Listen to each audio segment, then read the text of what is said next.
suffocating. Li Jun and Tai Gang each led 5 million soldiers, walking in perfect order and wearing the best armor and weapon. Anyone who watched these groups could feel the intense aura they emanated, immediately realizing they were soldiers who had seen blood and slaughter.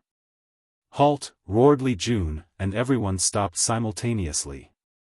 He looked at his man and could see them breathing hard and sweating. "The information is correct," said Li Jun to the group next to him. "They only walked a few thousand kilometers and are already this tired," commented Yan Liling. "The weakest cultivation level of these soldiers is primordial spirit, with many middle officers in the void-shattering realm. Meanwhile, the lieutenants are all saints. Any of these soldiers would be god back on Earth or considered middle or high level in other worlds. Yet, after walking a few thousand meters, they were out of breath, sweating, and displaying signs of fatigue. So, the restrictions of soldiers is that besides their strength, their stamina is limited to a mortal," complained Tai Gang, feeling more absurd about this game. "It might be worse than this," said Wang Wei. "Ordered them to recuperate." Li Jun made a hand movement, and the soldier perfectly sat cross-legged on the ground, entering a deep state of meditation while holding their weapons. Half an hour later, "It's useless. They are not recuperating their stamina. Give them some food and pills," ordered Wang Wei, and Yan Liling did so. After eating the food, the soldier's stamina recuperated.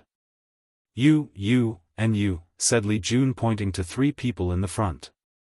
"Go to the side and use all your origin essence." The soldiers followed his order and used the fastest way to deplete their origin essence. Then, they cultivate to recuperate. "Useless, as expected," said Li Jun. Yan Liling approached the soldiers and gave them energy-recuperating pills, and they quickly recovered. "Resources will be extremely valuable," she said. The game allowed her to remove limited items from her space ring. So, she will need to use the resources of this place to supplement her soldiers. "I'm surprised they did not make us use our own resources," commented Tai Gang. "That's what the exchange at the beginning was for," added Wang Wei before looking in the distance. "Heavenly Dao purposely teleported us to a faraway place so we could waste the resources in our spirit ring. If resources are not managed properly, we could be wiped out. This game seems to value mortal strategies and abilities. Mortal generals have to worry about their army's state when marching, their transportation, logistics, etc. Meanwhile, as a cultivator, he rarely has to worry about his soldiers' stamina and traveling speed. Luckily, he also had to learn these things when his army was young, and he also read Sun Tzu's Art of War from Wang Wei. Personal ability should play a role in this game as well," said Wang Wei as he closed his eyes and expanded his divine sense of the surrounding. "Nope, they restricted that too. Tai Gang is right, this is bullshit. That's what I've been saying. Let's go in that direction. I've detected life." The armies continue their march, with the group focusing on managing their pace and keeping tabs on the soldiers. After 5 days of marching, numerous breaks, and hunting food for the soldiers, the group arrived at a small devil race village and immediately noticed a few anomalies. "What race is this?" asked Tai Gang. He learned of the subspecies of the devil race, but he had never seen such a creature, so he thought it was a lack of knowledge and experience. "They looked like humans with horns," said Li Jun. "There is no devil species like this. The closest is the horned devil, but they have claws, fangs, and wings. Only a few devil races externally looked like humans," added Yan Liling. "Is this a new species?" "Their bloodline has some human mixed on it," said Wang Wei as he scanned them with his divine sense. "More importantly, have you guys noticed something even more abnormal?" "Yes, they are not afraid of us," she replied. "I cannot see the slightest fears in any of their eyes." The group did not act rashly and observed. These devils only glanced at their large army and continued to live their lives as if nothing had occurred. Some of the children even looked at them with curious eyes. "Wang Ju, send one of your men to kill one person," ordered Wang Wei. A fate shadow guard approached the nearest healthy man and slashed his head, immediately turning the village into a frenzy. Children hurtled with their mothers, and the man stood in front, protecting everybody. Wang Wei and the group did not continue to kill and waited. They checked the entrance token to see if this kill made any change. It did not. Half an hour later, a new message suddenly appeared in the sky. Soldier has violated the rules. According to the stipulations, preparing for annihilation. A terrifying power brewed from the sky and ready to annihilate that guard. And he knew that nothing he could do could save him. There was no fear or other emotions on the shadow guard's face. He was trained to die for the leader, and when the moment arrived, he accepted his fate. This is his infraction, yelled Wang Wei. Annihilation cancel. First infraction punishment, weakened state. For more chapters, please visit N0vel. See, for how long, countered Wang Wei. 3 days. A light sphere from the sky entered the fate shadow guard's body. His aura suddenly drastically decreased, and his expression became pale. Wang Wei walked next to him. Thank you, Lord. Don't mention it. I won't let my man die if I can help it, replied Wang Wei as he observed the latter's weakened state. We now understand the rule, soldiers can only kill soldiers. It's to protect the mortals of this continent and prevent mindless slaughter, said Li Jun. The question is, why does our heavenly Tao suddenly care about mortals? In the previous cleanup, everything was permitted, added Yan Liling. No one could answer her, so the crew focused on Wang Wei. Did you find something? Not really. It's the power of order, beyond my ability to deal with. The best I can do is quickly figure out the hidden rules, replied Wang Wei. He tried to study and deal with Wang Just Seal, but it was useless. Luckily, she could still use Immortal Venerable 3-leaf strength. Wang Wei looked in the sky as he mobilized his Tao of Fate and Yin Yang, trying to divine and calculate any information about this continent, for example, the history and evolution of this place. He then tried the power of time to see if he could see the past before proceeding to read the fate line of the villagers. So, all conceptual abilities not used in battle are limited? Does this game want to turn us into mortals with only powerful destructive power? Or am I missing something? Wang Wei looked in the distance, his gaze landing on an elderly man who seemed to have a high position in this village, most likely the elder. He waved his hand, and the elder flew before him. Foreign demon, have you not learned your lesson? The heavens protect us. Wang Wei ignored him as he entered the latter's memory and saw everything from birth until now. And as expected, as the oldest person in this village, the elder knew some valuable information. There is a big city about 5 kilometers northeast, said Wang Wei. Take all their food and burn their farms. Li Jun frowned before ordering his man to do as he said. The troop marched forward, leaving a devastated village. After walking for a few hours, he approached Wang Wei and asked, "Are you all right?" "I'm fine." "If you were fine, you would have turned that village into a resource-gathering spot for our troops." Wang Wei sighed, "I was hoping you wouldn't notice." He was embarrassed. "Come on, I know you better than this." "I just find this place too suffocating," replied Wang Wei as he looked at the sky. Li Jun understood and patted his shoulder. "Don't worry. I've calmed down." Wang Wei decided to better control his mood during this game. The group continued their march, taking the necessary pause and break. After 5 days, they finally arrived in a big city.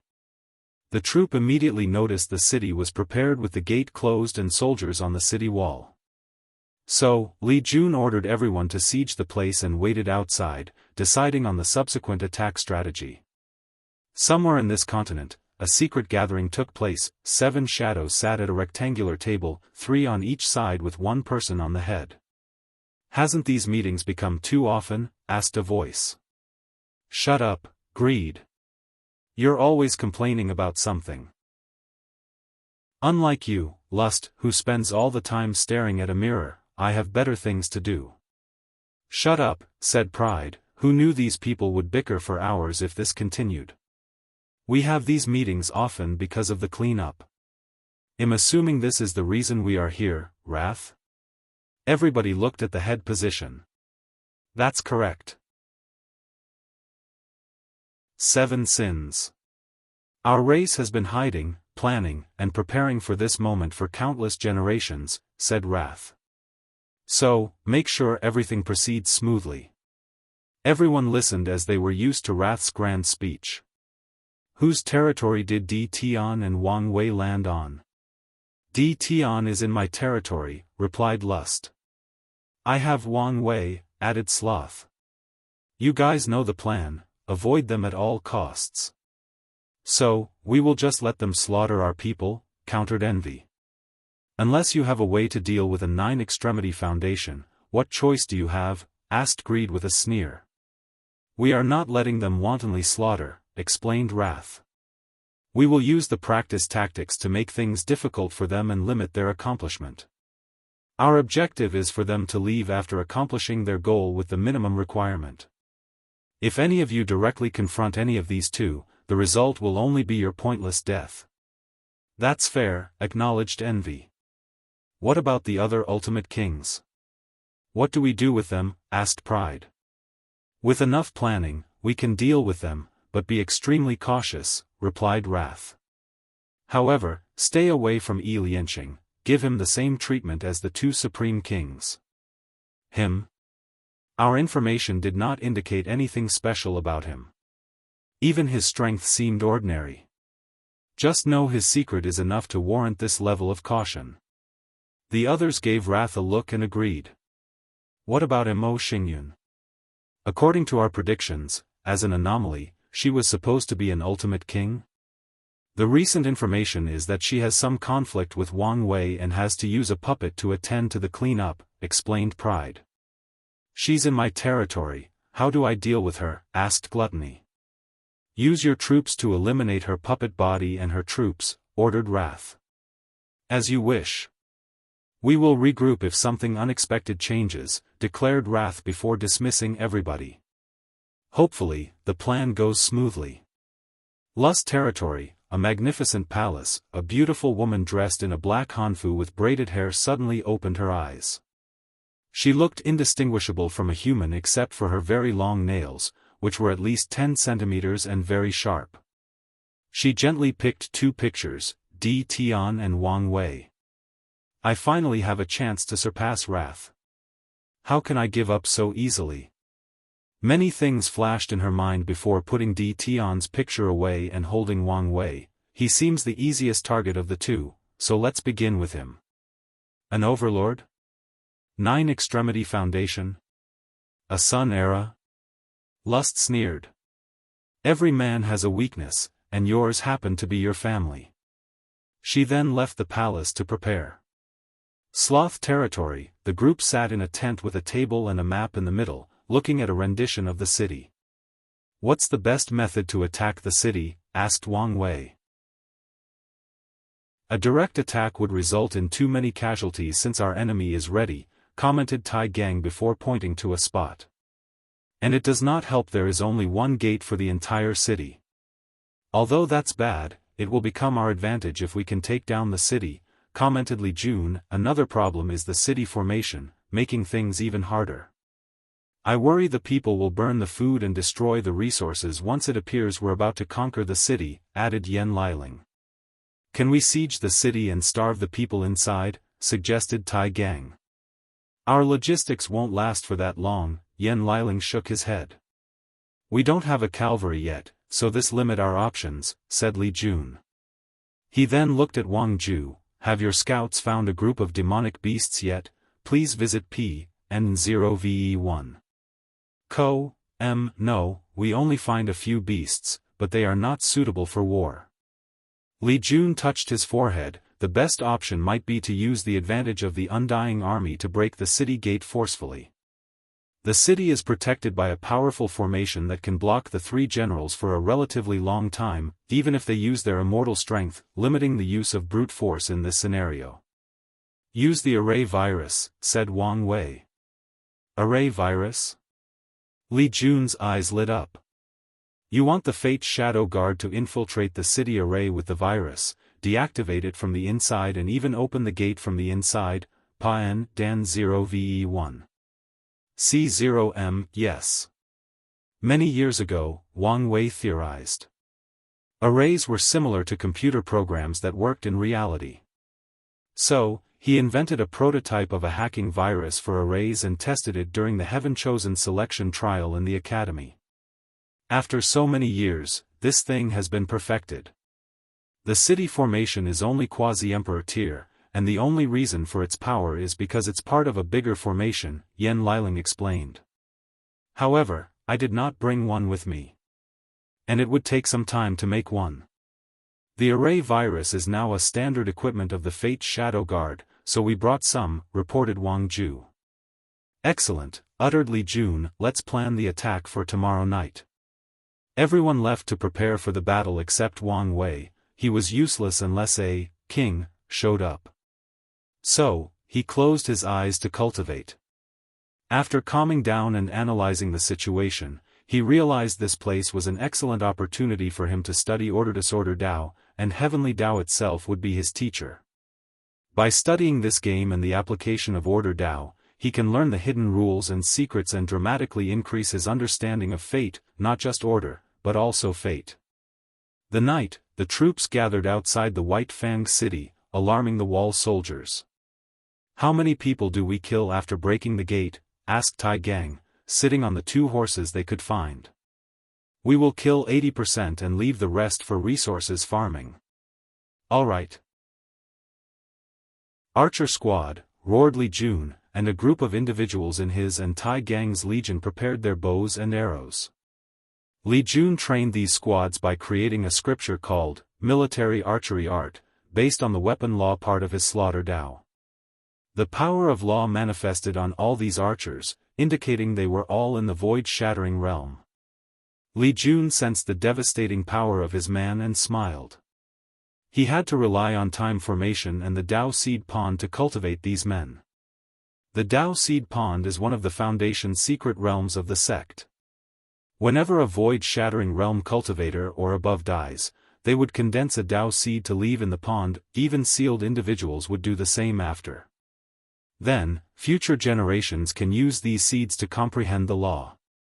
However, this feature is not why the pond is so valuable to the sect. Its value came from the fact the sect can choose people to inherit these seeds and the power of the person who condensed it. The only drawback is that a person will forever stay in the realm of whoever seed they inherited. Most, if not all, emperor lineage has something similar. And this pond is why ancient sects from the ancient emperor era have such a deep foundation. The amount of tier 7 and above cultivators they have cultivated since ancient times is astronomical. Fire. Shoo. Shoo. Shoo. Arrows descended on the wall, covering the sky like a plague of rats. The city formation activated and created a protective barrier over the entire city. Bang! Bang! Bang! The barrier trembled, and the heart of the soldiers in the wall followed it. Luckily, nothing happened, boosting their confidence. The city guardian began to yell for his archers to return fire. Unfortunately, he soon discovered his enemy outclassed him in skill since none of his arrows could reach the enemy. The archer squad would fire 2 arrows for every arrow the wall archers fired. One to counter them and the other to cause damage to the formation and city wall. The attack continued for half an hour when Li Jun received a message from Wang Ju. Alright, let's put more pressure on them and force them to focus on us. He raised his hand to condense a spear and throw it. A blood-red light cut through the night sky, eliciting deep fear in these soldiers' hearts. Luckily, the formation protected them. The space had no change, muttered Li Jun before continuing his attack. And this time, it was a barrage instead of just one attack. Meanwhile, Tai Gang looked at him with envy of his strength. He practiced the 8 Heterogeneity Foundation. The sect gave him all the resources he needed for his clones. Unfortunately, he failed in the last process of fusion, almost dying in the process. So now, he has to use a special pill refined by Yen Liling and a secret technique to temporarily fuse and use immortal venerable strength. Suddenly, he noticed the city's protective barrier flickered before disappearing, and his eyes lit up. Li Jun did not waste time and threw a spear that blew the city gate open. "Charge," he roared, and Tai Gang followed. Bloodline Mixture. Thank you to Wee for the magic castle. This gift means a lot to me because of the situation and because it's my first magic cast. I'll remember this. Once again, thank you. Li Jun led the troops inside the city to confront their defensive army. They faced an army made of the Black Wing race, a devil race with black wings and horns. Unfortunately, with the game's restriction, this race that could naturally fly lost its advantage. Li Jun led the troops but did not participate much in the battle after killing a few hundred people. Instead, he overlooked the situation to ensure nothing unexpected occurred and waited in case the enemy had a mighty general. He would also protect his men as much as possible to reduce the loss. Meanwhile, Tai Gang led the slaughter in this battle. His undying legion relies on his innate talent, so he should have waited behind a layer of protection in case something occurred to him. However, he always considered himself a fighter and would be the first to head into battle. Bang! Tai Gang threw a punch and generated an immense vibration that killed thousands. He instantly appeared before a row of soldiers that remained perfectly in their army formation despite the dire situation. Boom! With one punch, the heads of thousands of soldiers exploded in a vertical line, creating a scene similar to numerous balloons exploding consecutively. The sight was strangely beautiful. And as the soldiers watched their comrades' fate, fear flashed on their faces. Fear? I thought the devil race did not know fear easily. From the records, he read about the devil era, devils would become excited and even more powerful during slaughter, and it did not matter if it was their own. The negative energy or karma produced by acts of brutality boosted their strength, which is one of the reasons they were the perfect war machines that conquered countless planes. Tai Gang did not focus too much on these things before attacking again. He controlled his heart to beat at a unique frequency that forced the soldier's heart to match his. Then, he exploded their hearts, killing thousands, if not more. Tai Gang cultivated the Tao of vibration with a minor in Fist Tao. And since Wang Wei used to apple vibration in his battle in his early years, thus he taught him many things. Additionally, vibration is a powerful Tao that many seniors of the Tao opening sect once cultivated, so Tai Gang had many resources available. With his effort, talent, luck, and willpower, he created his own scripture, the Heaven and Earth Vibration Sutra, turning him into a slaughter machine. Furthermore, he also relied on his unique innate talent to add some to his vibration Tao and make it unique. Tai Gang stomped his feet on the ground to generate an earthquake that buried thousands of soldiers. He also controlled the earth on the ground to ensure his attack did not do too much damage to the city, as per his order. He looked at one of the squads and whistled. However, this was not a normal whistle, but using a terrifying frequency that directly exploded the brain and soul of these devils. It's better to kill using my fist, he thought before rushing to another group and becoming a maniac that enjoyed exploding people's heads. He used the ground's vibration to push himself forward, drastically increasing his speed. Without using any technique, he could just barge into a group. Once they hit his body, the vibration generated would be redirected toward the enemy, creating even more devastating damage. Tai Gang headed to another squad and noticed the group had dropped their weapons and had a pale complexion.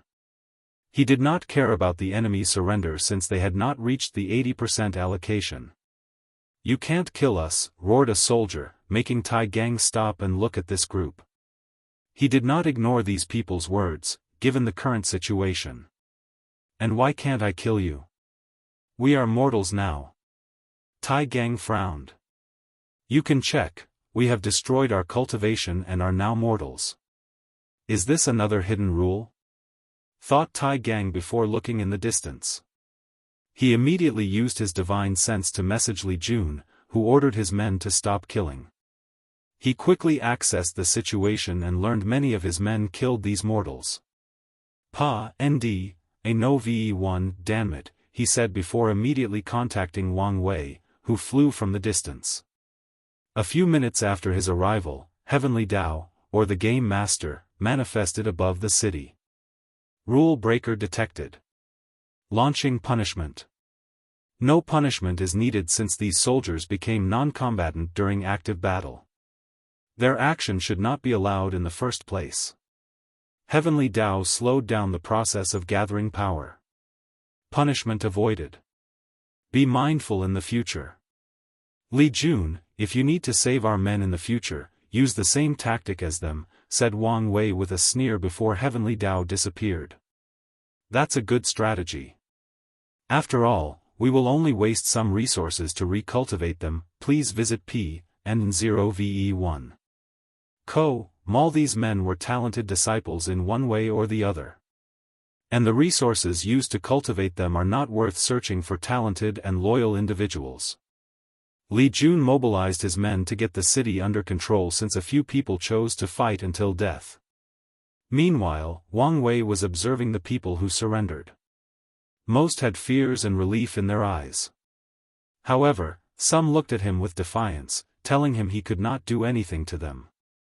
Wang Wei did not care as this was not true. He had thought of 2 ways to kill these people. The first one is to have members of his troop abandon their cultivation, losing their status as soldiers and ordering them to kill these people. Of course, there is also the possibility of hidden rules which state that foreign soldiers who lose their soldier status must leave the game and cannot do such a thing.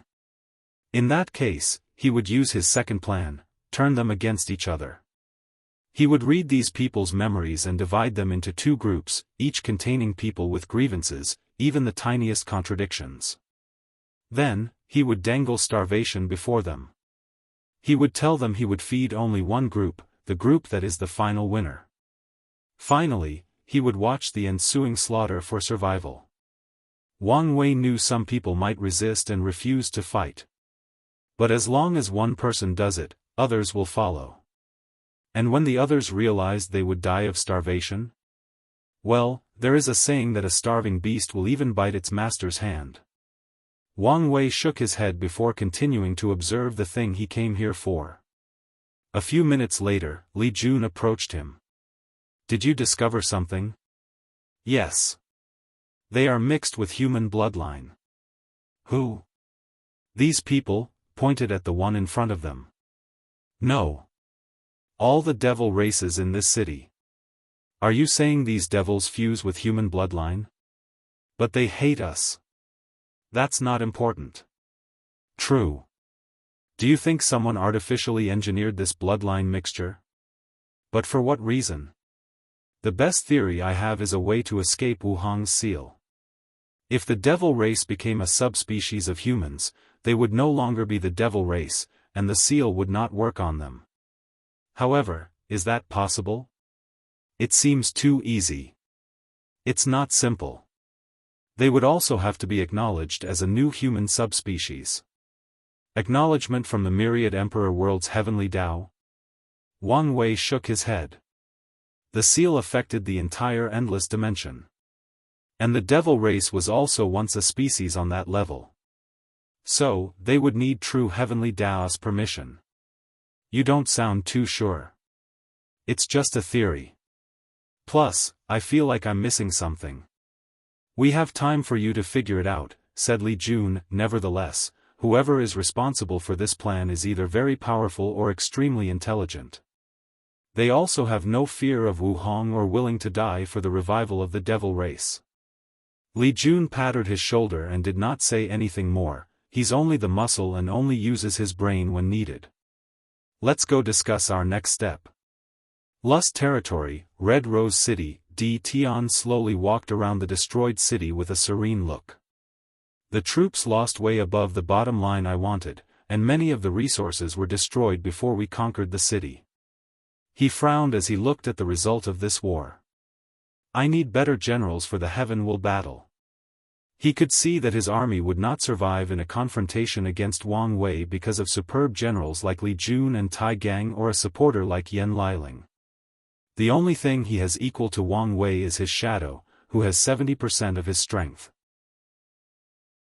If his sleeper still existed, he could find a talent from there that had the potential of breaking the mortal-immortal boundary. Unfortunately, the D clan did not have such a talent in this generation. Should I wake up a sealed heaven chosen? With his status in the clan, there should be no issue using a sleeping heaven chosen as a general. His eyes suddenly lit up. There might be a better alternative. He had an idea and calculated the success potential. D. Tian took a breath. Before anything else, I need to figure out the rules of this game. He lost too many soldiers because of the stupid hidden rules. His era. Wang Wei and the group sat in the city lord's mansion and reviewed the situation, planning for the future. Wang Wei looked at his king token and saw it was activating, meaning killing these devil races was effective. How was our lost? The Slaughter Legion suffered minor deaths and a few injuries. But the Undying Legion had no death, replied Li Jun with some envy. Since Tai Gang linked the lives of each soldier in the Undying Legion, it was challenging to kill one of them. Where is the scripture based on your innate talent? Do you think you guys can easily create powerful and unique cultivation scriptures? It's still coming, complained Tai Gang. We offered you our help. I have my own pride. Plus, my intuition tells me this might be an opportunity if I created it on my own. Well, you better hurry since the heaven will battle is coming, and I need the scripture before him so I have enough time to train my men. Li Jun is right, said Wang Wei. After the cleanup, ask the sect for enlightenment-inducing resources to help you. Thank you. Alright, what's next? The Fate Shadow Guard discovered a medicinal garden in a small world full of mortal food and spiritual herbs. Someone tried to destroy it, but we stopped them, reported Wang Ju. Normally, mortal farming is separated from spiritual gardens. But someone placed them together, commented Yan Liling. They designed the city to maximize food production and to destroy the resources when needed. And if you consider the formation the city is connected to, the devil race has been preparing this game for quite some time. The question is, are they doing this just to survive, or is there something else? Added Li Jun. Don't worry about that for now, Wang Wei stated. How are the soldiers recuperating? There is enough food to deal with their stamina. I've used the spirit herbs in the garden to make energy recuperating pills for them. Luckily I have the automated cauldron, so I don't have to slave day and night for these pills. What horses and animals for traveling? We found a few, but not enough to form a cavalry. That's not good, muttered Wang Wei. Yan Liling, I need you to try to recreate the constructs to see if we can use them for travel and battle. And it would be great if we could use the soaring phoenix for transport, commented Li Jun. However, Wang Wei and the group were not too hopeful. Heavenly Dao seemed to target them while also having detailed information about them. And anyone who enters the Dao opening sects domains would know about the constructs. So, it's almost guaranteed they would be restricted in this game. The group continued their conversation for a moment before scheduling for another day. Some plans cannot be immediately decided without knowing the situation of transportation and other things. A few days later, outside the alchemy room, everyone waited until Yan Liling walked out. She immediately shook her head. So, it's restricted? Not even that. A mysterious power suddenly appeared and prevented me from refining the constructs. So, even the heaven-hiding formation was useless, muttered Wang Wei. What about the horse construct? He suspected the constructs that replaced cars, helicopters, or even planes would be restricted. So, he tasted her by refining a magical artifact or puppet in the shape of a horse and powered by spiritual energy to replace animals or demonic beasts. It was an attempt at circumventing the rules. Useless, replied Yan Liling. I have even tried establishing a teleportation array, and it did not work. So, we have to rely on mortal means for everything, sneered Li Jun. It doesn't make sense to me, commented Tai Gang.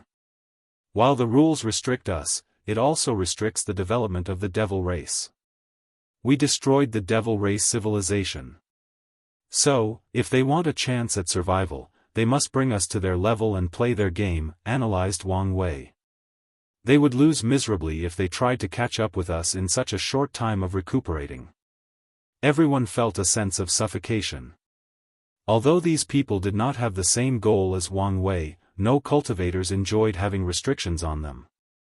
Most cultivate to have power so they can be lawless, doing anything they desire between heaven and earth. There is good news, said Yan Liling as she led them to the medicine garden, showing them a large farm of grown food. The good fortune seeds worked? Yes, nodded Yan Liling. In just a few days, with abundant spirit qi, we cultivated enough food to feed our 10 million troops for 3 months. The good fortune seed is a project Wang Wei thought of since his qi luck trial. He wanted to create these seeds or crops that could grow quickly by absorbing spiritual qi from the environment. His original goal was to feed his Grand Xia dynasty's citizens. Unfortunately, he did not have the capability back then. However, over the years, with his power and understanding of the good fortune flame, he finally created the seed. Please visit P&0VE1. Co-M. With this seed, the mortal in the Dao opening sect never has to worry about food. He plans to use this seed to feed the entire myriad emperor world and amass a ton of merit. Additionally, the seed has another benefit. It's beneficial for cultivators in the body tempering, divine sea, and even divine Altair realms. Cultivators can acquire the spiritual qi they need from the products grown from the good fortune seed instead of hard cultivation. It makes cultivating in these realms easier and faster. Over the years, the Dao opening sect has cultivated many low-level disciples with these seeds. And Wang Wei tasked Yan Liling to bring some into this continent to ensure the troop no longer have any problems. There is some bad news, added Yan Liling. As expected, Li Jun's mouth twitched. It's not bad. After testing, I discover that the good fortune rice can only replenish a quarter of the soldier's origin essence. They still need to take pills to recover completely. At least your workload will decrease, comforted Li Jun, and Yan Liling nodded. The era you're about to create will truly be brilliant, suddenly said Tai Gang as he looked at the field. What brings this on? Asked Wang Wei. The idea just popped into my head, he replied.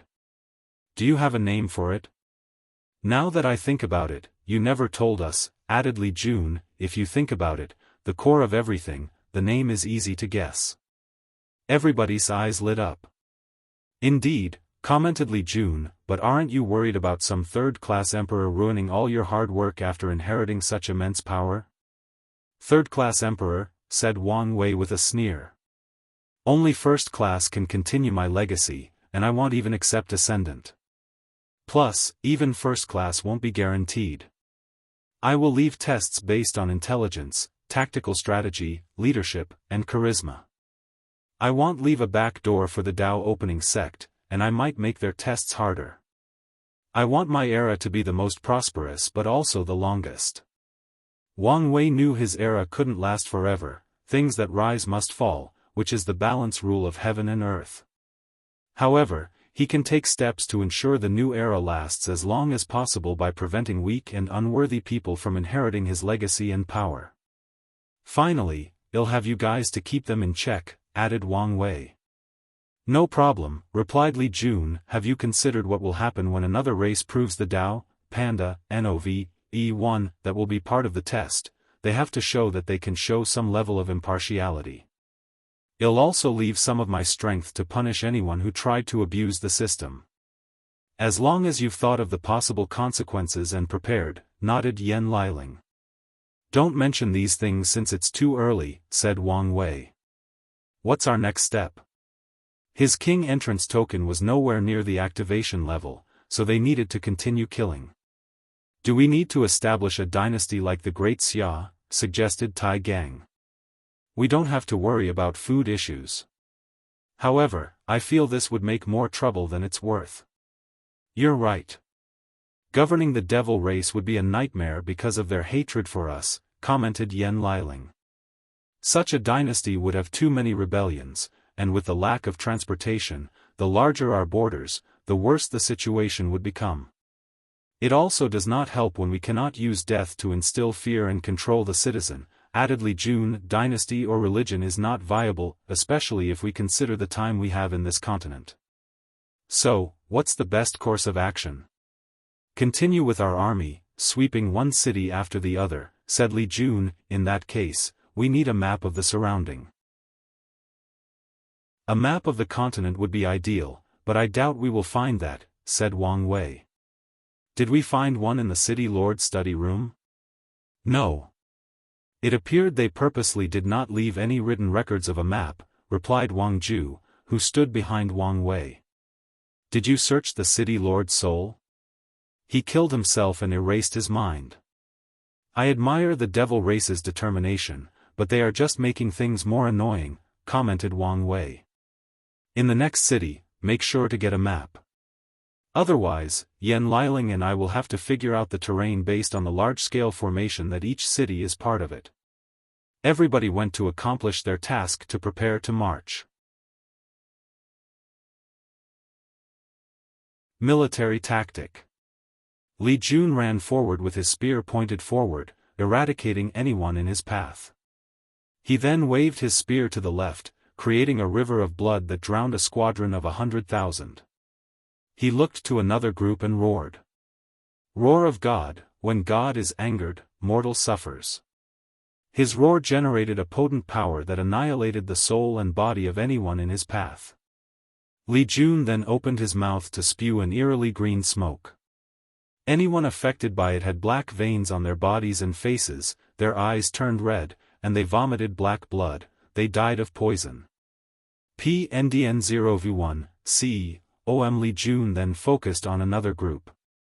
With one look, the soldiers instantly became pale, lost their hair, and their eye sockets became thin. They died of unknown and uncurable diseases. Fear enveloped the soldiers who witnessed his brutal slaughter, and Li Jun used this to his image. He controlled the generated fear to immobilize the surrounding soldiers, preventing them from destroying their cultivation. He only came for one thing, killing. He wanted to kill as many devil races as possible before they used the same tactic in the previous city. While Li Jun was searching for his next target, he heard a scream before seeing a young-looking devil rushing toward him, with no fear and determination to die with him. Li Jun calmly looked at him. In his eyes, this soldier was slower than a snail. He calmly caught the soldier's spear and crushed it with his hand. Then, he stabbed the latter with his spear. The soldier looked directly at him, his eyes full of hatred and unwillingness. I curse you and the human race. Do you expect me to be angry at the words of a loser? Li Jun responded calmly. On the contrary, I feel pity for your kind, pity how far you've all fallen from the ancient era. And whose fault is that? Yours, of course, replied Li Jun. You guys became too greedy and created too much negative karma, too much even for you to swallow, and now, you're paying the price. The soldier looked at him fiercely before the light in his eyes faded away. Li Jun shook his head. Some devils felt they are themselves and should not pay for the crime of their ancestors. Others believed they should have continued to rule the world or, at the very least, remained a strong race after that event. Li Jun looked at another squad and used a technique, frenzy of slaughter. The soldiers' eyes turned red before they began to fight and kill each other. It was like their previous comrade was their worst enemy, as if they were the kind of enemy that killed their parents and took their wives. Another squad came to try to wake up these people from the nightmare. Unfortunately, these people also attacked them before members of this squad also became infected and turned mad in the same manner. Li Jun waved his spear to generate a rain of weapons, killing people in large quantities. He went on a slaughter spree for more than half an hour before the battle ended, and the group conquered their second city. With his previous experience, Li Jun was swifter in dealing with the aftermath. Military Tactic Room. Wang Wei looked at his token and nodded in satisfaction. Li Jun looked at the battle report, and he, too, nodded in satisfaction. This city put up more of a fight, said Tai Gang. The Blood Devil race are more militant, so few were willing to surrender even in the face of death, said Wang Wei. Did we get the map? Yes, replied Wang Ju succinctly before laying a map on the central table. There are 7 territories in this continent, each named after one of the 7 deadly sins. We are now in the sloth territory, and the territory closest to us is greed. In the grand scheme of worlds, this continent is small, said Li Jun as he looked at the map. However, it is too big for us. With our marching speed, it would take us 10 years to reach the greed territory and 6 if we have horses. It doesn't make sense, Yan Liling pointed out. With such a scale, such primitive traveling method would make things a nightmare and even hinder the development of the devil race. Even if they want to restrict us, isn't this going too far? She imagined the nightmare it would be to build the cities that make up the formation and how the lack of communication would impact the entire continent. Everything we have encountered so far indicates the game was well planned out, meaning there must be a chain of command and a way to communicate long distance, Wang Wei said.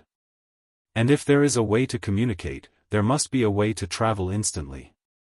A hidden rule that allowed teleportation, summarized Tai Gang, who no longer complained about this nonsense game since he expects the bullshit to continue.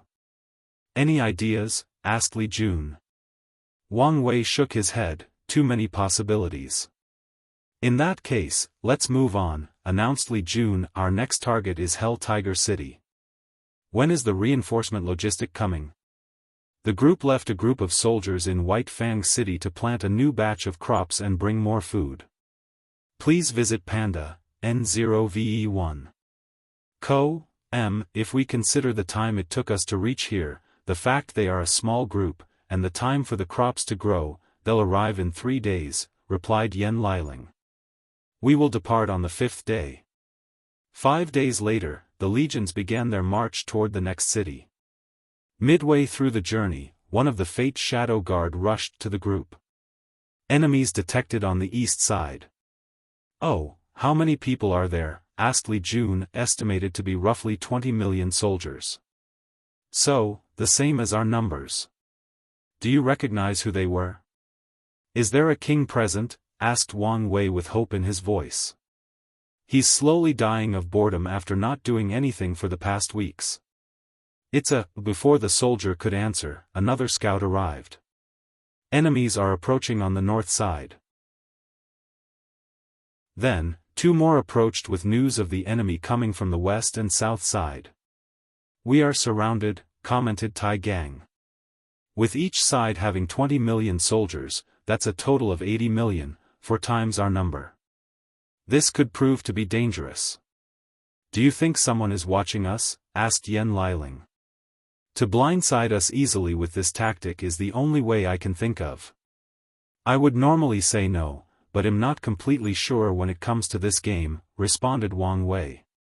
However, the most likely scenario is a brilliant strategist. I agree, added Li Jun. The strategist knew where we landed, making it easy to calculate that we would attack White Fang City, the nearest city. From there, it's easy to calculate our next destination by considering whether we have a map, then plan this attack. So, what's the plan? Asked Tai Gang. Li Jun did not immediately answer but looked at the 4 scouts. Give me an educated guess on whose troops you think are the most powerful? The Fate Shadow Guard gathered and exchanged information. They took into account things like the leading general's aura, the marching discipline of the troops, their weapons, aura, and other factors to theorize which was the better troops. East and west, muttered Li Jun before looking at his men, 4 direction formation, shields on east and west. Immediately, the troops marched to their formation. The Slaughter Legion took a position on the east and west sides, and each soldier took out the shield in their back and firmly planted it before them, forming an iron wall shield. The Undying Legion took the north and south side, ready to attack and annihilate their opponent. The archer squad positioned themselves in the middle to serve as support while also protecting Yen Liling and the logistic squad. 4 times our numbers? No problem, declared Li Jun, who was not afraid of such a confrontation. Even outnumbered, he believed in his men's capabilities. Coming, said Wang Wei, floating in the sky and looking in the distance. Then, he muttered, "No, King," as expected. He wanted to fight and kill a few decent opponents. The enemy soon arrived, and Li Jun yelled, "Shield!" The shield squads shook their shield to create a protective barrier that protracted the east-western side, leaving the north-south side open wide. However, that is the plan for the Undying Legion to go on the offensive. And with this tactic, they only have to face half the number of troops. "Remember, you are the shield of a future emperor," yelled Li Jun, "you must not falter, you must not show any weakness and let the enemy break your defense. Even if you feel weak, despair, fearful, you must not drop the shield. Even if you die, you must defy death and persevere until your comrade behind you take your spot. Remember our motto? We are the Emperor's shield." The soldiers chanted repeatedly and in harmony as they clashed their shields on the ground, creating a euphonic sound of passion, determination, and adrenaline. "What are we?" roared Li Jun, "the Emperor's shield." Military battle. "Excellent," commented Wang Wei as he observed these soldiers from above. Although it might look like these troops would become useless after proving the Tao, it was far from the truth. After proving the Tao, his strength will be very close to the Empyrean level if he achieves 10 extremity along with his other boosters. And the only reason he believes he cannot have Empyrean strength is because of the overwhelming transformation cultivators undergo from 69% of the Grand Tao source to 70%.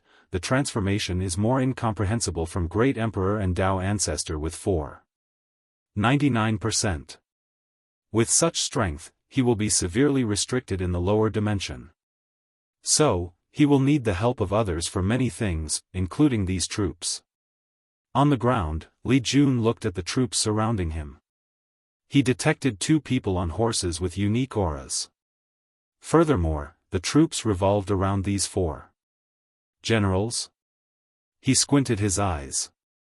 He held his spear in the middle and checked the balance before throwing it with immense force.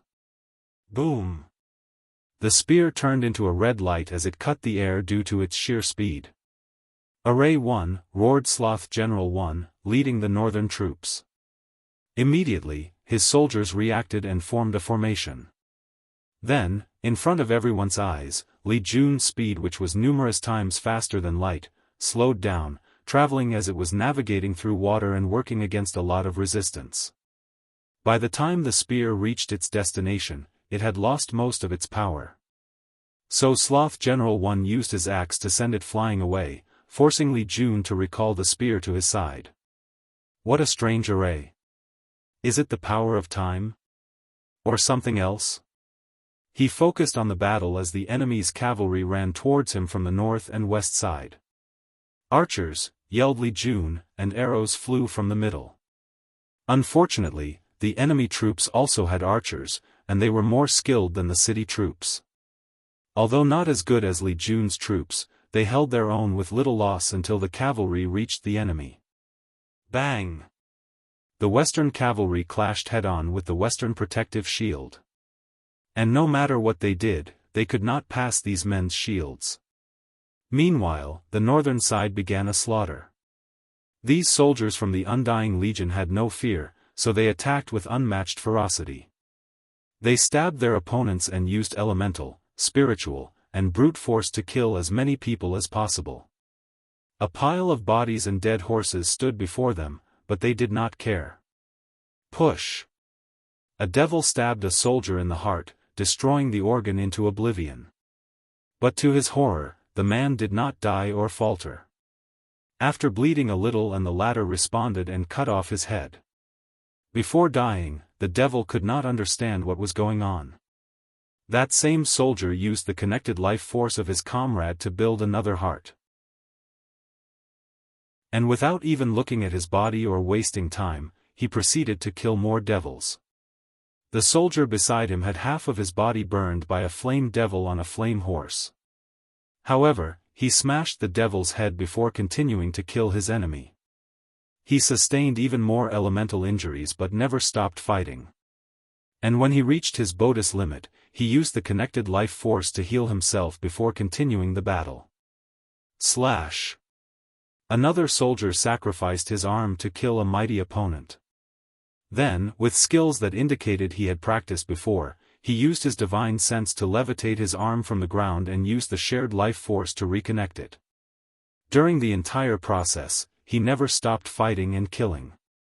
Sloth General 1 frowned as he watched his enemy rapidly decimate his army. While the cavalry was being slaughtered, his infantry also approached the human troops. "Go for the head," he ordered before communicating with Sloth Generals 2 to 4, which troops had now arrived on the east and south sides. The east side was another iron wall, but the south side also had to deal with the Undying Legion. The Undying Legion trained to protect their heads, so this tactic was less effective than the devils would wish. Nevertheless, it only worked to some extent. A soldier had their heads cut off, and this should have been his end, but to these devils' horror, a white light came from his separated neck and reattached his head to his body, even drawing the spilled blood back onto his body. The devils became more aggressive and smashed these soldiers' heads. But it also regrew back. Regrettably, not all of them succeeded in regrowing their head. Tai Gang's innate talent allowed them to share life force to heal, but there was a limited amount that each soldier could access and control based on their individual talent. "Ha-ia!" roared a devil as he slammed his halberd on the ground, smashing a soldier to the ground. Blood splat over the surrounding people and on his body.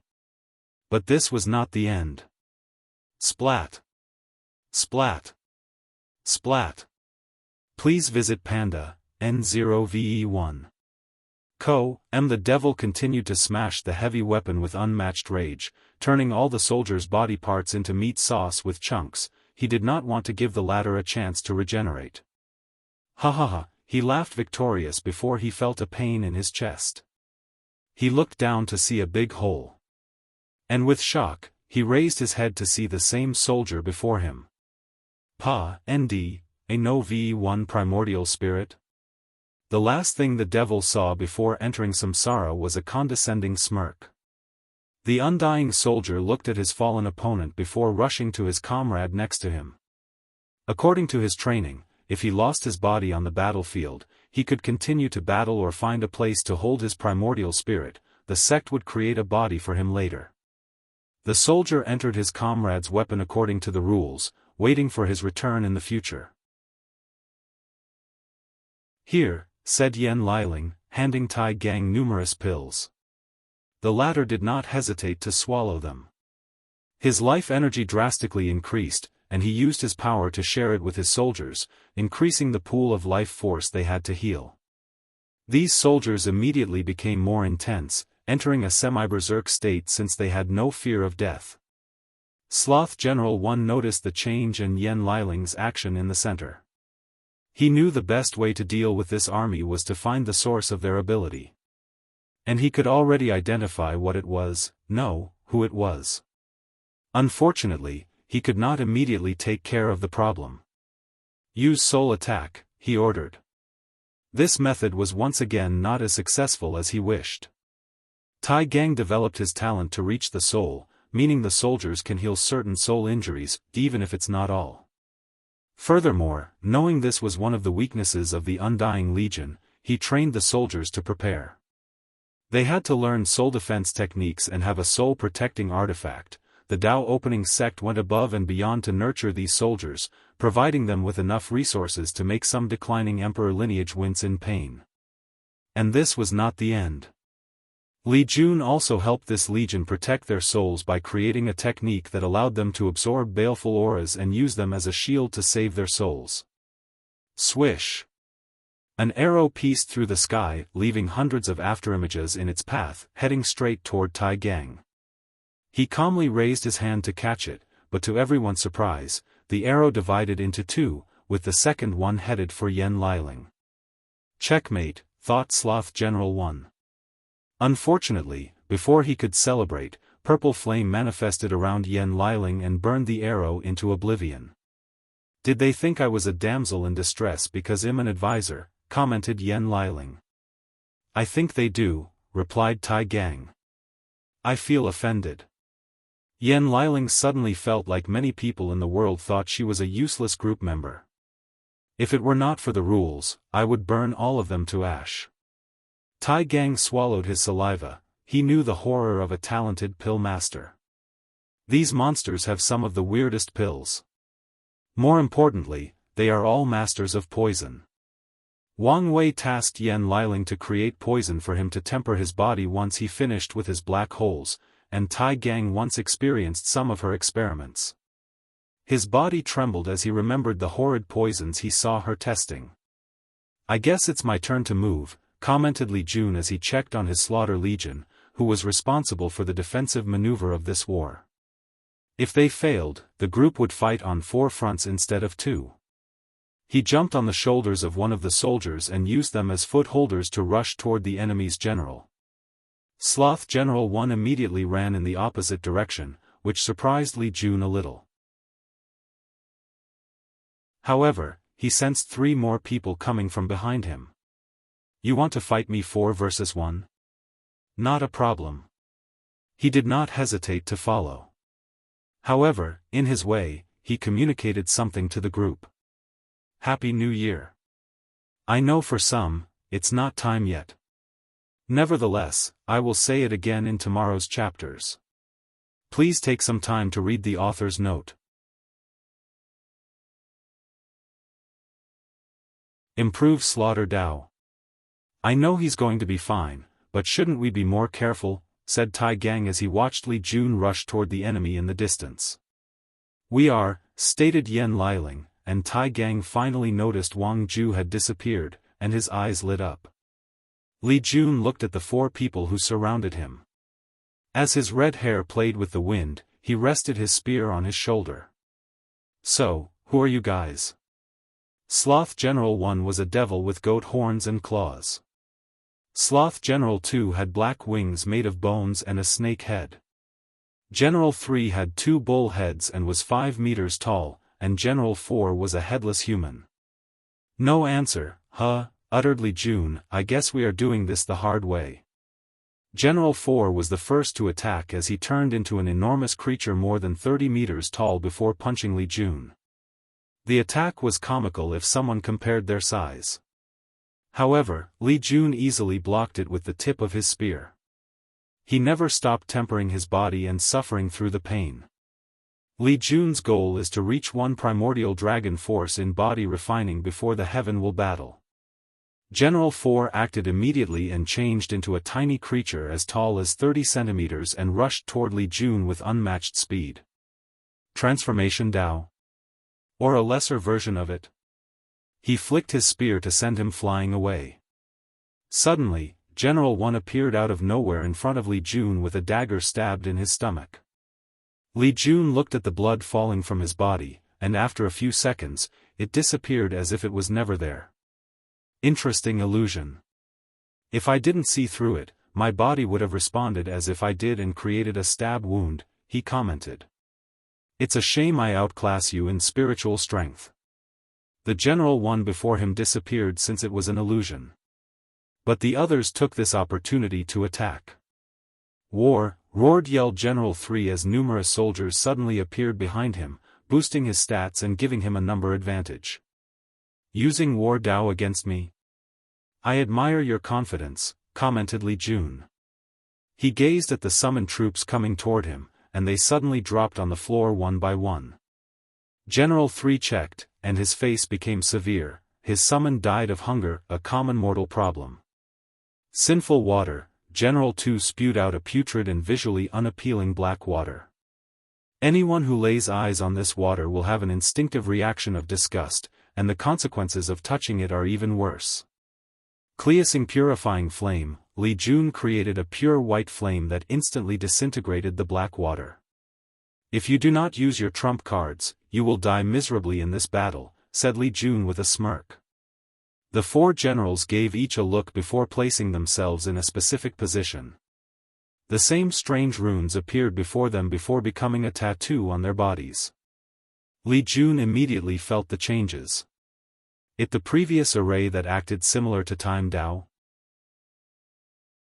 Li Jun raised his hand, and it appeared he was moving in slow motion. He felt he needed an extraordinary amount of energy just to move his fingers or breathe. His mind became so slow it felt like a single sentence would take an eternity to ponder. His origin essence, spiritual strength, and blood energy operated slower than an old, dying turtle. Furthermore, his thoughts became negative. He did not feel like moving a finger, literally. He felt his spear and armor were too heavy. He even felt standing up was too much work and required too much work. All Li Jun wanted was to lie down and sleep, and he was thankful that he was powerful and did not require food to sustain himself. Then, things worsened. He felt breathing or living was too much. He felt his very existence was a burden to the world and the people around him. So, all he wanted was to enter eternal sleep. He wanted to give up to stop the pain. Depression? Mental disorder? Li Jun remembered a concept he learned from Wang Wei from his past life about mental disorders. Wang Wei explained to him how a cultivator's change in their mental state and their Dao heart's destruction could be the result of mental disorders. Li Jun thought the subject was interesting, so he remembered. And this sloth ability reminded him of that discussion. If mental disorders have such a severe effect on cultivators, the situation would be 100 times worse, if not more, for mortals. How many of them have died as a result of it? His mind worked on overdrive while remaining clearer than ever. My slaughter Dao involves every aspect that causes mass death, famine, disease, natural disaster, or war. So, isn't mental disorders a part as well? A purple light flashed around Li Jun's body, granting him a more ethereal and mysterious aura. Enlightenment, commented General 1. Don't let him. The others followed him and rushed to terminate Li Jun. Unfortunately for them, shadow tentacles manifested from the ground and blocked their paths. Who's there? Roared General 1, but no one answered him nor showed up. So, they tried again but could not get close to Li Jun, and a few minutes later, he opened his eyes with a more profound aura. Sudden enlightenment? And it was so deep? Is this what it feels like to be a super genius? Although it was not his first time having sudden enlightenment, it was never as deep as this one, and it became rare for him after comprehending the law. However, with this one, he knew he had a slight chance at reaching 5-leaf venerable strength before the heaven will battle. Li Jun squinted his eyes as a crazy idea popped into his mind. It's worth trying even if I might die. Please visit Panda, N0VE1. Li Jun looked at his opponent and no longer decided to test out their powers and abilities. He deployed his Dharma body, which was holding a spear like him. All things can be killed, even sloth. The enormous spear descended from the heavens, immediately rendering the 4 generals immobile. Their arrays could not resist the spear for even a moment before bursting apart and continuing toward them. Huh, muttered Li Jun as he sensed spatial fluctuations. And before he could act, a void portal appeared and swallowed Sloth General 1. Luckily, one of the shadow tentacles entered the portal and returned with blood on the tip. Panda, N0V1. They can use teleportation, as we expected, said Li Jun before gazing at the 3 dead generals. Rise. The 4 generals turned deathly gray before their lifeless bodies began to move. Li Jun asked them a few questions, but they suddenly exploded midway. Did you learn something? Asked Wang Wei, who landed next to him. Yes. 7 supreme kings controlled 7 territories, each named after one of the deadly sins. These people are the troops of the Sloth King. So, they are the people behind the scenes. I'm guessing there are lesser or weaker kings. Yes. Did you learn how he teleported away? Kings can choose a location as their home base, granting them the ability to summon their generals from long distance. But there is a price. Of course. The price is to abandon our citizen status and turn into a citizen of the nine-devil god world. They really do not want to give us any advantage. Anything else? Kings with a base are not restricted by a certain distance from their troops, granting more free range of movement. That's all I could learn since someone protected their souls from searching. Muttered Wang Wei as he pondered for a moment. This is probably not the only method of teleportation. They might even have ways to teleport troops, added Li Jun, that would shift the balance of the situation toward our side after we learn of it, analyzed Wang Wei. So, it's not very likely. However, there is definitely a way for kings to teleport from one territory to the next. For people as strong as you and Tian, the best tactic is to run away and hide. So, mobility is key, agreed Li Jun, who suddenly changed the topic. Can you tell me about the mental disorders you previously mentioned? Mental disorder? Is that related to your enlightenment? Yes. Mental disorder and slaughter? Oddly fits. There is no problem, but I only know very little information. He only knows about a few things he reads online and reads some basic knowledge once to impress a client. It's fine. If you want to use it to improve your slaughter Dao, you might have to study emotion, soul, and medicine law. You're probably right, he muttered after pondering for a moment. Then, he suddenly felt he fused too soon with his 8 other clones. Unfortunately, he needed the power for this event. Li Jun then remembered he was now a supreme genius and did not have to worry so much. He proceeded to annihilate the remaining troops, focusing on the east and west side that the shield squad had to fight off.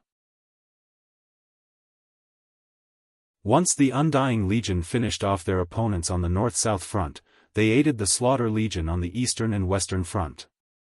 Sloth Castle, General 1 suddenly appeared in one of the rooms with someone waiting for him. Lord, mission, failure. He dropped dead on the floor. Happy New Year, and I hope you have a wonderful year. Traitor. Sloth was a young man who looked human and dressed in black robes. The only difference was a cloth wrapped around his eyes to cover the fact he had no eyes, only empty sockets. He was a member of the no-eyes devil race. Dead, he muttered as he looked at the dead body before him, trying so hard to control his anger. He waved his hand to manifest an odd insect before inserting it into General 1's body. A few seconds later, the latter's body moved as if it was alive. What happened? Our troops were annihilated. How? The plan was perfect. Our enemy. He did not finish talking when a shadow spear came out of his body and went for Sloth's throat. He evaded slightly, but it left a small wound on his cheek. Sloth frowned as he watched General 1 suddenly disintegrate. Very careful, I see, he muttered with gritted teeth. He used his status as king to manifest a mirror where he saw numerous green spots. However, with each passing second, countless red spots disappeared. A one-sided slaughter. Sloth could already predict he would lose 4 of his legion and generals, leaving him with 1. The plan was to weaken Wang Wei's troops while he hid, forcing the latter to quit this game and have to kill another participant to acquire an entrance token. Unfortunately, the plan failed miserably, and Sloth wanted to know why. No, he wanted someone to blame. He controlled the mirror to contact someone. Greed territory. A man lay in a tent with numerous women surrounding him. They would feed him, fan him, and massage different body parts. When is this going to end? Asked Lazy Suave. You have to bear with it, husband. I don't have to fight, right? You may have to if a powerful king shows up, responded another beautiful voice. What a pain in the ass, replied Lazy Suave, who suddenly frowned. Husband, is something wrong? Nothing, just felt sleepy. Then, he closed his eyes and slept in his bed. In his dream, someone appeared before him. "My lord," said Lazy Suave as he knelt on the ground. "Why didn't you tell me?" "Excuse me? Why didn't you tell me Li Jun's troops were so powerful, you waste," roared Sloth as he kicked Lazy Suave away. Forgive me. I didn't know." "Your job is to know. Your very existence is to know things I don't," rebutted Sloth as he continued kicking. "General and troops training is very private and only shows up during the Heaven-Will battle. In most generations, they are unimportant, so little information is known about them." Sloth stopped while Lazy Suave spewed blood. "I cannot infiltrate the Dao opening sect, so my information source is almost non-existent." Sloth took a moment to breathe and calm down. He understood this was the truth. Lazy Suave could infiltrate the Myriad Emperor world and create a decent information network due to a unique chaos treasure that Wrath gave him that allowed him to hide his identity and because of his laziness gimmick.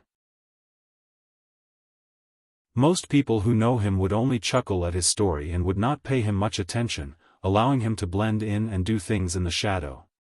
His role was not as crucial since Wrath seemed to have a way of acquiring some deep secrets like Di Tian and Wang Wei's strength. "You better not fail me again," declared Sloth. He made Lazy Suave by imbuing a human with a core part of his essence, making Lazy Suave just a part of him. "Otherwise, you know the consequence." Sloth ended the communication, leaving a trembling Lazy Suave. Immediately afterward, he contacted Wrath to have a meeting with the others. "So the plan failed," uttered Wrath. "Yes. Do you know the damage their troops suffered?" "I don't. However, based on the rate they massacred my troops, minimal." "That's a problem. What about you, Lust?"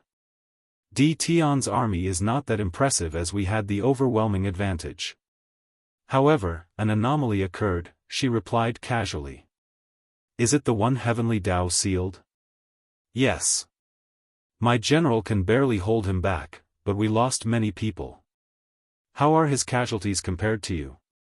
"We are still winning, but that won't last long." "Do you want to retreat?" asked Wrath. "It'll weaken him a little more." "As you wish, but don't affect the overall plan," Wrath stated calmly. "Gluttony, what happened to Mo Xingyun?"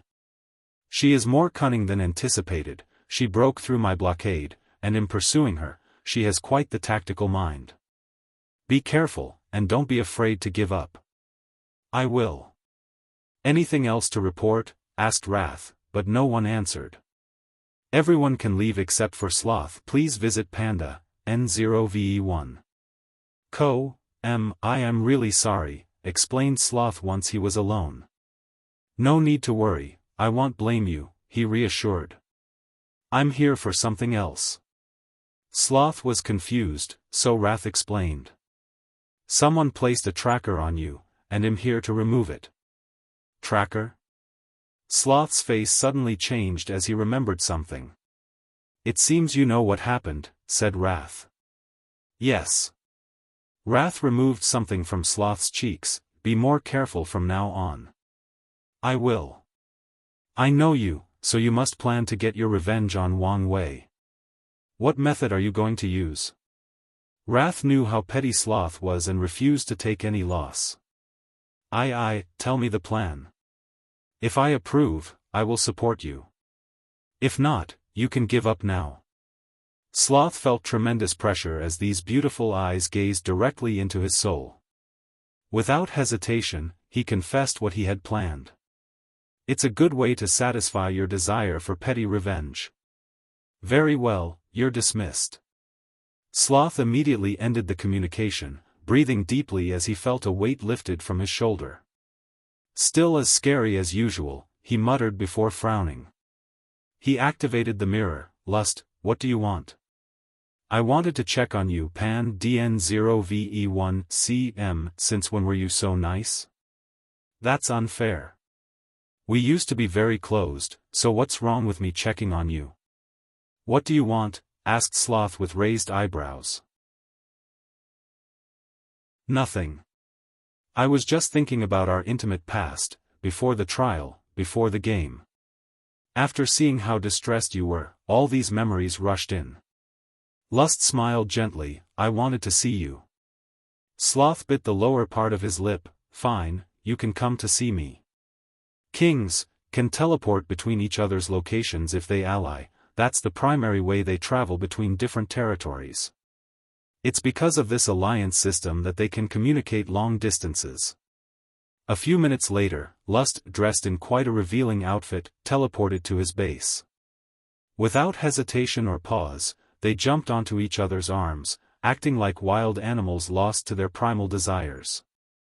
A few hours later, Sloth looked at Lust's beautiful and elastic skin, her charm was simply irresistible. Do you mind if I walked around in your territory? It's been a while since I was here. Do as you wish, but be careful. Thank you, said Lust as she gave him a kiss with a jovial smile and left the room. Sloth watched her go with a deep look in his eyes. In that trial, we had first to conquer our 7 deadly sins. So, what happened to you? Did you fail or decide to indulge in your power? He shook his head while sighing. He put his clothes on before leaving, he had other plans he needed to accomplish. Sect Master, I've got some news, said Wang Ju. What is it? Someone removed the tracker I placed on the enemy.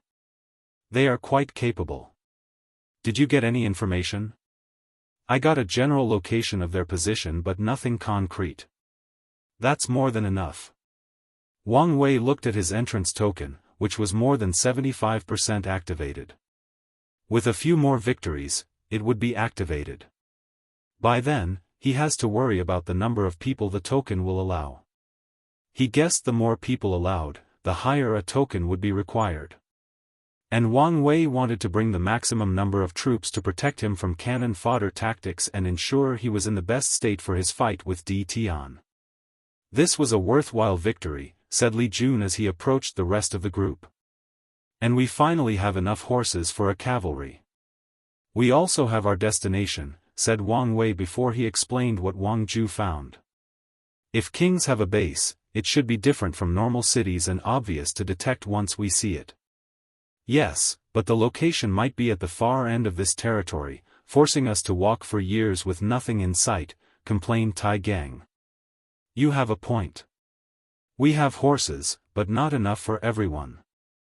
Let's head in that direction. If we found the base, it's fine.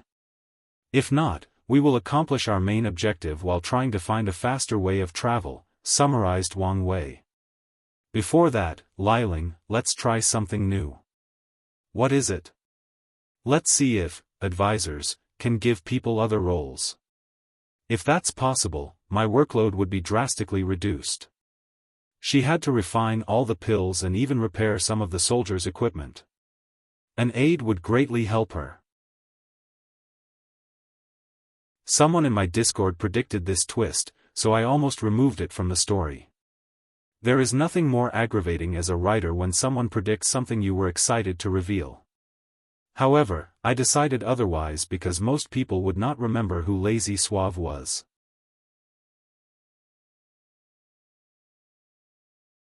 Third match. Yi Lianchong floated above, showing his jagged teeth as he looked down. Beneath him was a cube-shaped barrier that contained a large ocean. 2 armies fought inside that ocean, the Devil and the Sea Race troops. Yi Lianchong was calm as he watched the battle since his troops used this array to change the environment and give them an advantage. The water boosted the Sea Race troops' power, allowing them a one-sided massacre. Every time a devil died, Yi Lianchong would inhale their soul, energy, blood, and flesh. Terrible sacrifices. Even the number cannot make up for the lack of quality. I need better sacrifices. He frowned as he pondered. I came to this place due to the fewer restrictions in the myriad emperor world. However, I did not expect to be even more restricted. Yi Lianchong waited until the battle finished and had his men close the formation and clean up. As he watched everything from above, he became irritated. I need an excellent sacrifice. He then remembered the clashes between these two a while ago. Wang Wei, talent, strength, soul, luck, and destiny. He is the best sacrifice I could ever find in the lower dimension. He licked his lips thinking about it. Although Di Tian is excellent as well, he lacks something I cannot pinpoint. Yi Lianchang squinted his eyes. Luckily, I don't need to choose, I can get my hands on both. He looked in the distance before muttering, "Where are they?" Suddenly, he heard indistinguishable murmurs that would drive most people to madness. The sloth and lust territory? That's very far from the pride territory. Yi Lianchang knew how long it would take him to travel from his current location to the sloth territory with his troops. By the time he reached his destination, the entire event might have ended. As for waiting until after the game, he came to this place in the first place because he feared using his power in the myriad emperor world and being detected by some old monster or some hidden power. Yi Lianchang looked at his entrance token for a moment before shaking his head. It was not that important since he could take it from someone else. Then, he gazed at his troops. His arm turned into a gargantuan octopus tentacle before slapping these soldiers into oblivion. He ignored the scream and desperation of his own men, killing them without hesitation or remorse. He only left one person alive, a general. Yi Lianchang absorbed these people's blood, flesh, and everything of value. Then, he landed on the remaining survivor. "Lord, why? We dedicated our lives to serving you," asked the soldiers with tremendous pain in his voice. He dedicated his life to the Lord, but it was painful to see how easily they were discarded without any purpose or explanation. "You don't need to know," said Yi Lianchang before making the general pass out.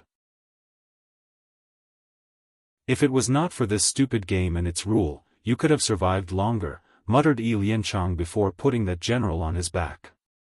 Then, he ran at full speed toward the sloth territory. He regretted he still could not fly with only one soldier.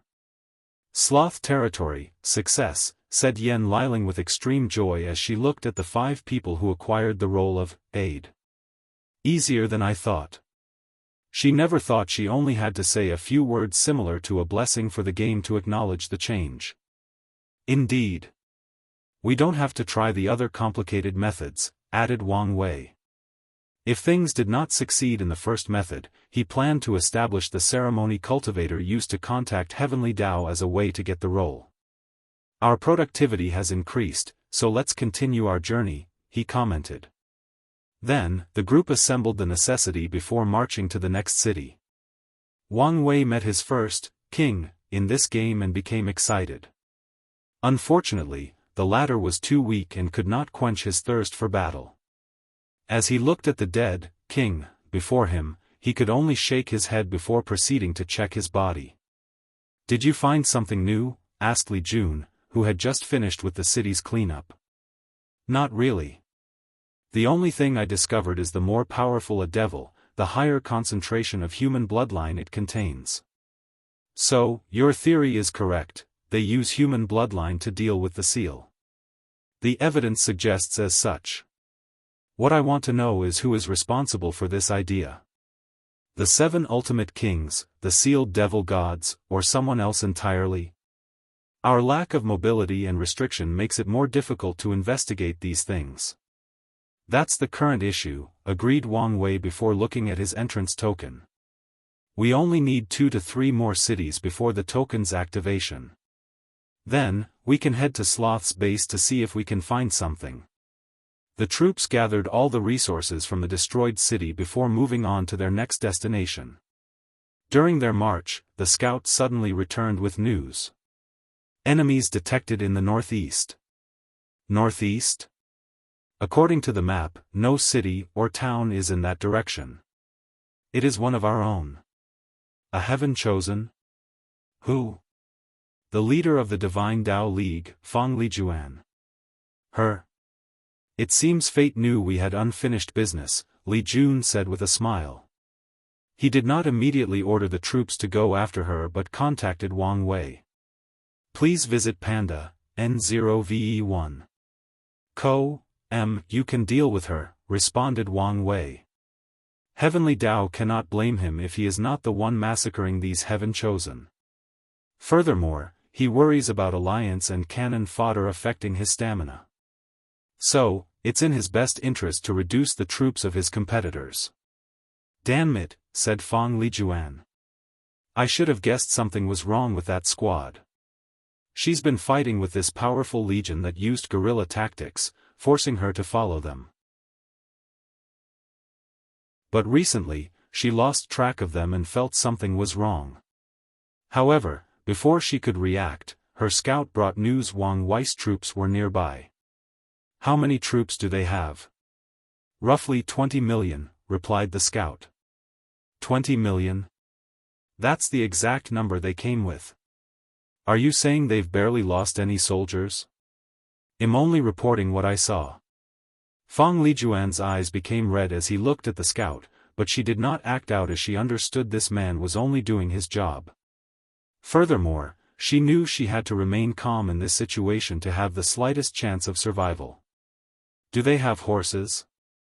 Yes. Fang Lijuan immediately knew running away was not an option, even if she abandoned most of her troops. Plus, Wang Wei can catch me as long as he's not too far from his troops. She knew the horror of the Nine Extremity Foundation from Mo Xingyun. Many thoughts flashed across her mind, thinking of the best way to survive this encounter. I should have followed Mo Xingyun's advice and come with a puppet. Fang Lijuan knew it was not the time to have these useless thoughts. What matters is to find a ray of life in this desperate situation. There is only one solution. She made up her mind and ordered her troops to prepare, waiting for the opponent. A few minutes later, she saw Li Jun gallantly leading his troops before her.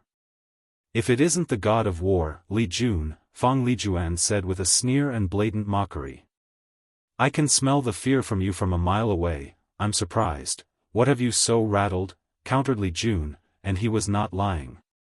His recent enlightenment gave him a sixth sense of detecting emotions. Fear? Why would I be afraid of a loser I previously defeated? Replied Fang Lijuan with great composure despite the rapid beating of her heart. Interesting. Besides fear, I can sense hope and desperation from you, said Li Jun, so, you must have come up with a way to survive this encounter. Be direct, and I might entertain the idea. Fang Lijuan secretly clenched her hands. She did not like the feeling of how he could see through her. Fine, she said while exhaling. I'll be direct. I want to make a deal with you. Deal? I'm listening.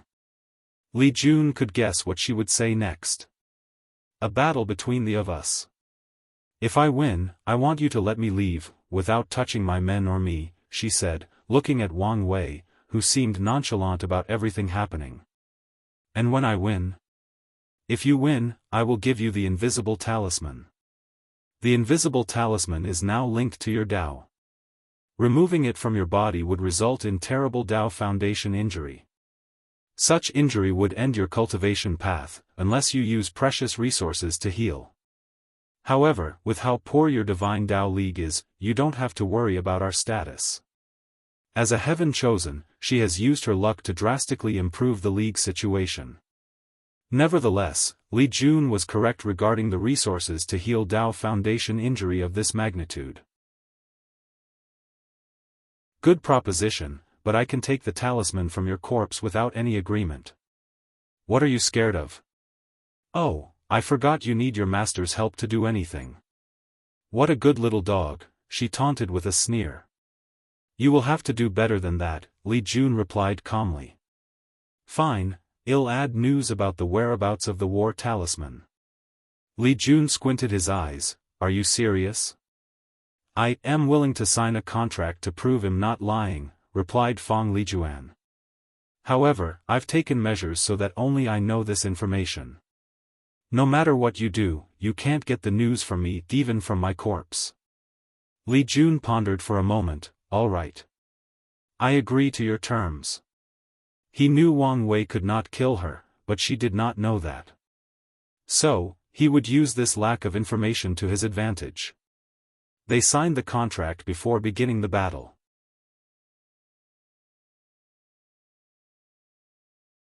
killing fate.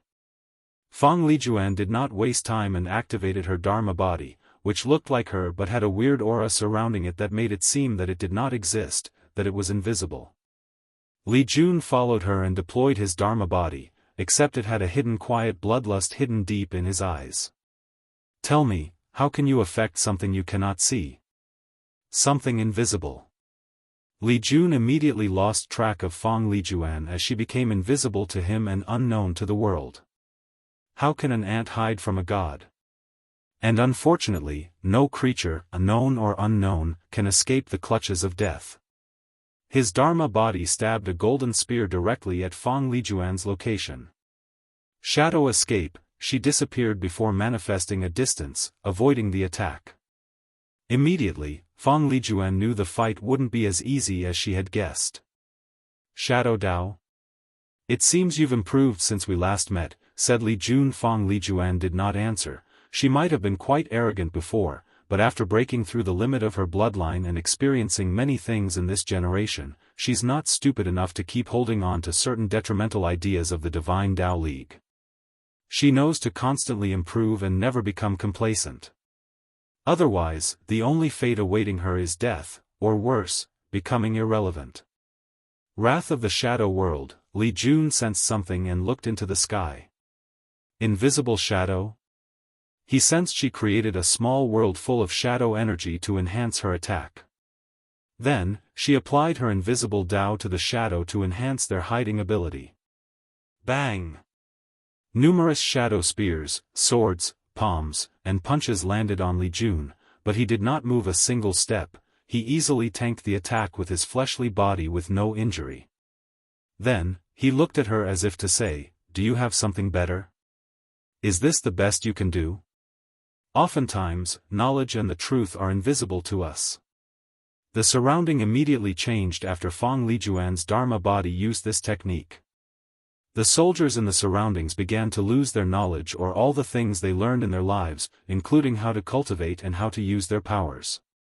They began to forget fundamental truths like they were humans, had a mind, spirit, and soul, or that they understood the laws of heaven and earth.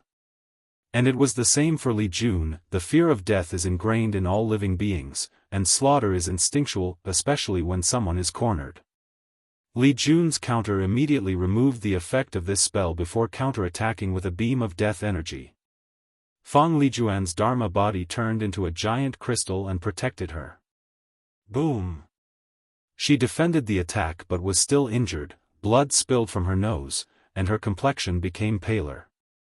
Fang Lijuan immediately tried to make her injury invisible as a way to heal. If it's not there and invisible, then it does not exist. Unfortunately, Li Jun's Dui realm would not allow such a thing. Is this what Imo Xingyun referred to as Dui realm? How can Li Jun be talented enough to reach such a stage? Fang Lijuan knew she could not achieve 9 extremity, so she wanted to enter the Dui realm at least. But even that was more challenging than it sounded. Her mind worked rapidly, thinking of countermeasures. Meanwhile, Wang Wei looked at the battle from a distance. They were not surprised by the flowering words these Dharma bodies would recite during the match. In the Supreme Realm, battles are often more about understanding the Tao and manifested in the form of a philosophical debate. Although it may appear stupid and pointless to some people, they knew these battles were perilous if something went wrong. If a cultivator suddenly doubts their Daoist during one of these debates, there is a high chance of developing heart devil, the collapse of the Tao heart, and/or their state of mind. And this collapse has created the existence of an anomaly, half-emperors. Typically, these people with doubts or wrong interpretations of their Tao would die if they ever touched the heaven will. However, throughout history, one recorded exception is the Heat Emperor. The Heat Emperor cultivated pure Yang Tao, with a fighting style involving extreme heat to burn all matters and concepts. However, in one of his battles in the Supreme Realm, someone pointed out that solitary Yang cannot exist without Yin, and vice versa, meaning he needed a touch of Yin Tao in his extreme Yang Tao. Unfortunately, the Heat Emperor refused to accept this fact and went on a maddening tirade. Years later, no one knew how he managed to enter the Quasi-Realm, and he took the heaven will with some luck and strength. Then, the world learned of half-emperors, an entity even weaker than pseudo-emperors. Pseudo-emperors can become third class as long as they fix their Dao hearts. However, half-emperors are as weak as 5 root Dao ancestors. According to records, they have the eternity ability of ordinary emperors, but it is unknown whether they can improve or fix the issue with their Dao. Please visit Panda, N0VE1. Co. MPN DN0VE1 C. M. Wang Wei theorized the Heat Emperor might have been the first half-emperor, and Heavenly Dao fixed the bug in the game after him. Of course, there is also the possibility that half-emperors is more common in other places like other source chaos worlds. Fang Lijuan decided to be even more aggressive in her approach. The things most important to us cannot be seen. What are the most important things to Li Jun? His family, loyalty, sect, and pursuit of the Dao. All of a sudden, he felt these were not that important, they were rapidly becoming invisible to him, they no longer were a part of him. My slaughter Dao exists for guardianship, and as long there are people I need to protect, nothing can change my essence. Splish. Fang Lijuan suffered backlash for the failure of this technique. But she did not care since it was the first step of her plan. Shadow attachment, a very subtle and undetectable shadow expanded from her body to connect to Li Jun's shadow. Now, your power belongs to me, said Fang Lijuan. Through the connection of the shadow, she can access her opponent's power and bless herself with it. This is one of the tactics she's been planning to use against Wang Wei and Di Tian after learning about their strengths. Of course, she knew this was far from enough. My power? Can you even handle its weight? Can you handle the burden of death? The screams of the fallen? Screamed Fang Lijuan, her voice shrieking with misery and pain. The voices, make them stop. She could hear an infinite number of people talking to her, asking her why she killed them. It was like she had to confront the grieving souls of all the people Li Jun had killed. However, there is no way he could have killed so many people. Li Jun did not kill so many people. However, in the sects trial, he had to confront the killing intent and baleful aura of numerous emperors who had too much blood on their hands. He has been using this method to temper his mind and willpower. So, he passed on this burden to Fang Lijuan for her to have a small taste. This battle has been quite the disappointment, he commented. He has not even used his immortal venerable strength yet, otherwise, he would have instantly crushed her. Not yet, it's not over, stuttered Fang Lijuan as she disconnected the shadow and abandoned her previous tactic. I have one last attack.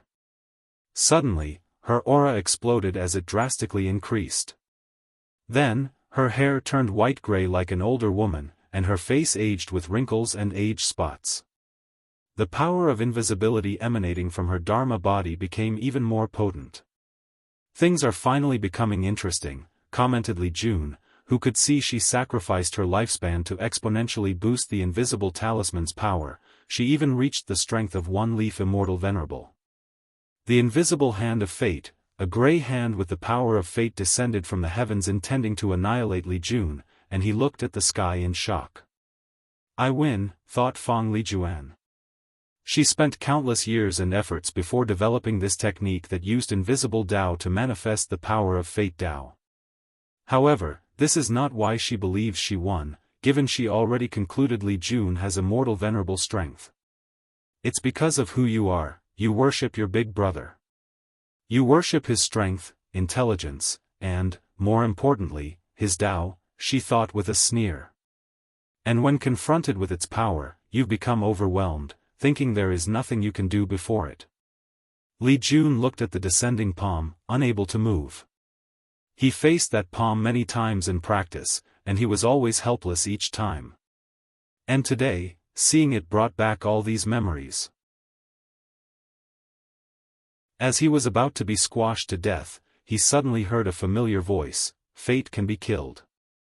His eyes suddenly became bright as he held his spear. Yes, there is nothing between heaven and earth that I cannot kill. Fate killing spear, he stabbed his spear, utilizing all the power of his slaughter Dao. The palm disintegrated into beautiful motes of light, turning the gray sky back to its blue color.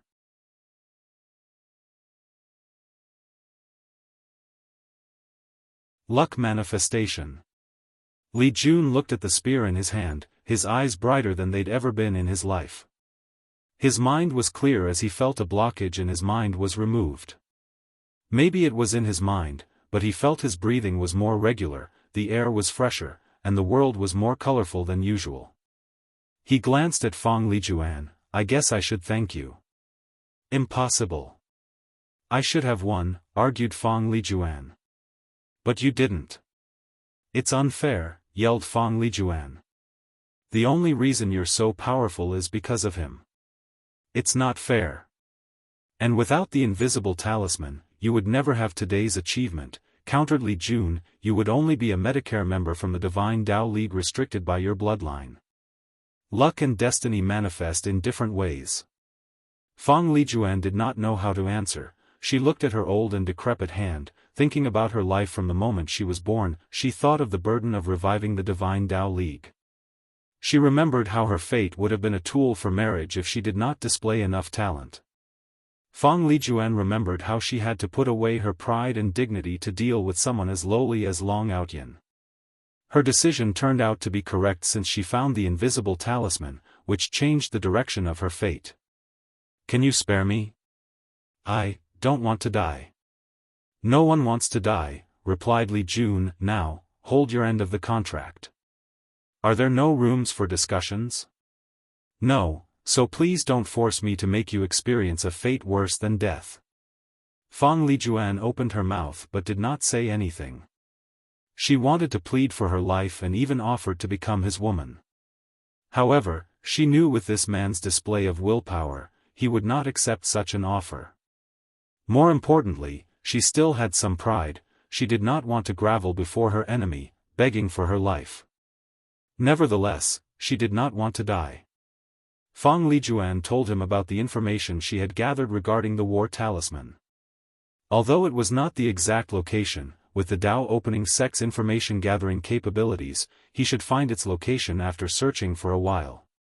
Then, she placed her hand above her heart to take out the invisible talisman. I don't want my journey to end here. Fong Lijuan was unwilling, and until the end, she thought of any possibility of escaping. Hurry up, demanded Li Jun with impatience. Suddenly, Fong Lijuan's old eyes brightened, and she yelled, Heavenly Dao, I want to change sides, I want to join the devil's side. Bang! Li Jun's spear hit a golden barrier that easily nullified his attack. Then, he sensed the unique power of Heavenly Dao that controls the game. Player Fong Lijuan wishes to switch their allegiance. Please confirm yes or no. Yes, but take me away from this place. Do you know what you're doing? By becoming a traitor, you'll forfeit your right to prove the Dao, said Wang Wei. Maybe in the myriad emperor world, but the endless void is vast, with many opportunities, replied Fong Lijuan with a sneer. What about your Divine Dao League? Do you know the fate they'll suffer once your betrayal is known? Fong Lijuan gritted her teeth but did not answer. This method was the only way to survive.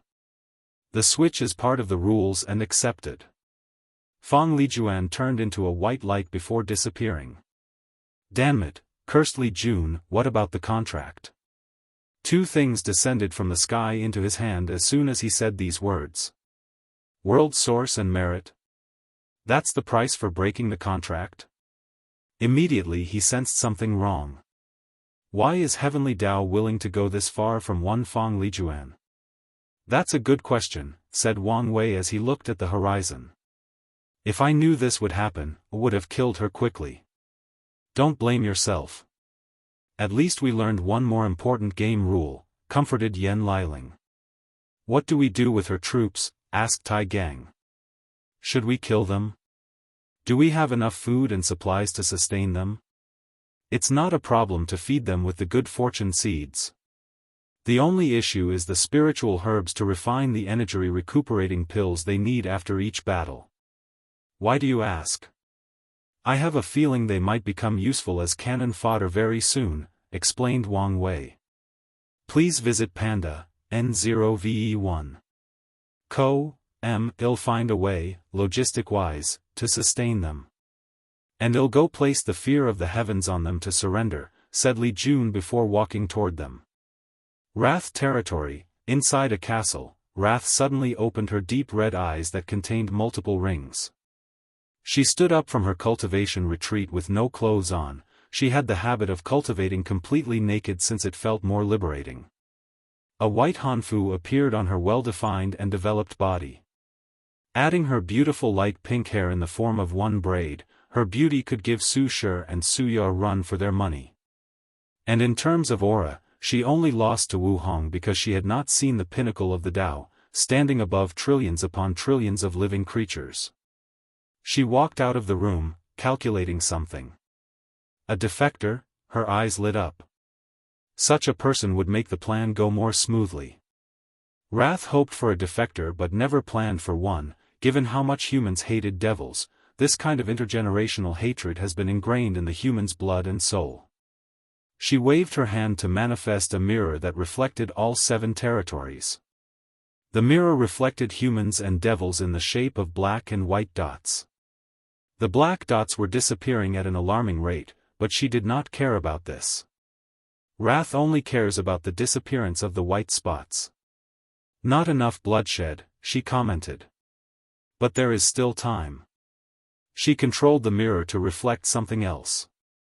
The defector is in my territory? Excellent.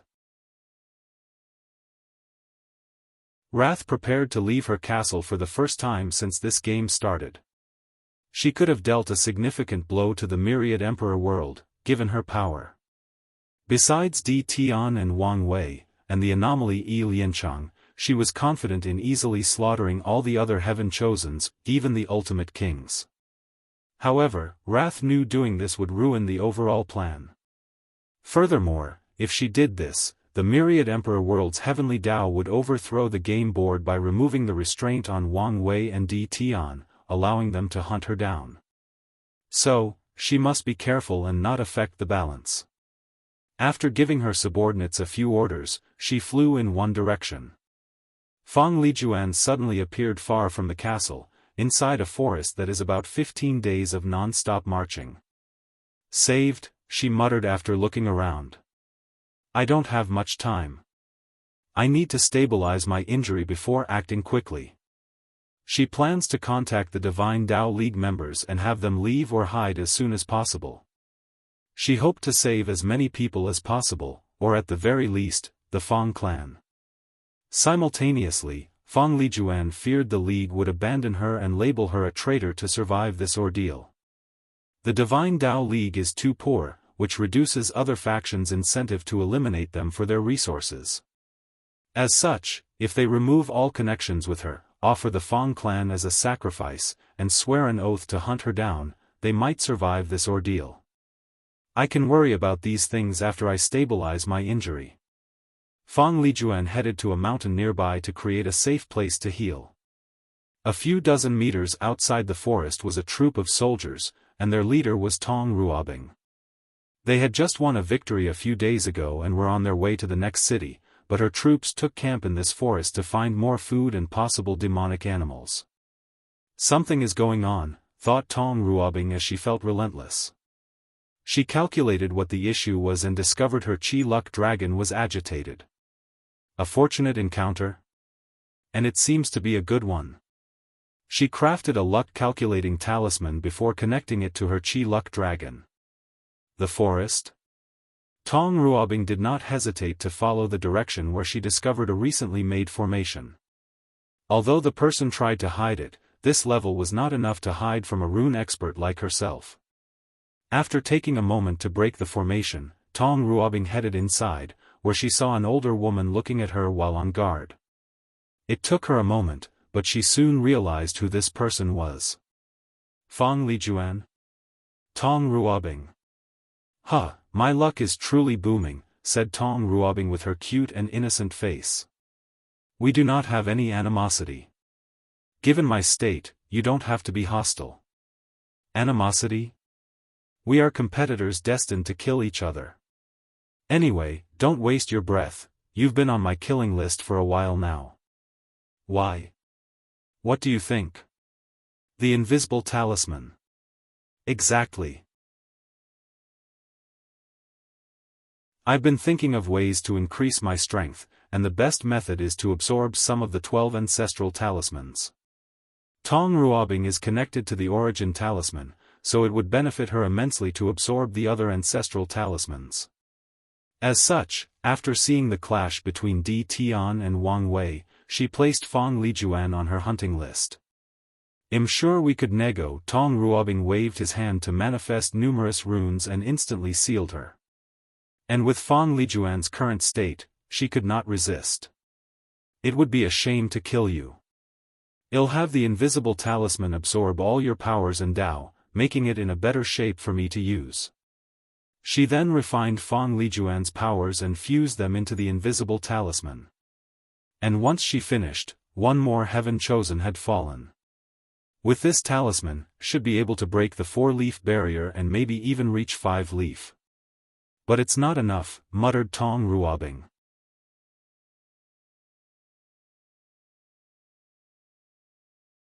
Love. Wrath floated above the sky, looking down at Tong Ruobing in the forest. She knew she was late and someone had killed the defector. The air around her twisted as she tried to rein in her anger. It was one thing to have no hope, but the despair or disappointment is even worse once it's crushed right before her. She landed on the floor, calling out her sword. Her actions immediately alerted Tong Ruobing, and she became on guard. Feeling a sense of dread, Tong Ruobing immediately activated her Proving Dao artifact, creating a pink crystal on her forehead. "Who are you?" asked Tong Ruobing, however, she received no answer. Heaven eradicating stab, a dark red sword energy flew from Wrath's sword to swallow Tong Ruobing, so she used defensive talismans and redirecting talisman to deflect the attack to its enemy. Her tactic failed miserably as the redirecting talisman broke apart under the sheer power of the sword. Meanwhile, her defensive talismans barely blocked the attack by forcing her dozens of steps behind. "You're a devil." Tong Ruobing's surprise came from Wrath having no physical traits of any devil subspecies. Even her bloodline did not give away her identity, she only discovered it because of the innate maliciousness devil contained deep in their souls due to their ability to absorb negative karma. "No, you're more like a human with a devil bloodline," commented Tong Ruobing. "Does that matter?" Heaven killing slash, the surroundings turned dark red with a swing of Wrath's swords, cries of agony could be heard as if the heavens roared in pain because of that sword. Tong Ruobing acted swiftly to use teleportation talisman for short-distance space travel to evade the sword. She discovered, kings, could teleport short distances when they engaged in battle. Regrettably, her attempt failed. A sword that kills the heaven must be mighty and encompassing. "So, how could you evade?" said Wrath with a sneer. After being hit by that slash, Tong Ruobing felt every atom of her body was about to sever. Her defensive capabilities were like a mortal child fighting a body-refining stage cultivator. Immediately, she activated her trump card, one of her best talismans, the Reality Illusion Conversion Talisman. She converted many of the attack's potency and injuries into an illusion to save herself. "Who are you? And what do you want?" asked Tong Ruobing, lying on the ground missing her left arm, the right side of her brain, and many holes in her body. She knew she would have perished if the opponent did not control their strength. "The Myriad Emperor world is truly experiencing a resurgence," sighed Wrath after detecting Tong Ruobing's immortal veneral 3-leaf strength. What's more, the latter still had more potential. Besides her, only 3 of the other sins had immortal venerable strength, but they were only in 1 to 2 leaf and had to rely on treasures and secret techniques to reach higher strength. However, this number should have been much higher, given who and how they were trained. Wrath looked at Tong Ruobing, "You should thank your luck." She then flew away, she controlled herself despite her emotions. She knew she could not start killing these heaven-chosens, otherwise, the plan would be ruined. After returning to her castle, Wrath headed directly to one of the rooms where a red sword floated above a dark red blood pool. A mysterious aura came from different locations to enter the sword. My 9-leaf strength is not enough. I need to reach the Dao ancestor level of power, and this is my only chance. She squinted at the sword before leaving. Sloth territory, the group had finished subduing Fang Lijuan's troops and was camping when Wang Wei sensed something. What is it? I think something happened to Fang Lijuan, he replied. What do you mean? I don't know since I cannot calculate heaven's secrets in this place. But I sense a shift in the river of fate, her heavenly luck was stripped from her because of her betrayal, so something bad definitely happened to her, she might even die. I say good riddance, stated Yen Liling. If it's true, I would be sad, said Li Jun, shaking his head. And why is that? She is technically the first real opponent I've ever had in my cultivation journey. I don't know. Somehow, I feel sad knowing she was dead. I could understand you feeling that way if she did not become a traitor. Li Jun shook his head and did not explain. He disdained Fang Lijuan's actions despite understanding she did it out of fear of death. Nevertheless, he still felt nostalgic for some reason. Please visit Panda, N0VE1. Muttered Wang Wei as he looked in one direction, garnering the group's attention. Soon, they sensed the same thing as him as someone approached them. Wife, he said. Surprised, said Wu Hong with a smile. I am. I thought you didn't want to come. I only said that to surprise you later on. Well, that was a great surprise, replied Wang Wei with joy written all over his face. I knew you would like it. More than like it. With you here, I can figure out the ins and outs of this stupid game. With his wife by his side, he's like a tiger with wings attached to him, becoming 100 times deadlier and more efficient as a hunter. Bang! Wang Wei punched straight through Wu Hong's heart, blood splashing on his clothes and the ground. Then, with a calm and indifferent gaze, he removed his bloody fist, looking at her kneeling on the floor. How did you know? Every time I see her, my heart flutters, and the world seems brighter. In our more than 100,000 years spent together, this has always been the case. Even if I slept next to her and lay eyes on her in the morning, this has never changed until today. There are a few other reasons Wang Wei knew she was fake. He did not sense their fate connection. Wu Hong would not have easily changed her mind after saying she would not interfere, and if she wanted to surprise him with her personality, she would have appeared out of nowhere to see his flustered reaction. However, the sensation he felt after laying eyes on her was the first thing he noticed that made him think something was wrong. Only because of this? Lust could not believe her plan failed because of such a stupid reason. Yes. What if you were wrong? Then I would be wrong, replied Wang Wei. If he were wrong, Wu Hong would only ask him why he attacked her before beating him until his mother could not recognize him. Why, you're a ruthless man. You did not hesitate in the slightest, said Lust, with blood dripping from her mouth. If the role were reversed, I guarantee you she would also not hesitate. This is not over, Wang Wei. I will have the last laugh, said Lust before disappearing, still with Wu Hong's visage. Wang Wei was not surprised as he detected she was a clone or projection after attacking her. He sneered as he followed the karma connection he had just made to a place far in the distance.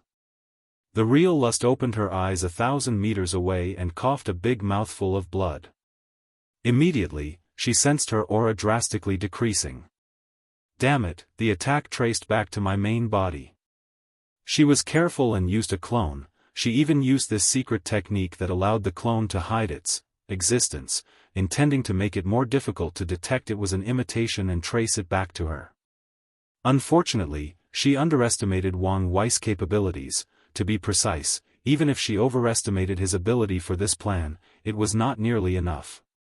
I don't have much time left, she concluded after analyzing her condition. She hurriedly activated her alliance authority to return to Sloth Castle before teleporting to her territory. After returning home, she immediately took out a chaos treasure. After passing the trial, each of the 7 deadly sins received one. She did not hesitate to sacrifice and ruin the treasure to heal her injury. However, Wang Wei's 9-stage D realm was a nightmare, so she could barely stabilize her injury. Damn it, do I have to ask Wrath for help? Lust pondered with gritted teeth. No, there is another way, D Tian. She is a lust devil. After passing the trial, she also inherited the lust Dao. Her bloodline with the Dao granted her immense power and 2 special abilities. The first one is to turn into a perfect physical replica of what a person loved the most. It could be their friends, family, lovers, or child. Although this technique was not flawless, she used other methods to enhance its capabilities. The second ability is she could inherit a person's strength or power after sleeping with them. So, she planned to steal Wang Wei's power once she fulfilled this condition. As long as I get his power, I can heal myself and even have my revenge. After thinking for a moment, Lust prepared. She had to worry, but she also was not sloppy. She found a way to hide her injuries and prevent D Tian from detecting something. Unfortunately, she was too weak to create another clone and had to take the risk. Once the preparations finished, he headed to his destination.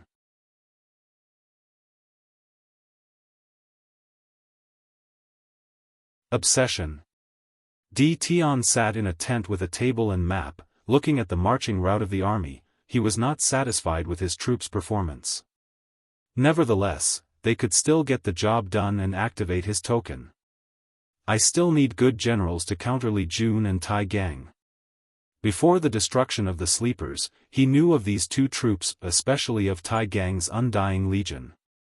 However, back then, he cared only a little for a general and their troops since he did not think they would become that important. So, he only asked his Sleepers to keep their eyes on them and infiltrate their ranks if possible. All that work, gone in an instant. D Tian was still mad about that tremendous loss. Although he has rebuilt the Sleepers, they were nothing compared to their past selves. While planning the next attack, he suddenly sensed something in the distance. Someone trying to lure me? He sneered before walking out of the tent, heading in the direction he felt something. D Tian paused as he saw a beautiful woman bathing in the light of the moon, gazing at the sky. The tree next to her shaded from the freezing cold of the night wind, guarding her like an eternal protector. So perfect, he muttered under his breath, mesmerized by her aura. Ninger, is that you? After leaving his seal, he tried to find her again, but to no avail. I thought you did not want to see me. I didn't want to, but here I am, replied Xiao Ning. D Tian walked before her, holding her warm hand. He hesitantly raised his hand to caress her cheek. They were the same as he remembered, the exact same face he longed for. Something seems wrong. You seem weaker than when I last saw you. Xiao Ning sighed out loud. I did not want to tell you, but I don't have much time left. You're disappearing? I should have expected this. Whatever obsession keeps you tethered to this mortal coil would not last forever. A sad truth, regrettably, replied Xiao Ning as she also caressed his face. Before I leave, I wanted to see you one last time. To spent, she blushed, which in fact, accentuated her perfect beauty. One last night of passion. I cannot remember the last time I saw you so embarrassed, D Tian stated with the most brilliant smile on his 100 million years of life. Don't make fun of me, you know I get shy. That's true. He gently kissed her, feeling the lost sensation of his youth. The last time he stroked her lips, he was nothing but a young, passionate, and arrogant late with no fear of the world and boundless hope and ambition for the future. D Tian waved his hand to isolate the surrounding area and clean the ground. Then, they took off their clothes and lost themselves in the bosom of passion, thrusting themselves into the abyss of longing. Their lust and passion lasted more than 5 hours before ending. Di Tian stood up from the floor before slowly putting his clothes on. He did not rush or use spells or techniques to place them on magically. Once he finished, he turned around to look at Ninger on the floor. With a calm gaze, he watched as black smoke emanated from her body. He sighed. How did you know? Lust could not believe she had failed twice in a row, especially when she reached so far with Di Tian. Longing is one of the most powerful things that exist, stated Di Tian calmly. One time, I missed her so much that I began to dabble in illusion to see her again. Unfortunately, no matter how hard I tried, I could not recreate her. But you succeeded. I don't know how exactly, but you turned into my Ninger. He guessed she could reproduce things perfectly from his mind, but he was not entirely sure.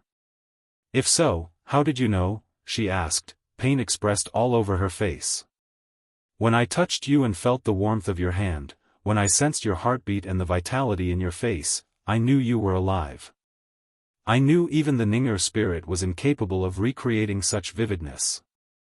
Lust wanted to scream, she again failed because of such a ridiculous thing. No, not ridiculous, it's love. Something I always disdained as a lust devil.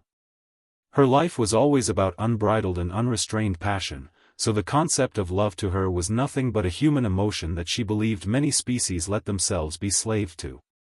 If you knew it was me, why did you bed me? She asked as many parts of her body had dissipated. I am a very lonely man. After so many years, I could not resist the temptation, replied Di Tian, gazing directly into her eyes. Don't you feel any remorse? You've betrayed the woman you claim to love, the woman you supposedly would do anything for, PNDNO1. I do feel remorseful. And when I see her again, I will confess my sin, and she will forgive me. After all, I am only human, and to err is part of my nature. Ha ha ha ha, laughed Lust in a deranged voice. You men are all the same. After getting what you want, you make all kinds of excuses. Di Tian frowned, not angered by the mocking word but bothered by her vicious laugh that destroyed Ninger demeanor and aura. Please visit Panda, N0VE1. You can think as such if it pleases you. Di Tian could tell this devil had some complicated story about love and desire. However, he did not care, his conscience was clear. Why do you have to kill me? Said Lust as she regained her calmness. I can replace your Ninger. No, I can just be a stand-in, and I'd be fine with that. You can treat me as a way to soothe your loneliness. Di Tian squatted down to be at eye level with her. He caressed her face one more time. Your presence would be a constant reminder of my arrogance, pride, and my greatest failure. Di Tian's eyes became dazed as memories of that day flashed in his mind. After so many years, everything was still so vivid. More importantly, no matter what you did or how you look, I know you're not my Ninger. Lust wanted to scream, plead, or even throw a tantrum. However, she was too feeble to do anything else as most of her body was gone. I once met a primitive human tribe in a secret realm, said Di Tian with a reassuring voice. They believe that death is a transition to a higher state of perfection, a way to achieve perfection. Maybe the process won't be as fearful if you think about it that way. Maybe, thought Lust. She was about to experience true death, with her soul destroyed and incapable of entering samsara.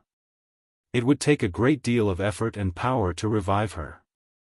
As she faded into nothingness, Lust thought about her life. Lust devils live a life of depravity and sin. And if they are not powerful, a fate worse than death awaits them. Unfortunately, she was weak in her early years. Things took a change for her when she met Sloth, and they desperately survived in this cruel world. Although there were many ups and downs, separations and reunions, they survived by depending on each other.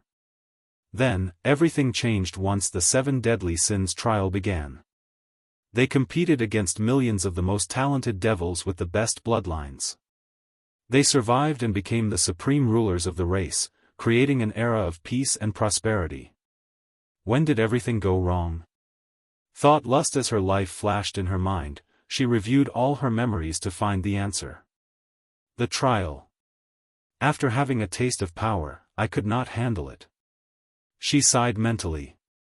In her last breath, she remembered Sloth's face. Her ambitions ruined the possibility of finding love like these two, to find someone who could recognize the real her because of a ridiculous reason. Maybe we devils are destined to have things like love and happiness. Lust died. She dissipated into nothingness. A suffering soul with a story, commented D. Tian with his usual cold and indifferent face. The cultivation world does not lack those. He waved his hand to create an unnamed tomb for her before walking back to the barrage. The devil race could be the answer to my problem. These 7 ultimate kings would make perfect generals. He shook his head, disappointed he could not get much information from Lust's mind.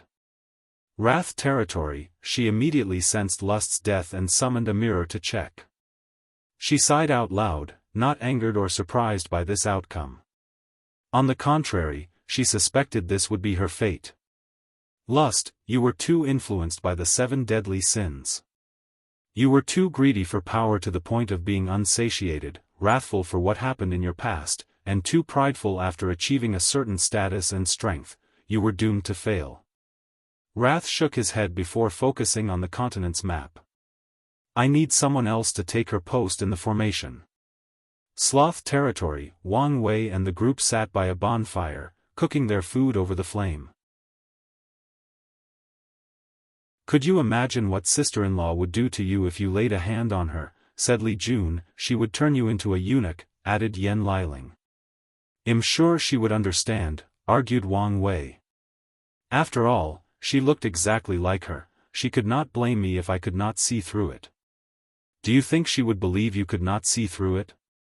Well, I'm talking about a hypothetical situation. Even if she could understand, she would never completely forgive you, said Li Jun, looking at his wife with his side eye, ensuring he did not make eye contact. Every time you have a disagreement or argument, she would flaunt it on your face. Wang Wei gave him a pitying look but did not say anything else to not get him in trouble. The poor guy has been suffering enough based on this wisdom he just dropped. Then, he suddenly stopped cooking his food to look in the distance. It's one thing after another these past few days.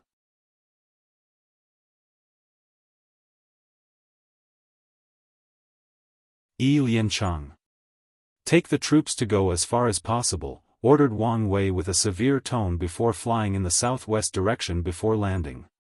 He saw Yi Liancheng carrying one soldier. After noticing him, the latter stopped before throwing the soldier away. Wang Wei observed Yi Liancheng closer than before and quickly realized the eerie atmosphere around the latter was more intense than before. Furthermore, he even felt a sense of dread that danger, or to be precise, death, loomed over him. "You're here for me?" he asked. "Of course," replied Yi Liancheng, licking his lips. "Interesting, treating me as prey," commented Wang Wei. "I hope you're not all bark and no bite. You'll know." Bang! Wang Wei instantly appeared before him and punched him, exploding his body and sending dark green blood flying in all directions. Then, he instinctively flew backward to avoid the falling blood. He looked at his hand and saw a small burning mark.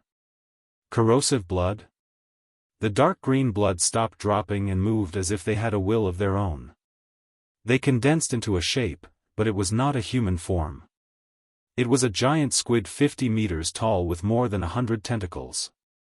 Then, something occurred that made Wang Wei squint his eyes. Numerous eyes suddenly appeared all over the squid's body, giving it a horror-like appearance. Even the aura surrounding him became eerie or bizarre. Couldn't it be? He did not want to acknowledge what he was thinking. Eyes of terror, all Yi Liancheng's eyes shone brightly as they gazed at Wang Wei, who immediately felt a weird power invading his soul, trying to affect his state of mind or insanity, to be precise. It is. He thought before manifesting his Dharma body and borrowing the power of his incarnations, he would go all out for this battle to kill his opponent as quickly as possible. Destruction cannon. The Dharma body opened its mouth to fire a red mine containing the Tao of destruction. The intent was to eradicate this thing on an atomic level, not leaving a single piece of his flesh and blood intact. Eye of Spacetime. A tunnel containing the power of spacetime manifested before Yi Lianchang to transfer the attack away. Unfortunately, the destructive beam could destroy spacetime, so the tunnel only lasted a few seconds before the beam hit him. Oddly though, only half of the squid's body was destroyed. Wang Wei reacted in time and appeared above the intact half. He gathered all the power of his fleshly body and punched Yi Lianchang. Duck. Nothing happened, not even shockwaves from the force of his attack. Immunity to blunt force? This guy is the enemy of pure true power Tao cultivator. If a person only cultivated their fleshly body and relied on brute force to fight, Yi Lianchang would be a nightmare for them. Immunity? Well, see about that, thought Wang Wei with a sneer. Conceptual punch, duck. Duck. Duck. Bang! He punched the second half millions of times in less than an instant before it exploded into dust. The 12 zodiac technique, he acquired from Gu Xian's trial, had a few interesting zodiacs, and the one most interesting was the dragon zodiac. Wang Wei learned a technique called conceptual punch, that allowed him to use his pure physical force to attack concepts. For example, he could punch death or creation with this technique. And in the case of Yi Lianchang's case, he hit the latter's immunity. And since he was more powerful than him, he could overwhelm him into bypassing such powerful immunity. According to Wang Wei, this technique has a lot of potential, especially if, one day, he could use it to destroy the eternal attribute of great emperors and even eternal emperors. It would mean he could kill these entities without the need for Tao will. Please visit Panda, N0VE1. Wang Wei's actions were swift, decisive and happened in less than a nanosecond. However, he knew the battle was not concluded. He watched as Yi Lianchang's body regenerated. Even my D realm had no effect. You should understand by now, said Yi Lianchang. I'm immortal. And even though I'm not as powerful as you, I can still wear you down, no matter how long it takes, before I hunt you down. Wang Wei ignored him before attacking again. His fist moved so fast, leaving shadows and afterimages. He left an incalculable number of holes in the latter's body and soul. My conceptual punch does not work for his immortality. Nightmare world. Yi Lianchang went on the offensive by changing the surrounding into a hellscape and manifesting countless cosmic horrors. In this place, even a 5-root Tao ancestor would have trouble keeping their insanity. However, who was Wang Wei? A man whose willpower is beyond even his comprehension. Without a change in his face, he manifested a golden light that instantly extinguished this nightmare world. Pa N Dan 0v1. C0M. Subsequently, the power of spacetime flashed in his eyes. Then, he saw a young member of the deep squid race who got caught by an unpredictable and turbulent current and ended up deep at the bottom of the ocean. And from there, he had an encounter that changed him for his entire life. I cannot change his past or fate to make it so that he never had this power. This was his plan to kill Yi Lianchang, but it failed. He waved his hand to cover the sky with numerous runes, which then turned into a sphere to seal the squid. Boom! Boom! Boom! Yi Lianchang exploded his body over and over to generate enough power to break the seal, taking full advantage of his immunity. He, do you want to know something interesting? Laughed Yi Lianchang. I am not like these rats from the upper dimension. My immortality is absolute and will work during the final battle. He. Wang Wei created a black energy ball in his hand with the power of destruction and annihilated him once again. Then, his Dharma body floated in the air while sitting cross-legged. It mobilized the Tao of Karma as it searched for the numerous threads connected to Yi Lianchang. While the main body continued to annihilate Yi Lianchang to see if there was a limit or flaw to his ability, the Dharma body finally found the thread. Unfortunately, someone or something else also discovered him. Wang Wei found his mind in an unknown place. At first, nothing was distinguishable until he saw an enormous creature looking at him from above. It was a humanoid creature with a squid for a face, wings, and claws. He could not see everything else clearly besides the creature's face. Immediately, he knew what he faced: one of the 13 taboos, the old ones, the great dreamer, the sleeping one, Cthulhu. Fear was about to overwhelm Wang Wei when his intuition told him being afraid was the last thing he needed to do. Instead, he needed to directly face this mighty being without a hint of timidity. And that's exactly what he did. He looked directly into Cthulhu's eyes, ignoring the murmurs that could probably drive any great emperors and even empyreans to madness. As Wang Wei looked directly into the creature's eyes, he began to notice things he previously did not. For example, Cthulhu had chains on its body, preventing its mobility. And the power he sensed from these chains seemed scarier than the creature itself. After what felt like an eternity, Wang Wei's vision ended and returned to reality. Without hesitation, he instinctively gathered his willpower and Di realm and perfectly fused them. Then, he cut the karmic connection between Yi Lianchang and Cthulhu. What the hell is going on? He did not say the name. He once asked Wu Hong if there were other civilizations like Western magic or based on other races or ethnicity in other chaos worlds. And she told him they did not exist in the chaos universe. And Earth is probably the only place in the entire universe with races or ethnicity, making it a special place that even she did not know the secret to. But Cthulhu is Western mythology and should not exist. No, that's not important, thought Wang Wei as his mind began to work rapidly now that he had managed to calm down. In Lovecraftian myths, Cthulhu and the old gods are often portrayed as creatures outside of space and time. They are so powerful that they can only interact in the world through clones or incarnations. What if the one I saw was just a clone of the real Cthulhu?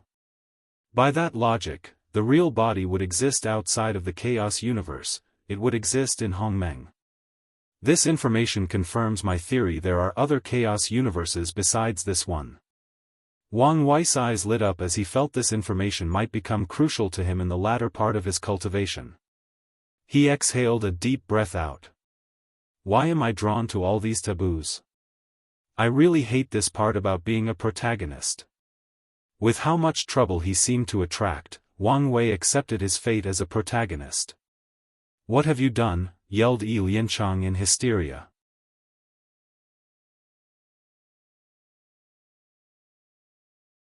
Spirit Genesis sect.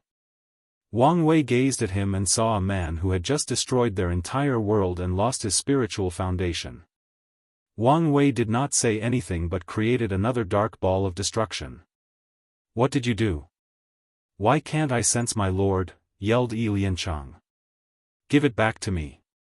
Give me back my lord. He is my everything. Give him back. I can't say I feel pity for you, commented Wang Wei while shaking his head. I really want to search your soul to get more information.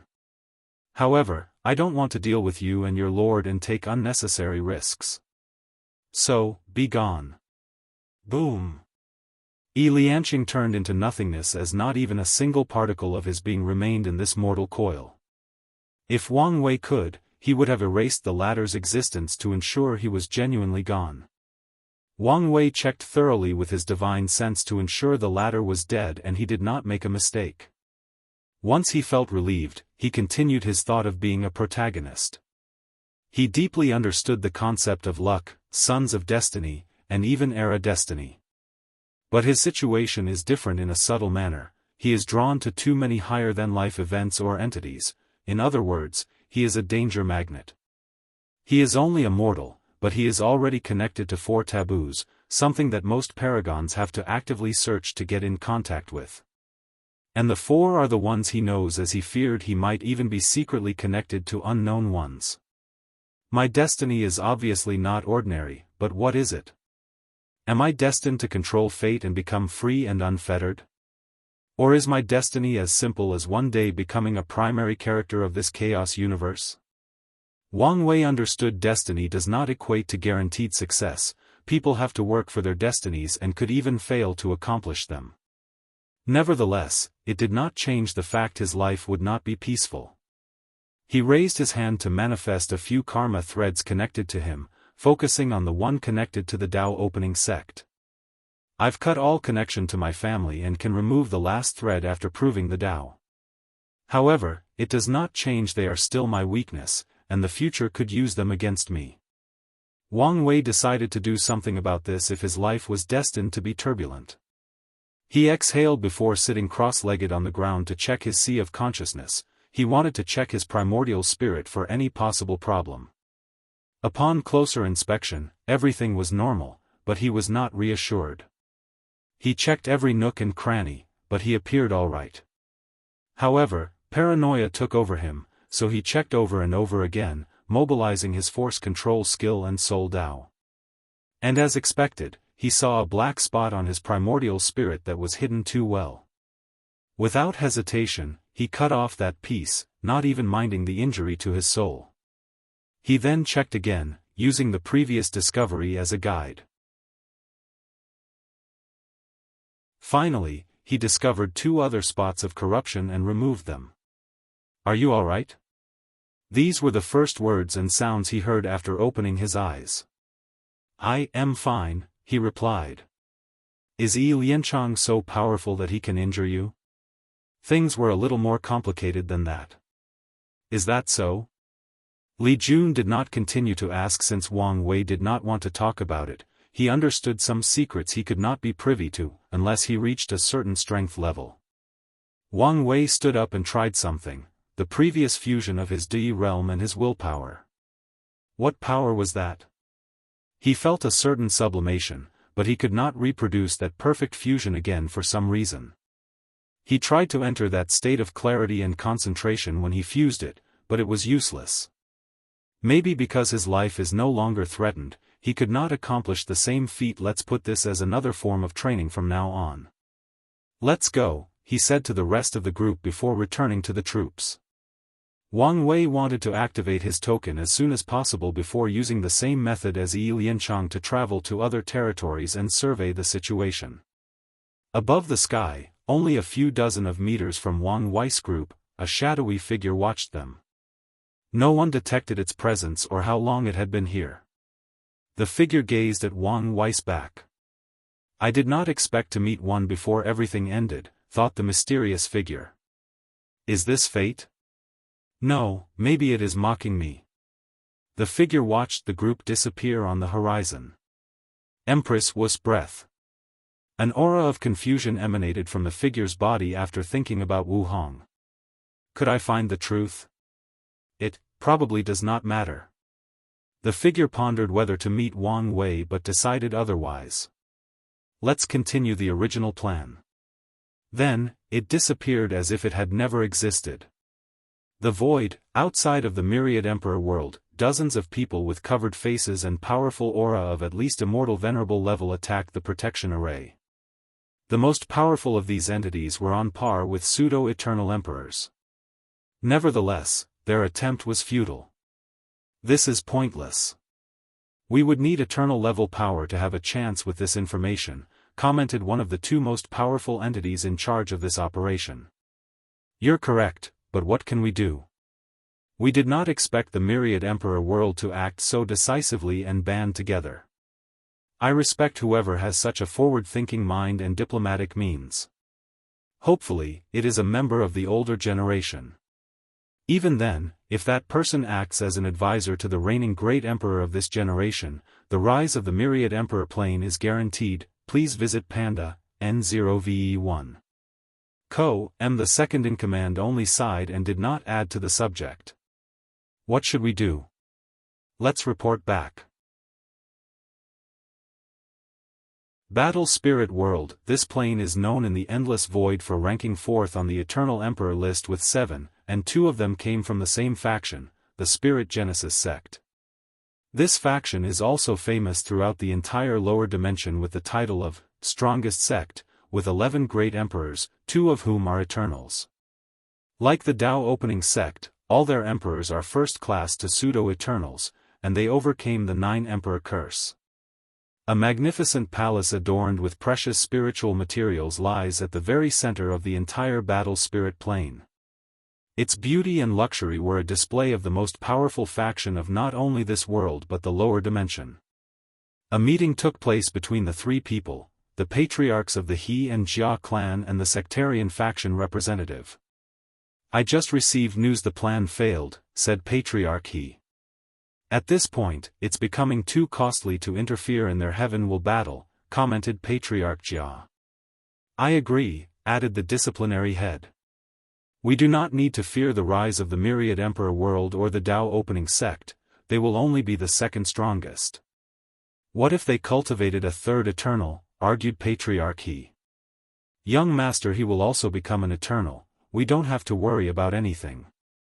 "Instead, we should prepare for the 12 emperor curse," replied Patriarch Jia. "The more reason we should prevent them from succeeding." He Patriarch had the most confidence in his son. Nevertheless, he wanted to do everything in his power to ensure not his son's success but also to retain the sect's title as number 1. After all, such a title will manifest in the form of destiny and chi luck. Furthermore, his He clan has cultivated 4 great emperors and 1 eternal. Once he succeeds, they will have 5 emperors with 2 eternals, surpassing the Wang clan. As such, he must interfere in their promotion. "What else do you want us to do?" "Send our immortal monarch." "That's exactly what I want." "Absolutely not." "I also disagree," added the disciplinary head. "Their faction only had 3 great emperors compared to the others 4. However, they also cultivated an eternal." Patriarch He groaned since he knew he could not mobilize such power on his own, so he needed to convince these 2. "Have you heard of the Eternal Supreme theory?" he asked, and the 2 had read about it. "Some eternal emperors are leagues above others, capable of easily defeating other eternals, referred to as Eternal Supreme. The myriad emperor world has 5 Eternal Supreme, Qiuan, Sword Empress, Absolute Beginning Emperor, and Empress Wu. Little is known about the Human Emperor and Heaven Opening Emperor. However, there is a high chance they also were Eternal Supremes. The Dao Opening sect has 2, while we only have 1. Do you see where I'm going with this? We don't know if the next emperor of the Dao Opening sect or the plane will be 1, argued Patriarch Jia. No, but there are signs." The 2 frowned. One of the signs of an Eternal Supreme is breaking the barrier between mortal and immortal. Although it is not guaranteed, it is an excellent indication. The information they received from the recent deception trial is that many such young talents appeared in the myriad emperor world, with the most brilliant from the Dao Opening sect. You should have faith in your son. The Spirit Genesis sect had the most trust in their young master to become an Eternal Supreme. I do. But I also want to be cautious and pave the way for him. Fine, I agree. It's better worth it. I give you my sincere thanks, fellow Daoist, bowed Patriarch He.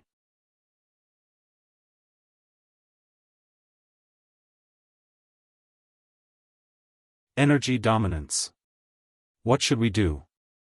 At this rate, the resources we have to use to maintain the array is becoming too much, said the Origin Rune Palace's insurgent representative.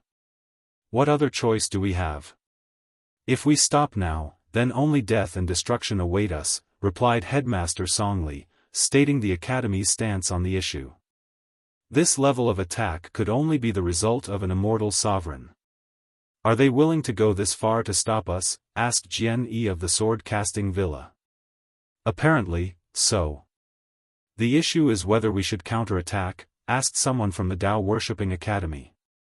Before an immortal sovereign, that would be suicide, commented the Tai Profound Gate. The best course of action is to have people controlling the array to increase its defensive power. As long as we last a few 100,000 years until the heaven will battle, everything should be fine. Indeed, this is the best option in the current situation. Luckily, we activated the protective array in time. Otherwise, the result might have been catastrophic. Everyone gave Origin 1 a glance, thankful someone in this generation was wise enough to predict this possible future and prepared beforehand. Simultaneously, these people were envious that it was not their heaven chosen who had this level of foresight. They even wished it was someone from the older generation who had this idea instead of Wang Wei. I'm curious who is responsible for this attack? Probably a collection of worlds. However, there is definitely someone who leads the fray. That's not important for now, and we can search for the culprit later on. True. Origin, you've been very quiet. Is something in your mind? Something on my mind, reassured Origin 1. But you don't have to worry about the situation, we will take care of it. And exactly will you accomplish this? Emperor lineages with 6 or above emperors suddenly shift their focus on the Dao opening sect. They sensed that something that would further affect the world's power balance was about to happen. It's best to show you. Origin 1 changed the array to display the image outside of the plane in the void. Initially, he pondered whether to use this opportunity to get some benefit from these people. However, considering the need to keep the peace and stability, he chose otherwise. The purpose of this meeting is a demonstration of the Dao opening sect's strength and further reinforce the status quo. In the image displaying array, everybody saw a man dressed in black bombarding the protection array with potent attacks. Oddly, no one could see what the person looked like. Suddenly, the man stopped attacking as a glorious and brilliant sword light came out of nowhere and enveloped him. He reacted swiftly, and with one step, he evaded the attack. A woman with a silver mask appeared before him, holding 2 swords. "Impossible," said the black-robed man. "Surprise, little rat," said Sword 1. "You did not have this power a while ago. So how come?" Unless, Elder, he seemed to have thought something. "I guess I should have expected this from the Dao opening sect. You know a lot about us.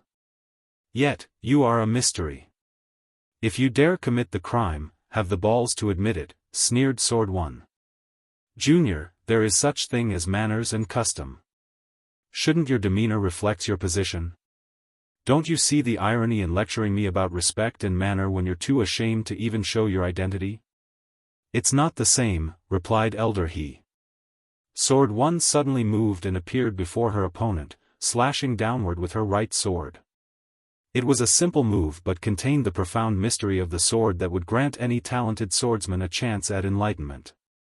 The sword cut through Elder He's body but did not cut him. Instead, he turned into a gas cloud before rematerializing 100 meters. Heavenly dark flame, 10 dark flame balls appeared before them, each the size of a star. Furthermore, each of these flames could annihilate an eternal emperor if they were not careful. Please visit Panda, N0VE1. Co, M swish. Swish. Swish. Sword 1 cut them with her 2 swords, but these flame balls transformed into humongous dragons to continue attacking her. She swung her sword to generate a tornado of sword energy, disintegrating the flame into tiny particles. And with incredible speed, she followed with another attack, not giving her opponent. Sword 1 turned into a silver streak, traveling at a speed too many times faster than infinite. She appeared in front of Elder He as if she had teleported before slashing down. Elder He calmly summoned a shield, and the sword cut through it as if it was tofu. However, when the shield broke, it released a repulsive force that sent Sword 1 flying away, albeit uninjured. "You indeed have the power of an eternal," commented Elder He. "However, you are not as difficult an opponent as any of them."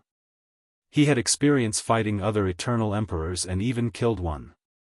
Of course, he had to use the help of Daoist artifacts to accomplish such a feat. As such, he knew how disgusting it was fighting eternal emperors. Their Daoist boosted their power and prevented healing. They had terrible regenerative capabilities, making them an even more nuisance. However, Sword 1 did not have these abilities, only the strength. So what? I'm still enough to stop you. Elder He shook his head with great disappointment. His emotions were not directed toward Sword One but himself. His power was severely limited in the lower dimension. Once he summoned strength above a certain threshold, he would find himself in a quagmire-like feeling where it was extremely challenging to mobilize his immortal chi. If he ignored that feeling and continued to mobilize his strength, he would receive a terrible warning in his mind, and he knew the consequences of disobeying that warning.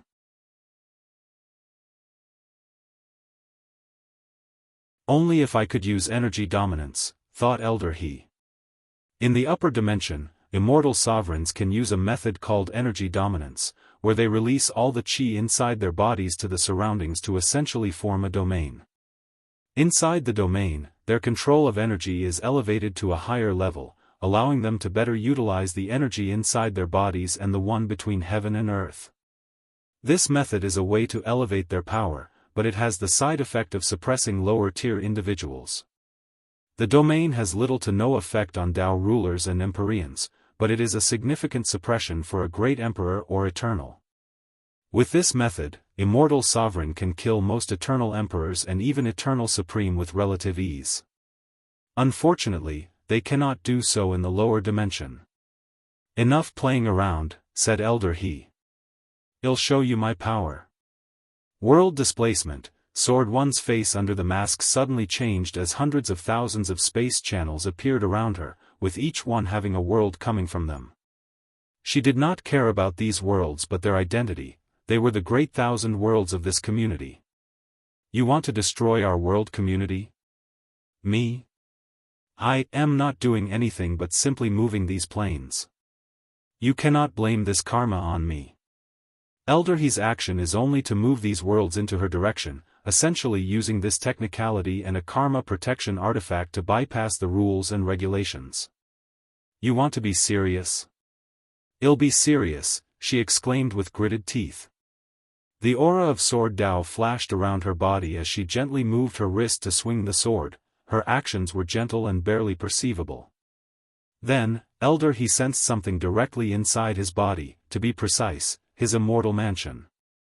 A powerful sword will suddenly manifested inside his dantian, trying to annihilate his immortal mansion and destroy his cultivation. He did not sense any warning or anomaly. The attack bypassed his passive defense. Since when did her Dao become so complex and subtle? Elder He knew of Sword One's target Dao. It's a sword Dao that involves the concept of hitting the target with the sword. Before a sword can use sword slashes, they have to clash head-on with its opponents to cut or stab them. However, their attack is not guaranteed to reach the enemy, so Sword One practices target Dao, which guarantees she would hit the opponent. She later developed her sword Dao to ignore distance and defense, targeting whatever she desires, including concepts. Elder He mobilized a significant quantity of his immortal chi to defend against such a direct attack. Meanwhile, Sword One took the opportunity to control the protective array to boost her strength. She acted swiftly while her opponent was distracted. She sent all the 100,000's great thousand world back to their coordinate, perfectly intact, without any loss or anyone dying. Then, she targeted Elder He's head to cut it off. What a shame, she muttered as she saw she only left a scar of blood on his cheek, which healed after a few seconds. Pand A, N0V1. Calm, it seems I underestimate you, commented Elder He. Consider this your victory. Sword One watched him disappear with squinted eyes. Then, she waved her hand to collect something and returned home.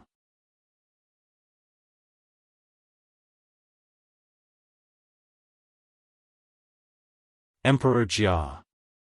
Congratulations to the Dao opening sect. Our world has a protector. Congratulations to Origin fellow Daoist. We could not survive this situation without you. Congratulations.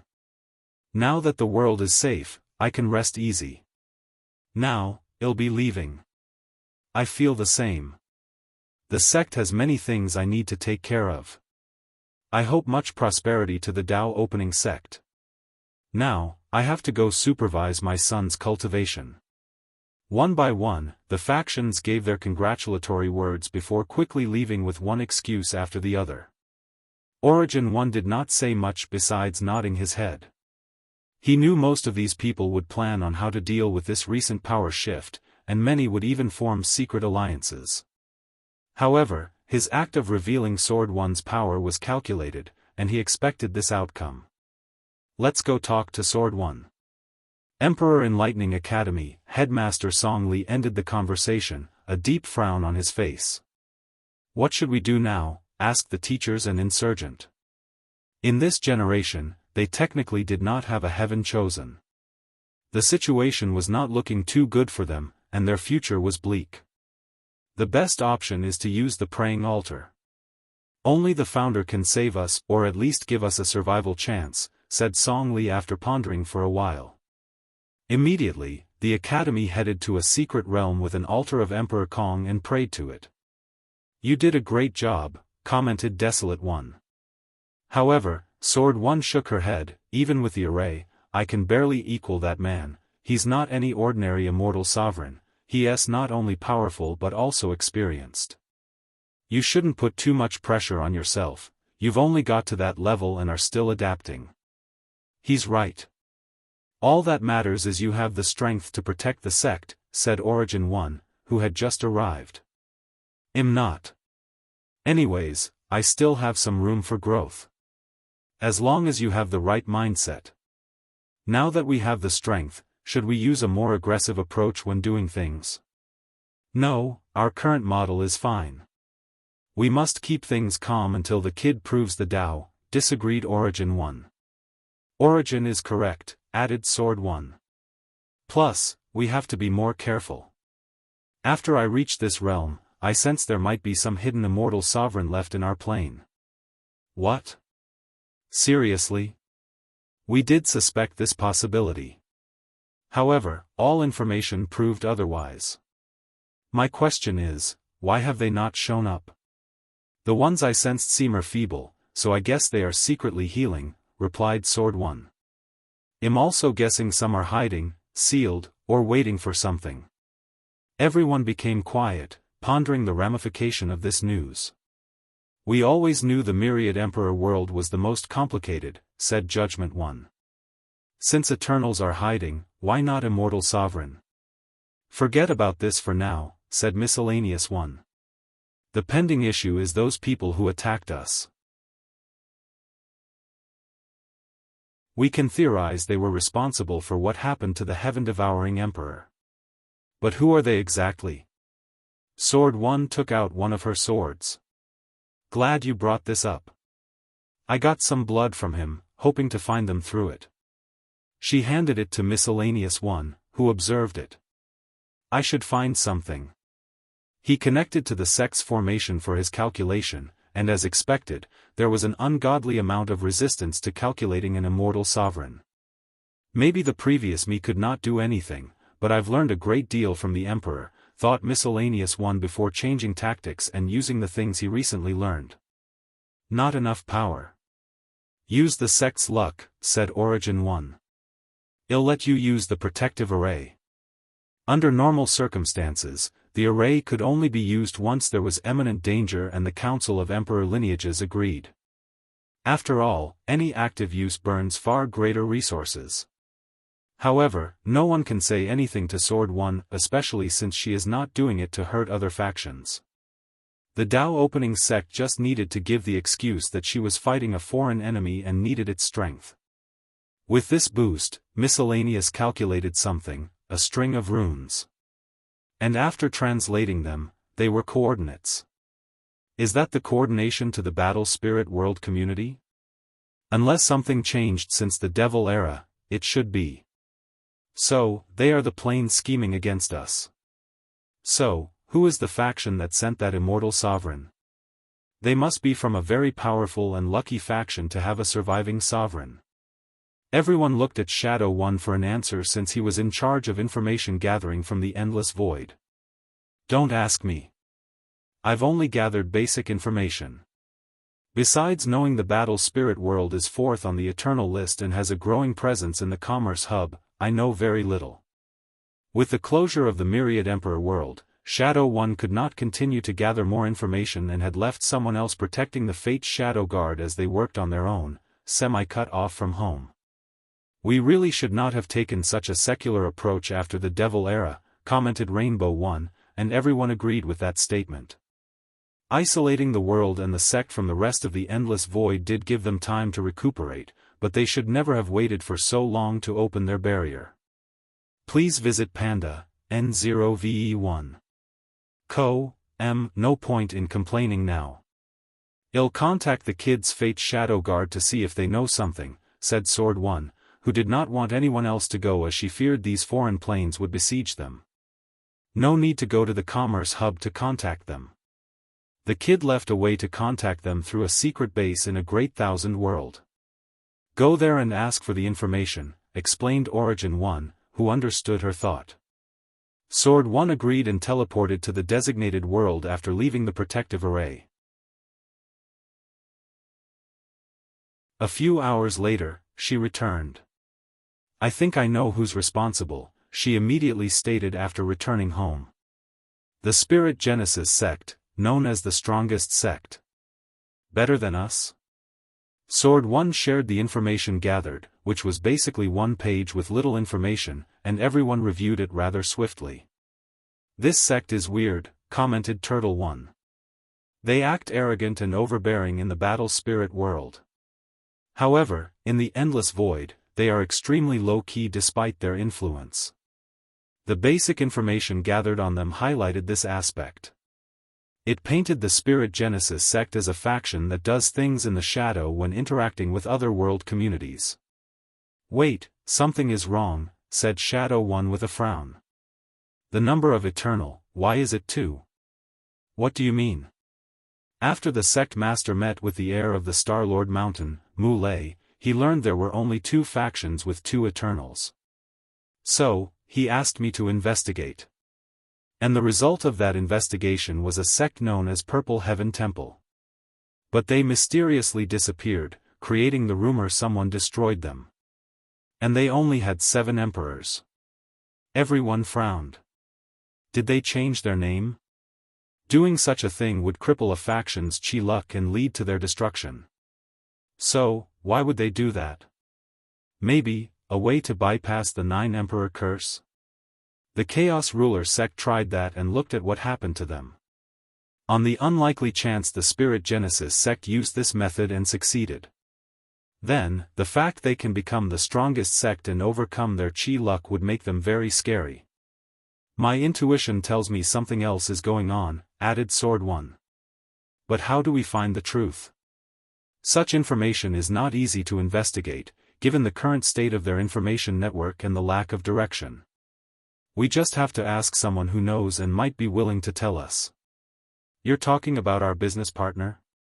Yes. Will they demand someone in exchange?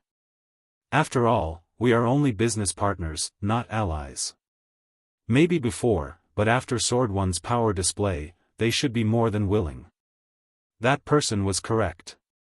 After Sword One contacted Star-Lord Mountain, an insurgent that looked like an older man responded and introduced himself as Star Monarch. Sir Star Monarch, I will be direct. I've to ask about the Spirit Genesis sect, said Sword One. She was truthful and told him about the attack and their theory about the Purple Heaven Temple. Of course, one of the reasons she told the truth about the attack was to determine whether the Star Beast world might be connected in some way. Regrettably, Star Monarch never showed any other emotion or change in expression besides his serene and peaceful atmosphere. That's an interesting guess, he said slowly. But the truth is more daunting. The second Eternal of the Spirit Genesis sect created a paradox. There are only 2 sects with 2 Eternals, you guys and the Purple Heaven Temple, but there are 3. I'm not following, said Sword One. Think of it this way, Heavenly Tao has a record of events that occurs in the lower dimension. These events are part of the Tao of Heaven, known truths of heaven and earth. And Heavenly Tao's record states that only 2 sects have 2 eternal emperors. But the real truth is there is a third. How is that possible? That would mean he tempered with the entire lower dimensions heaven Dao. Exactly. Such a brilliant accomplishment, muttered Sword One, thinking how difficult it would be to pull something like this. What is that Eternal's name? He is known simply as Emperor Jia. How come his name is not more renowned? He seems to be a very secretive person. He influenced the Spirit Genesis sect's low-key and behind-the-scenes development custom. Sword One took a moment to process, what was his objective in doing so? That is a mystery. We guess it might be a form of protection for his sect. But there is bound to be some greater mystery behind it. Sword One agreed with that statement. She thanked Star Monarch for his hospitality before ending the conversation. Pa, Ndnov 1, and Emperor Jia's name is from the sectarian faction, and the character Jia for his name has a different meaning than the one for the Jia family. Chaos Ruler sect is mentioned in CH 232.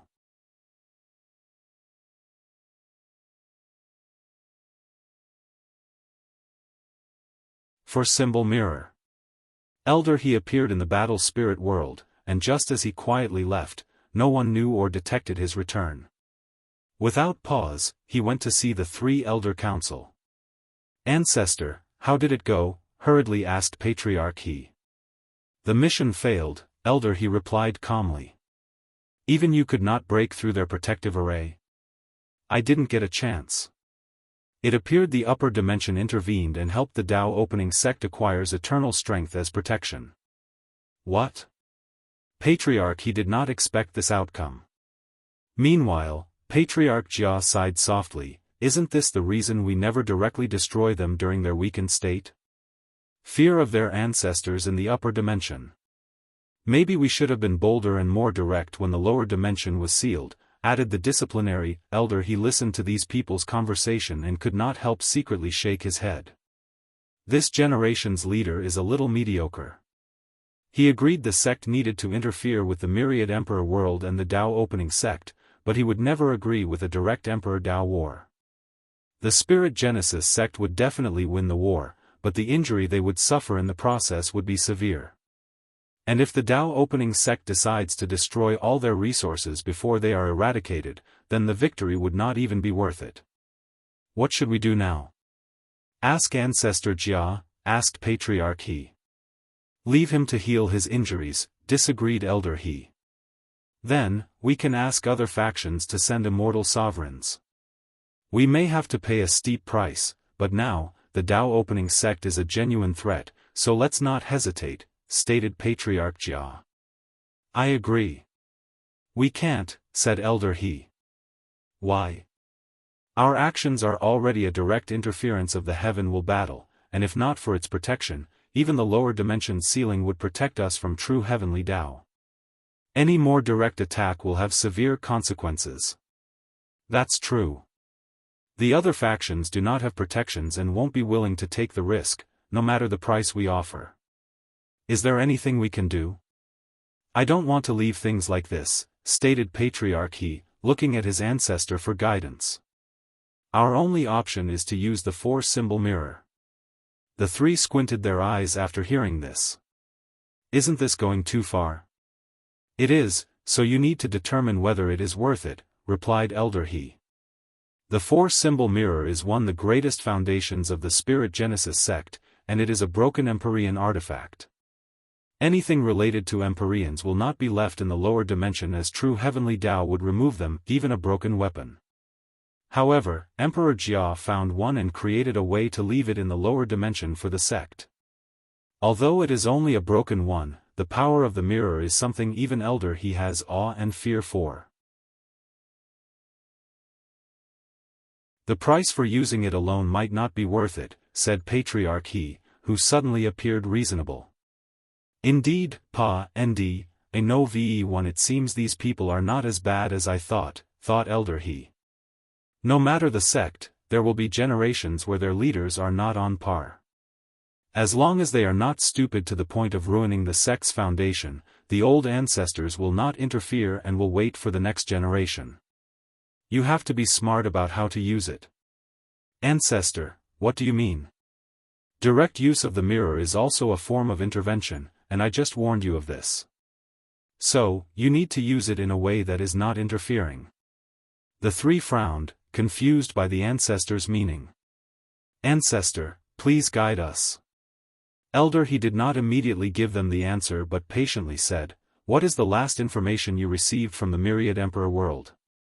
The cleanup was happening soon after more people reached the Supreme Realm, commented disciplinary head. Now, use this information in combination with the mirror. The group frowned while pondering. A few minutes later, Patriarch He's eyes lit up. The Heaven Chosens should now be in the Devil world for the cleanup. We can use the mirror there. Exactly. Empress Wuxia is nothing compared to the protective array. And luckily, it has been weakened by someone or something. Elder, he went to check after his battle with Sword One. Remember, this is an issue of the younger generation and has nothing to do with us, old geezers. I understand, bowed Patriarch he before the others followed him. Elder, he nodded before disappearing. Please visit Panda, N0VE1. These people are too stupid. Let me check on this, he lanying. I heard he's extremely talented and uninterested in political power, but hopefully, he did not inherit his father's stupidity. The elder went to check on the sect's future emperor and chatted with him. When he returned to his seclusion, he was satisfied, the apple felt far from the tree. After this event, he would not see the light of day until after the heaven will battle. True heavenly Tao does not like the presence of immortal sovereigns in the lower dimension and often plots their forced ascension or, even worse, their death. It's only because of the sect's protection, his luck, and cunningness he survived so long without any injuries or being sealed. Myriad Emperor World, Tao opening sect, I didn't like there was a sect more powerful than us, but now, I don't like them even more, knowing how threatening they are, said Turtle One. We only recently found out we were ranked second, so why are you mad, rebutted Desolate. Be that as it may, we must prepare in case we are forced to fight them. Turtle One said, this statement is more than truth, especially considering the possibility they have more than one immortal sovereign. Everyone finally realized this possibility. Did the Empress leave something that we could use? Asked the steward, which is the name of the voice that used to communicate with Wang Wucheng. Over the years, all the insurgents, especially the top ones, have been in retreat and do not interfere in the sect's affairs unless summoned or required. Meanwhile, the steward was in charge of keeping the sect working correctly and ensuring the descendants do not ruin everything with their incompetence. He's the one who stepped up and dealt with the situation when the shadow ruler proved to be more worthy of the sect master position in that generation. He's also the one who set up the rule that shadows can challenge their lords for the sect master position. She only left a Tao will artifact and a protective talisman, replied Sword One. She said she could not leave a talisman with her power since some people might use it to track her. It's a shame we cannot help the founders, but we have our own situation to deal with, said Origin One. I would really feel more secure if we had another eternal strength in our midst, but there is nothing we can do. He sighed out loud. So, there is nothing we can do, asked Turtle One. Except leave it for the sect master to deal with in the future. I don't like the idea of leaving everything to the kid, commented Sword One. We should be the ones protecting him until he grows, not keep piling burden onto him. As much as I agree with you, there is nothing we can do, sighed Origin One, who felt old and a little dejected. There might be a way. Everyone looked at Desolate One with hope in their eyes. The Desolate Emperor suggested I underwent foundation re-establishment and cultivating the sect Mater's black hole acupoints and his 8 heterogeneity foundation. No one was happy with his statement but frowned instead. The foundation of a cultivator before becoming immortal in any of the 3 paths will affect their strength, and it is the same for insurgents. With the importance of foundation, some immortals can reforge their foundation by sealing their strength and return to immortal. Then, they recultivated the mortal realm before absorbing their immortal essence or powers. However, things are not so simple. Sealing their immortal power is exceptionally complicated and delicate and could easily lead to losing it or even dying. On top of everything, they have to experience a horrifying heavenly tribulation and Dao heart tribulation. Unfortunately, things are not finished after surviving all these things. Cultivators will undergo a period of weakness and experience immense pain after sealing their power. It is the price of once again becoming immortal after ascending to immortality, the price of reducing their status as higher dimensional creatures. And in that period, they will not have their infinite lifespan, and they can be killed. If someone attacks them, they cannot remove the seal in their powers to fight back. Many people, the majority of people, will not reforge their foundation because of the tribulation. Others refuse to partake because they fear something might happen to them during that period of weakness. Of course, these people with such fear or fear of aging would die during the Dao heart trial. All these steps are for Dao ancestors and immortal venerables who wish to reforge their foundations. Emperors who also want to do this have to undergo another terrifying tribulation once they have to reabsorb their power. Furthermore, their process also involves merit and other complicated things. Most do not bother with this method because foundation re-establishment will not allow a second class to become first class or a pseudo-emperor to become eternal. It will only let them have the battle strength but not the means. Are you sure about this? Asked Origin 1. If you fail, you will die. I know, and am prepared. Origin 1 nodded. If someone has a chance to succeed, it would be you. Ask if you need anything. And I will be your protector during your time of weakness, added Sword 1. I will be in your care. I feel like I can breathe now, said Turtle 1 with a smile. By the way, do we need to tell the sect master about the Spirit Genesis sect? The Heavenly battle is coming, so it might be best to wait afterward not to distract him. No, he needs to know in advance since they will probably be one of the greatest obstacles to his plans, said Miscellaneous 1. It's best for him to know and prepare, added Origin 1. But we can wait until the cleanup finishes.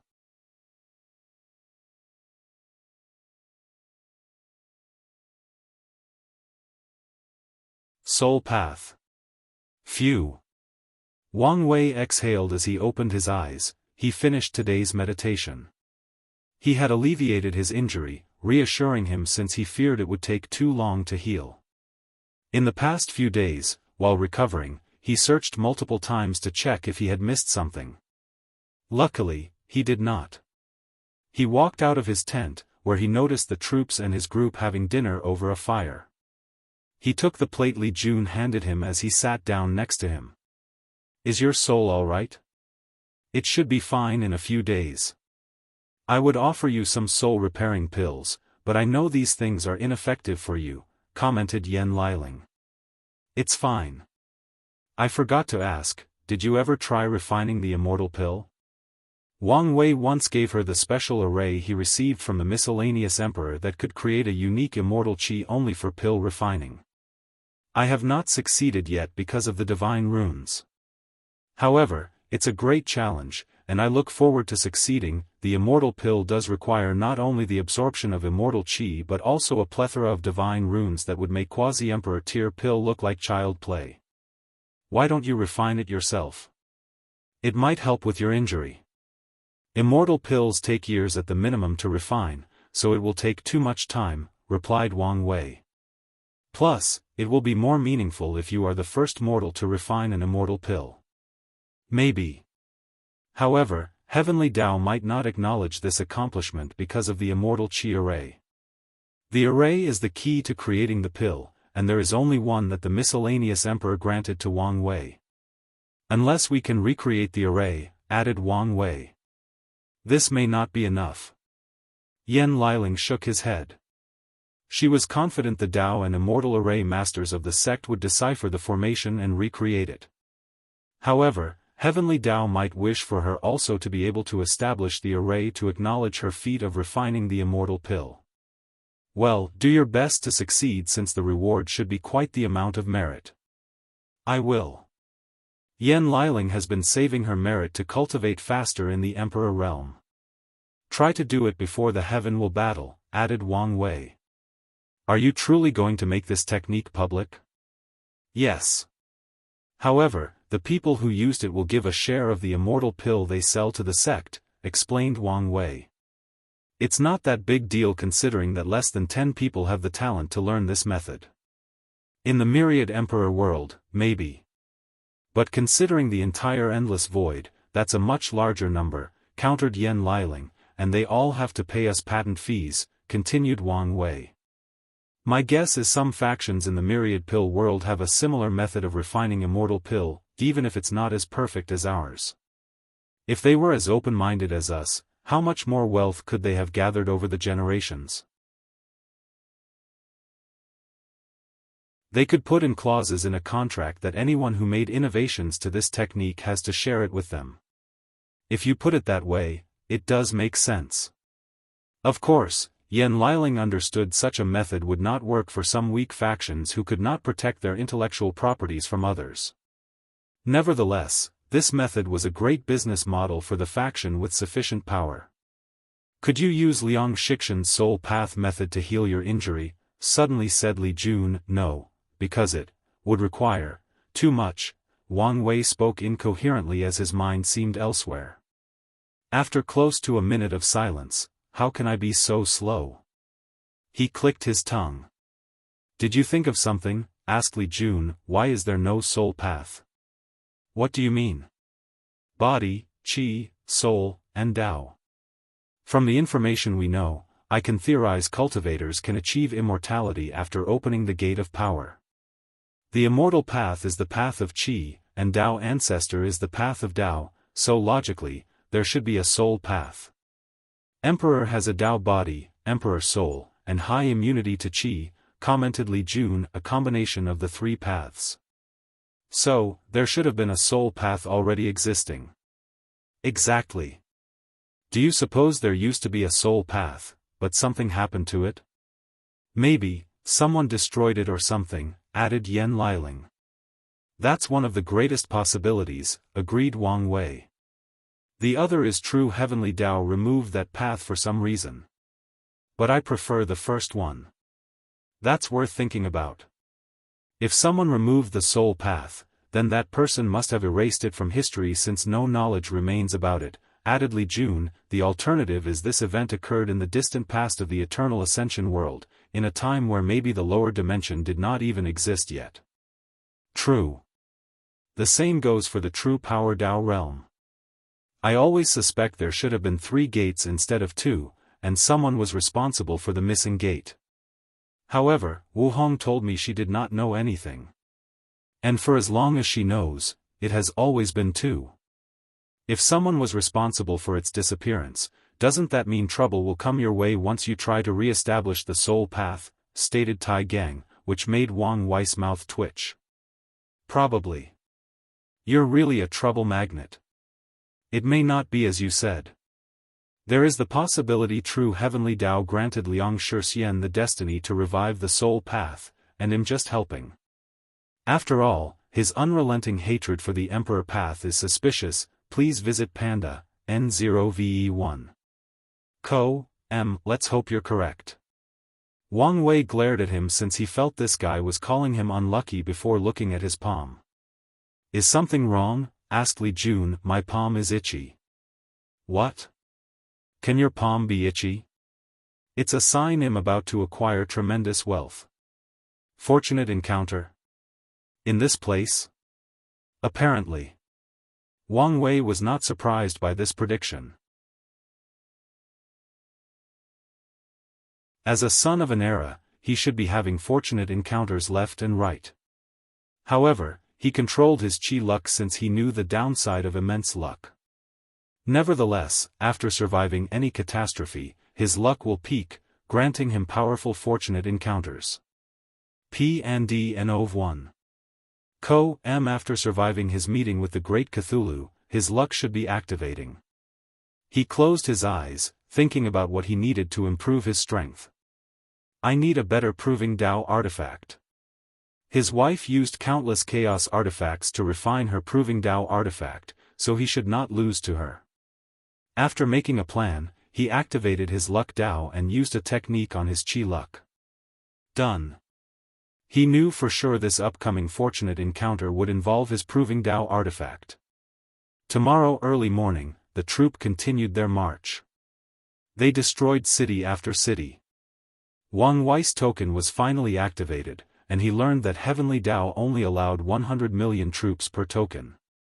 But their current token could only bring in the 20 million soldiers they brought with them. So, the group continues killing to reach the 100 million quota.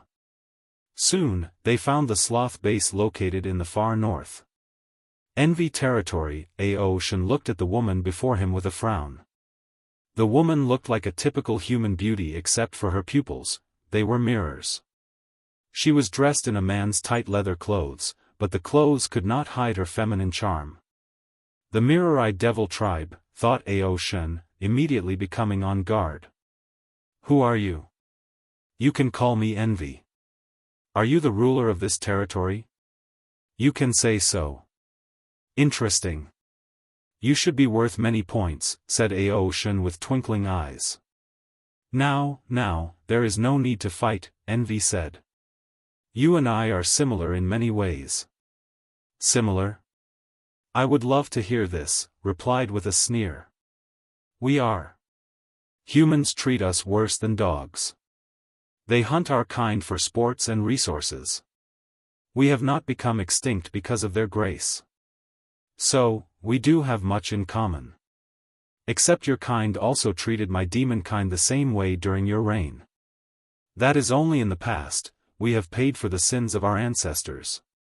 Then, what about the fact our demon race is not the enemy of the entire lower dimension?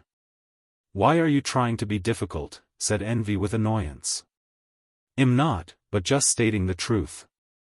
Are you saying you don't see the advantage of an alliance between our kind? The devil race will never stop paying for their ancestors' crime. I don't know what you're planning, but you should understand Empress Wuxia protects your race. If you ever escape, there are too many other planes who would go to extreme lengths to hunt you down and exterminate your species. Envy quieted down for a moment. I really wished you would understand. I do. I understand the demon race's current situation is way better than allying with you. At least we can still live under the sun. Since you're not an ally, you're an enemy. I would not have it any other way.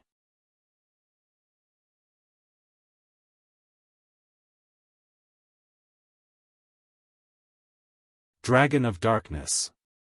Ao Shen watched as an illusory figure of a phoenix manifested above Envy's head before disappearing. He did not hesitate to rush toward her, leaving shadows in his traveling path. A beautiful and potent flame shield emanated from the spot he attacked her, trying to burn his hand into smithereens. Unfortunately, he had a naturally powerful body as a dragon. Ao Shen tried to break the shield with pure physical force, but Envy infinitely increased the temperature, countering his power. Then, a black energy cloud came from the dragon's body and instantly corroded the flame, turning them black.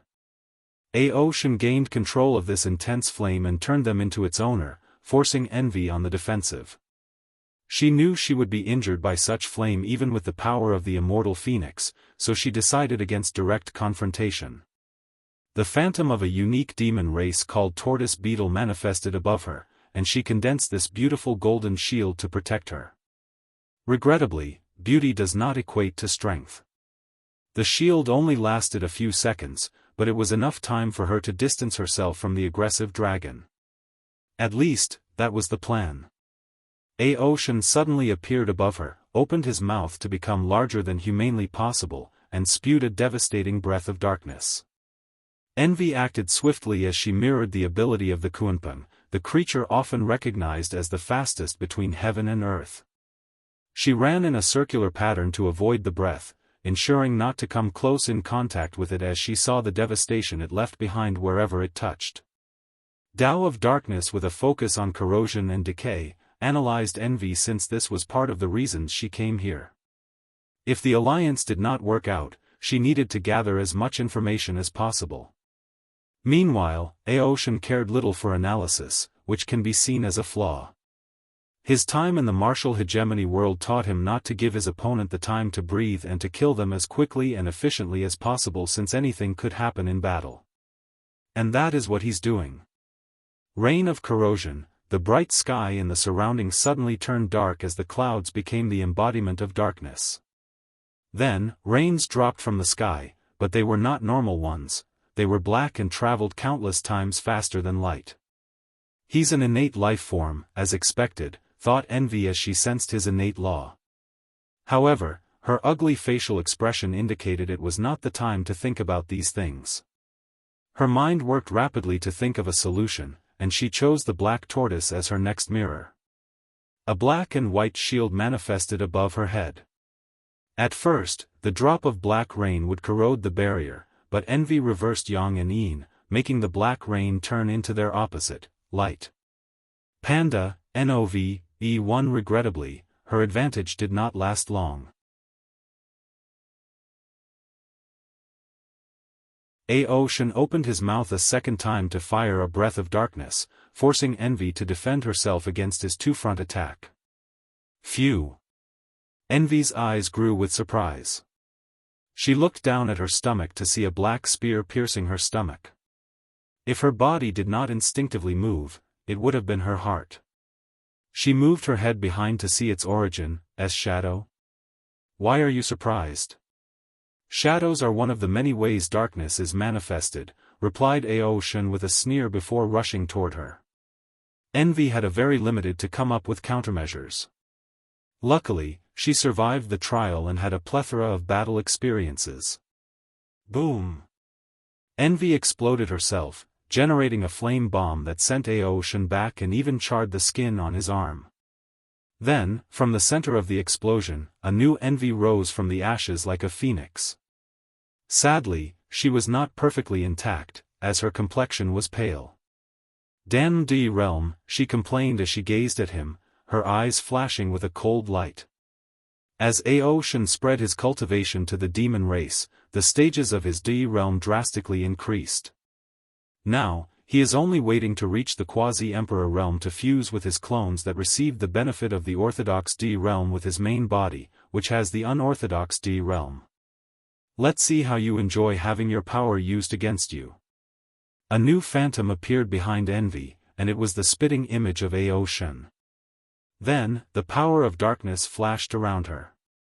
A mirror devil subspecies who can reflect or mirror things, and the Tao of envy, which involves self-loathing and being jealous to the point of wanting to become others, commented Aoshin. It's the perfect combination to copy other people's powers. But can you really copy everybody? No, but the only thing special about you is your innate law and the privileges Heavenly Tao granted them, and I don't need to copy those. Aoshin squinted his eyes. I need to be more careful. He realized the opponent's strength was relative to him, so he could not eliminate her as swiftly as he wished. So, his cautious nature has awakened. Aoshin's arm turned into a black shadow as he punched forward. Corrosion punch. Envy followed him and used the same technique, canceling out his attack. Aoshin went for a fist-to-fist battle since he is more comfortable with this fighting mode as a martial artist. Bang! Their fists clashed, generating enormous shockwaves that destroyed the surrounding grounds and dispersed the clouds.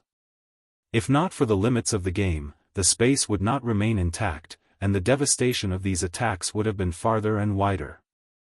Please visit Panda, N0VE1. She's inherited my physical strength? Aoshin became frustrated for a moment before quickly reining himself and analyzing the situation. She should not have inherited by experience. Aoshin rushed and clashed with her, but this time, things were different. After their first touch, a fog of darkness suddenly came from Envy's hand and enveloped her right hand before she could even understand what had happened. Luckily, she reacted quickly and cut off the corroded arm in time. Eroding barrier. Envy surrounded herself with a bronze-colored barrier with the power of decay. Anything or anyone touching it would suffer from its power. She took this moment of stability to analyze what occurred, ignoring Aoshin, who was bashing the barrier. He can control darkness that exists in any place. In that last attack, he controlled the darkness created by my clenched fist. Truly ingenious, she thought with gritted teeth. With the D realm, it will take much effort to regrow that arm. My mission is finished, but am not satisfied. I will not leave until I make him suffer. Envy did not hesitate as she mirrored someone else, wrath. As the phantom manifested, her face became paler, and blood trickled down from her eyes, nose, and ears. She gritted her teeth to bear the pain but did not make a sound. She held a summoned sword with her left hand, taking a striking motion. Immediately, death alerts flashed in Aoshin's mind as his skin tingled. Swish! He was horrified as he watched that slash with the power to eradicate heaven. He knew he would not survive this attack if he did not do something. So, scales covered his entire body like armor, providing them with defensive capabilities, unlike anything he previously displayed. Boom! The slash pushed Aoshin hundreds of meters away before he crashed to the ground. He coughed a big mouthful of blood as he looked at his terrible state. He was almost cleaved into two. The dragon quickly raised his head to check on his opponent, but there was no one. Envy's base, she appeared in the castle and did not hesitate to rush to a room with a green pool. As Envy lay inside, a powerful vitality entered her body to heal all her injuries.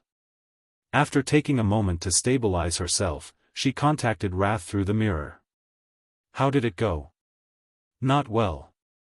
The demon race refused to ally with us. Although I expected this outcome, I'm still disappointed, replied Wrath with a sigh. Should we try to convince the other demon race? Demon tribe is very united under his banner. I doubt they would go against him, especially to ally with the devil race. Yes, with their alliance with the Dao opening sect, their lived have improved tremendously. They don't actually need us, agreed Envy. Did you get information about him? Innate life form, as we theorized, Dao of darkness, 3-leaf strength, very aggressive fighting style, also cautious when needed. However, he was not using all his strength. During the entire battle, Aoshin never used his full transformation, and Envy noticed. 3-leaf?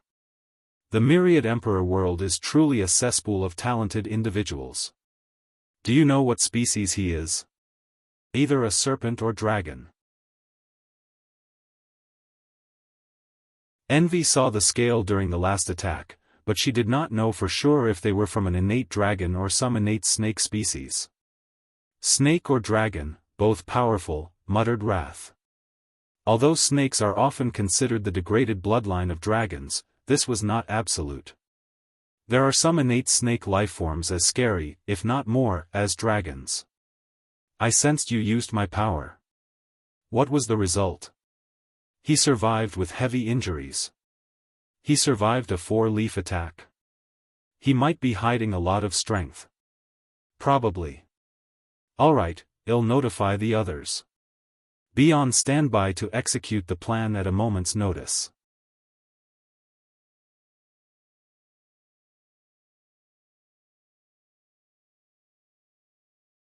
Hidden rules. Wang Wei and the group looked at the towering mountain with a castle at the top. It was a world of white due to the snow, and they observed only one road from the bottom to the top. This thing is a nightmare to conquer, said Tai Gang. There is only one path, and our troops would be decimated before reaching the top. Even with the Undying Legion, we would suffer terrible losses before we reach the castle. It's a double-layer formation, added Yen Liling. The outer formation covers the mountain, while the inner layer protects the castle. Both are immortal tier, if not more. I'm guessing the array virus will not work for these formations, asked Li Jun Panda, NOV, E1, no, replied Wang Ju. With the formation, it's virtually impossible to dig secret tunnels to reach the top, Li Jun added. We cannot use blockade tactics since they are likely self-sufficient with a small world full of resources. We do not know the effect the low temperature will have on our soldiers, and given this stupid game, there will definitely be consequences. Everyone looked at the map, shaking their head. Without all the restrictions, they would have way more options to conquer this mountain. But as of now, it was impenetrable. The best tactic would be to lure them out, added Tai Gang. But I doubt the enemy is so stupid. So far, the Sloth King seems a rather careful individual by his actions, and he might not even be in the base. The conclusion is we might be able to conquer this place, but the damage to our troops would be catastrophic. So, it's not worth it, concluded Li Jun before looking at Wang Wei. What do you think? I don't care about the Sloth King. However, if I can get my hands on this base, my understanding of order-disorder Dao would benefit immensely. Do you want to take the risk? The price we will have to use to retrain these troops is not worth the benefit. I'm sure you can find another way to comprehend the laws from this game. Li Jun spent too much time with these men and did not want to die needlessly. We don't have to lose much. We will use their rules against them, replied Wang Wei before explaining his tactic. That might work, but you must deal with the formations. Leave it to Liling and me. Li Jun quickly mobilized the troops and divided them into many groups before sending them back to the previous cities they had conquered. Meanwhile, Wang Wei and Yan Liling sat cross-legged before the mountain entrance, analyzing this immortal formation. The process went smoothly with Wang Wei at the helm. Although his main body stopped studying professions, his other incarnations had plenty of time and took any chance they had to practice. So, he only had to absorb their knowledge and experience. 2 weeks later, the preparations finished. Wang Wei and Yan Liling activated the array flags they planted around the mountain to counter the formation. Then, Li Jun and Tai Gang led the troops. Surrounding the two legions were two different groups, Fang Li Jun's men and a group of mortal devils. With the threat of starving their loved ones, these devils had no choice but to follow orders. The group then used them as leverage. If the enemy fired on them, they would hit the mortals and be penalized by the rules. As expected, no one fired on the troops as they slowly marched up the mountain toward the castle. On the way up, Wang Wei and Yan Liling will continue to lay flags in different spots. Damn it, said the castle captain with gritted teeth as he watched the enemy's tactic. With this method, he could not use wide-scale attacks through the soldiers or the mountain formation. He could not even use an avalanche as a tactic. Archers, shoot the people in the middle, he ordered, and his troops responded. Unfortunately, Li Jun's troops were also elite and countered these attacks with their own arrows. Furthermore, they used Fang Li Jun's men as shields when necessary. After marching a quarter up the mountain, Li Jun already noticed his man's stamina deteriorated at a faster rate than before, most likely because of the snow. So, he ordered them to stop and set up camp. A group of archers will be on guard before switching to another. Yan Liling set up a formation of her own to protect the group and give them time to rest. She also ensured the devil mortal had proper heating. The last thing the group needed was for any of these people to die because of them. Inside the castle, the captain knelt while talking to a floating mirror. I guess I should have expected such cruel tactics from the myriad emperor people. Master, do you want to attack? We are willing to bear the consequences. No, Heavenly Tao is on our side because we care and protect the people to the best of our ability. Doing this is counterproductive to our purpose, disagreed Sloth. But, at this rate, they would soon reach the castle. I doubt the formation is enough to stop them. Please visit Panda, N0VE1. I know, so you guys need to use Tactic 15. I will give you authority for the base. The captain was momentarily shocked, as you wish. Sloth took one last look at his castle before ending the communication. He went to report to Wrath. The group slowly marched up the mountain for 3 days until they reached the castle. Have you noticed? Said Tai Gang, looking at the castle ahead. Yes, their attacks have not been as constant as the first day, nodded Li Jun, who looked at the other two set-up flags. A few hours later, the formation opened, and Li Jun broke the gate with one spear. As he led his soldiers inside, he quickly noticed an anomaly: too few soldiers were in this place. The devil troops looked at the invaders with hatred. Then, with unbridled passion and determination, the leading general yelled, "Glory to the devil race! Curse the humans!" He crushed a talisman that immediately led to countless runes appearing above the castle. "As expected, they want to blow up the castle to kill us with it," said Yen Liling, who calmly activated the flags they placed all over the place, taking control of the castle's formation and annulling the devil's attempt. Li Jun led his men to kill the remaining devil soldiers while Wang Ju went to check the castle. Everything disappeared, leaving little to nothing of value. However, they discovered the central hub of the base, which was a mirror. "According to the game rule, we can use the base's power after conquering it," stated Wang Wei as he looked at the mirror. "However, if they destroyed it as planned, we would have nothing." "What can this mirror do?" asked Li Jun. "I can monitor the entire sloth territory and use teleportation once a day." "That's it." "What do you expect?" said Tai Gang. "The entire point is to restrict us." "That's more than enough," commented Wang Wei. "Use the mirror to get the 100 million troops quota. I'm going to use this place to retreat." Wang Wei used the main room of the castle for his retreat. He connected to this base, comprehending the order-disorder laws that Heavenly Tao used to create this base or the concept behind this base's existence. The process was smooth and fast because he essentially had a teacher teaching about this particular law. As such, a few days later, after using his spirit particles and 360 future Buddha self, he learned something new: how to add hidden rules and restrictions using order and disorder Tao. "Quite the fruitful retreat," muttered Wang Wei as he opened his eyes. "Now, time to find out what the devil race is planning." As he walked out, he saw Wang Ju waiting for him. "How is the situation?" Li Jun fulfilled his quota. "Oh," said Wang Wei as he checked his entrance token, and she was correct. "I knew I could count on him."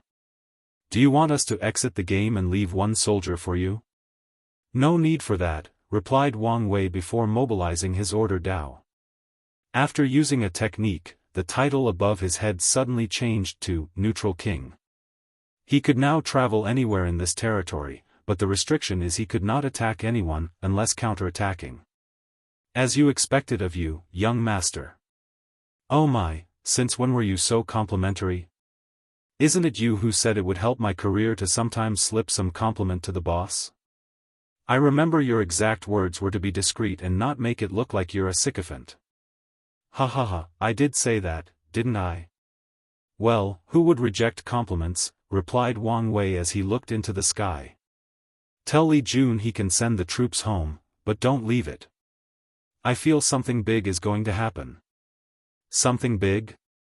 What do you mean?" "Just a feeling." Wang Wei then flew away. With his new status, he still could not teleport, but he did not need to with his speed.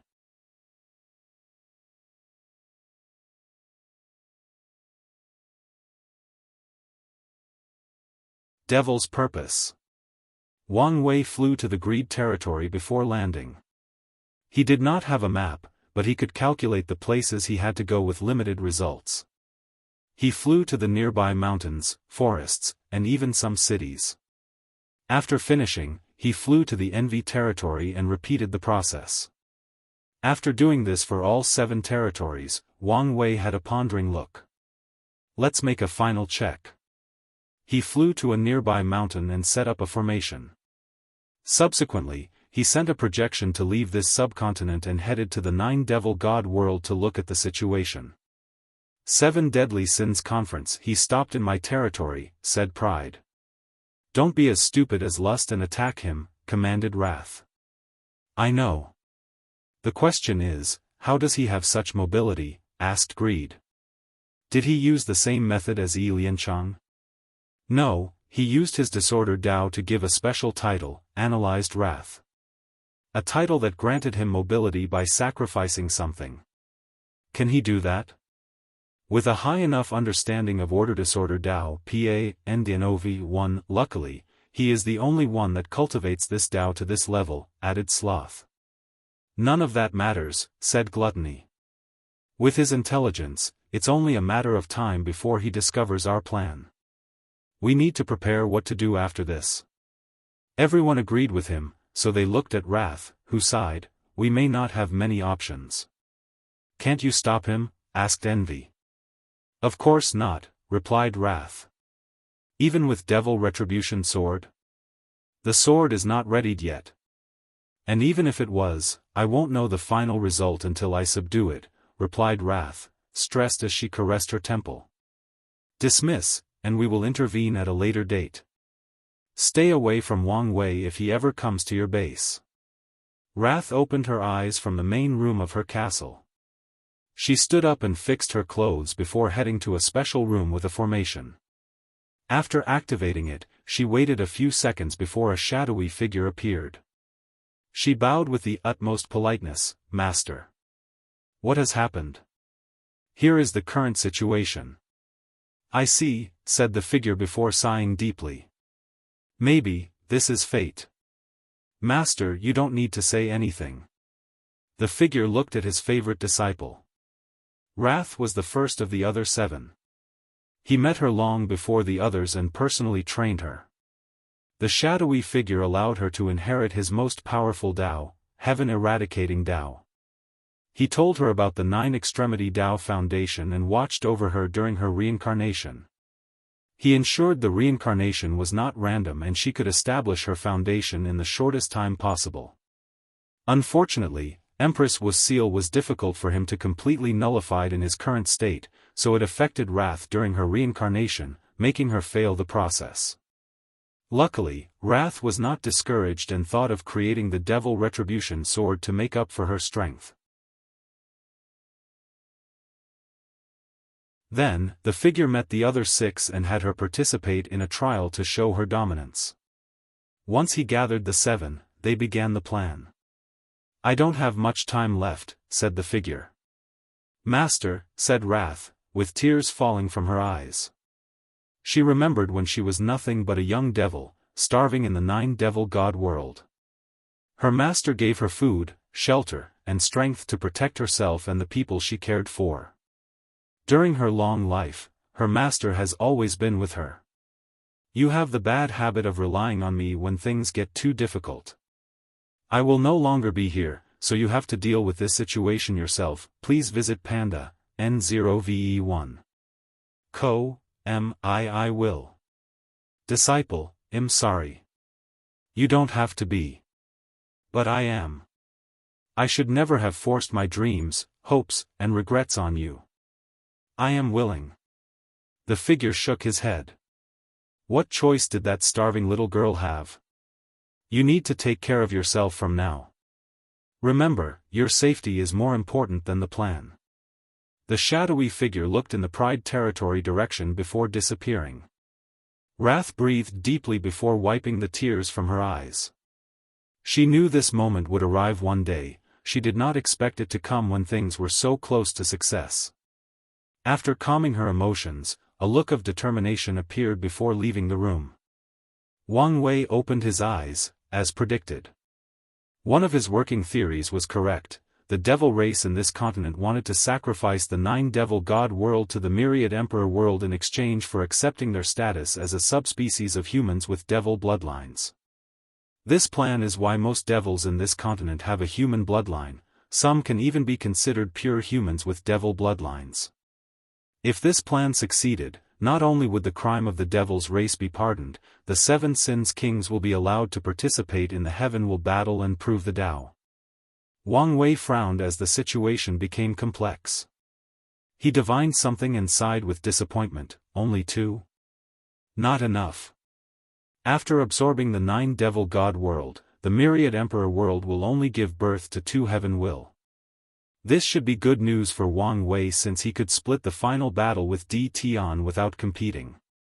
However, this result would affect his plan for Li Jun and Yan Liling. Should I let them compete in the generations after my father instead? We have the karma washing water even if I'm not here?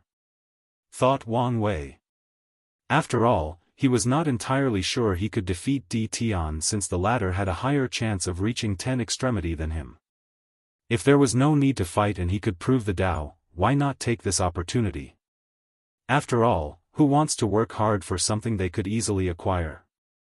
Who wants to take risks in uncertain things when something else is guaranteed? So, the answer was obvious. No, I cannot have this mindset, thought Wang Wei, who woke up from this temptation. My cultivation path will not be easy or smooth. And Di Tian is nothing but of the many obstacles I must overcome. His mind cleared, and he began to analyze this choice more rationally. Li Jun's role would allow him to gather a ton of merit, so he needed someone with the appropriate strength and someone he could trust. Meanwhile, Yan Liling will be part of the protocol to ensure the longevity of his era, allowing him to benefit from the era's luck for a long period after he ascends. If they have to prove the Tao after his father's generation, too many unpredictable variables could happen, and it's not guaranteed they would prove the Tao then. Meanwhile, if he refined the 9 devil god world, these two are guaranteed to succeed. Additionally, his plan of making these 2 emperors is a way to deal with the 12 emperor curse. Li Jun and Yan Liling will be the sect's 11th and 12th emperors, and his father will be the 13th. After his training, his father should have 5 root strength once he completes his 9 extremity foundation. As such, once he participates in the next generation's heaven will battle, heavenly Tao will not have much time to scheme against the sect, nor would it be able to do much against Wang Tian's overwhelming strength. The best course of action heavenly Tao can take is to skip the next generation as it did before. However, Wang Tian can still wait for another generation and would still win. Wang Wei has decided to modify samsara to prevent anyone practicing 9 extremity from reincarnating in the myriad emperor world in the next few generations. In conclusion, only if a heaven chosen who has the unorthodox 9 extremity foundation showed up in the next few generations would heavenly Tao have a slight chance at stopping Wang Tian from proving the Tao and breaking the curse. If only there were other worlds similar to devil worlds left, thought Wang Wei. From what he learned from his wife, after the devil race's downfall, other planes placed pressure on 3 different planes that had a similar composition to the 9 devil god world, where multiple emperors existed at once. They forced these worlds to revert to a system of 1 emperor per generation. Maybe things have changed, and there is some new world. However, he shook his head since there was no way to know as of now. His Fate Shadow Guard had access to a few hundred world communities because of the Commerce Hub. However, there were 3,000 communities in the lower dimension, and it was not easy to gather information on all of them. Furthermore, there is a reason it would be easy for him to refine the 9 devil god world. It's because the generational cleanups have caused a strong karmic bond between these 2 worlds, making them deeply interconnected. Other places did not have this connection. Anyways, he made his choice and will accept the result.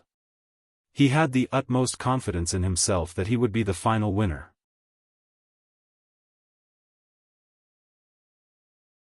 Wang Wei took this opportunity to check on the science and technology world. The scientists had already created the 9th stage genetic warrior and were working on quasi-emperors before tackling the emperor's blood. I need to convince Heavenly Tao to refuse this merger. Otherwise, he'll have to do something to lose the Sun Era title. This was the best solution to the current problem. Wang Wei prepared to contact Heavenly Tao and negotiate when he sensed something. Who is there?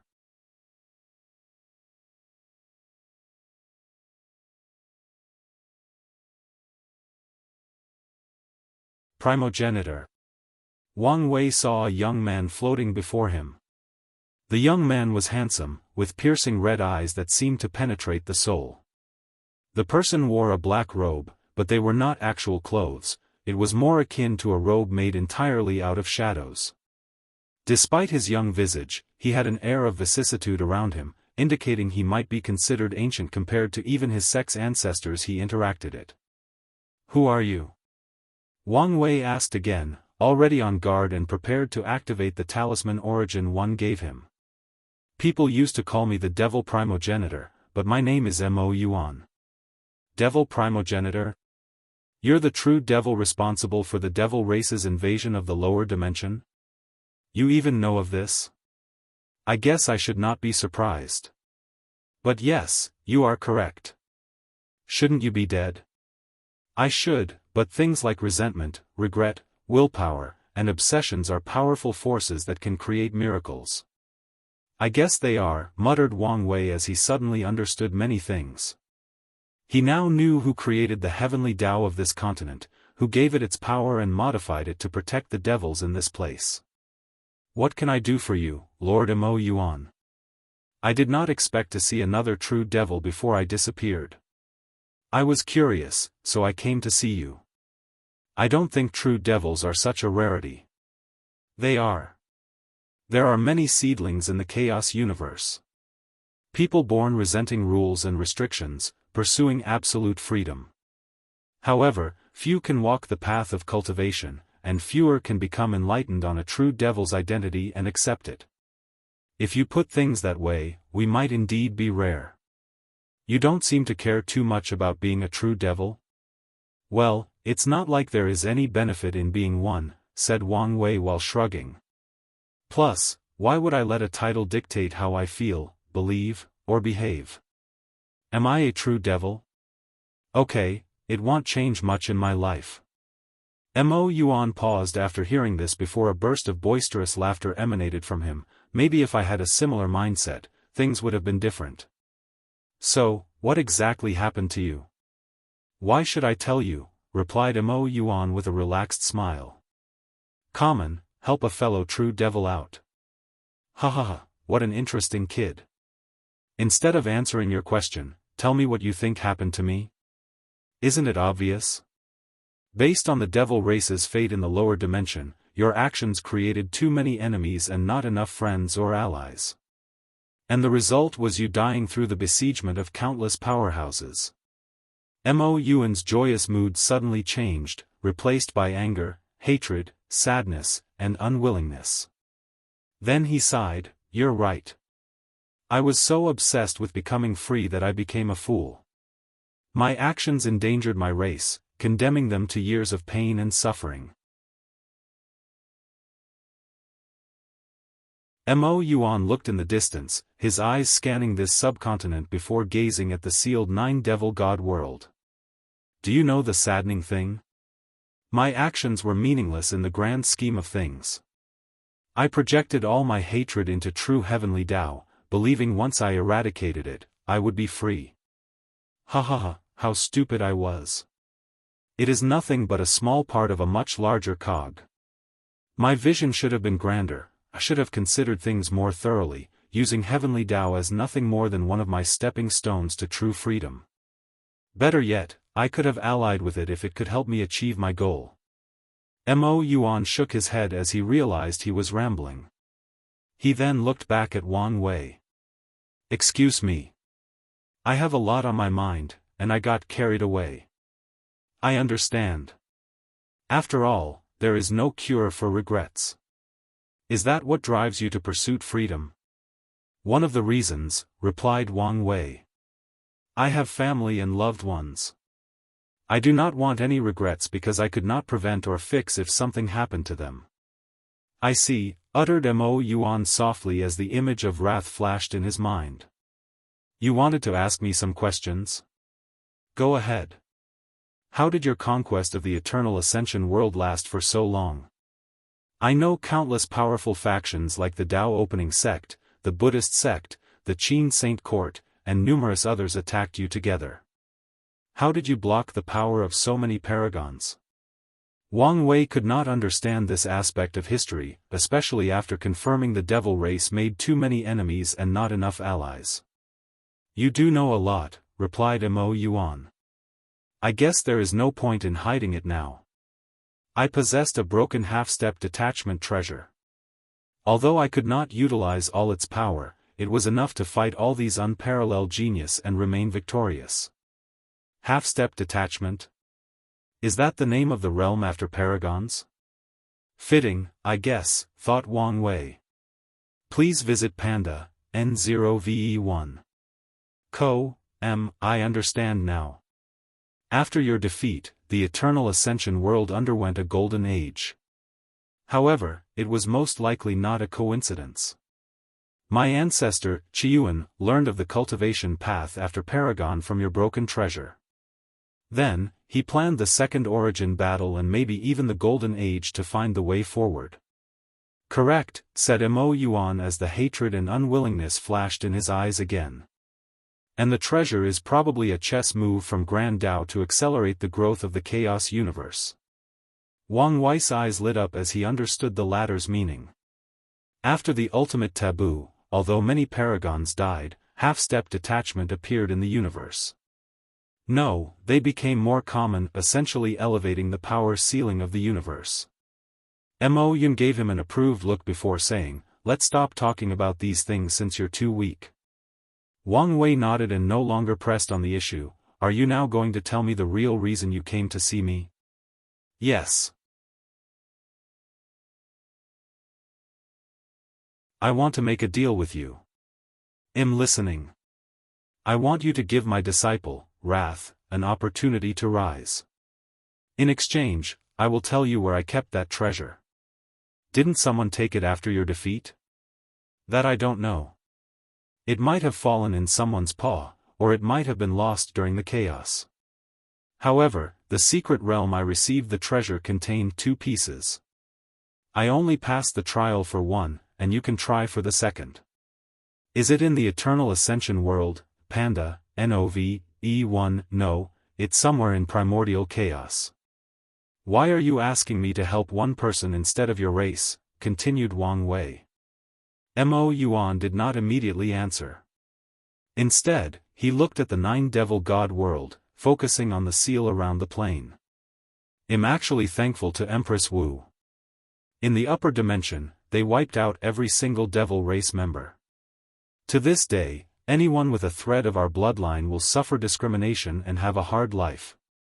The same fate happened to my comrades in the lower dimension. Luckily, the seal acted as a form of protection, and the cruelty of the myriad emperor world ended up sparring the extinction of the devil race. All the more reason you would want to save them. Your presence is proof that fate does not want the devil race to make a comeback, replied Mo Yuan. He did not think it was a coincidence that another true devil would be stopping his race's rise. Plus, I've taken solace in the fact that my race exists in other chaos worlds and thrives in some places. If I only have to watch out for her, I don't mind accepting your deal. I give you my word. Mo Yuan smiled since that was enough for him. He knew true devils were the most honorable untrustworthy people. They will lie, steal, and scheme for their goals and ambitions. However, they will not break them once they give you their words. He raised his hand to condense a ball containing information before suspending it before Wang Wei. He did not directly inject it into the latter's body. After putting the thing away, Wang Wei asked, are you not going to say goodbye to Wrath? You seem to care a lot about her. I've already said my final words, replied Mo Yuan. One last piece of advice, you might not care about your true devil status, but some people will. I guess as much. With the rebellious ideologies of true devils, Wang Wei could already predict the amount of trouble these guys would cause wherever they were, giving the name a bad reputation. Mo Yuan began to disperse into tiny motes of lights. Now he felt some peace after meeting someone like him and ensuring his disciple's future. The obsession that kept him tethered to this place vanished. More importantly, the remaining power of the treasure also dissipated. It's confirmed. Someone forcibly changed the main timeline. Who has such power? And why did they do it? In the last moment before he died, Mo Yuan connected to his treasure and saw some odd image he could not understand. He saw he died under Empress Wu's hand. However, his real death had no relation to her. At first, Mo Yuan thought his mind peeped into a parallel timeline. But now, he finally understood the truth. Someone forcibly changed the primordial timeline, which should not be possible. Well, it does not matter to me. My story ends here. He took one last look at Wang Wei. I wish I could see how his story unfolds and eventually ends. He looked at Wrath, who was preparing to respond to the current situation. I wish I could see you grow.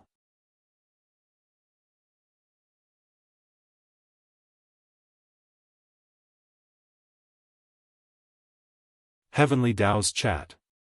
Wang Wei watched Mo Yuan disappear and could only sigh. He cupped his hand before bowing deeply. He showed respect for a senior who walked the same path. Maybe in the future, his fate will be the same.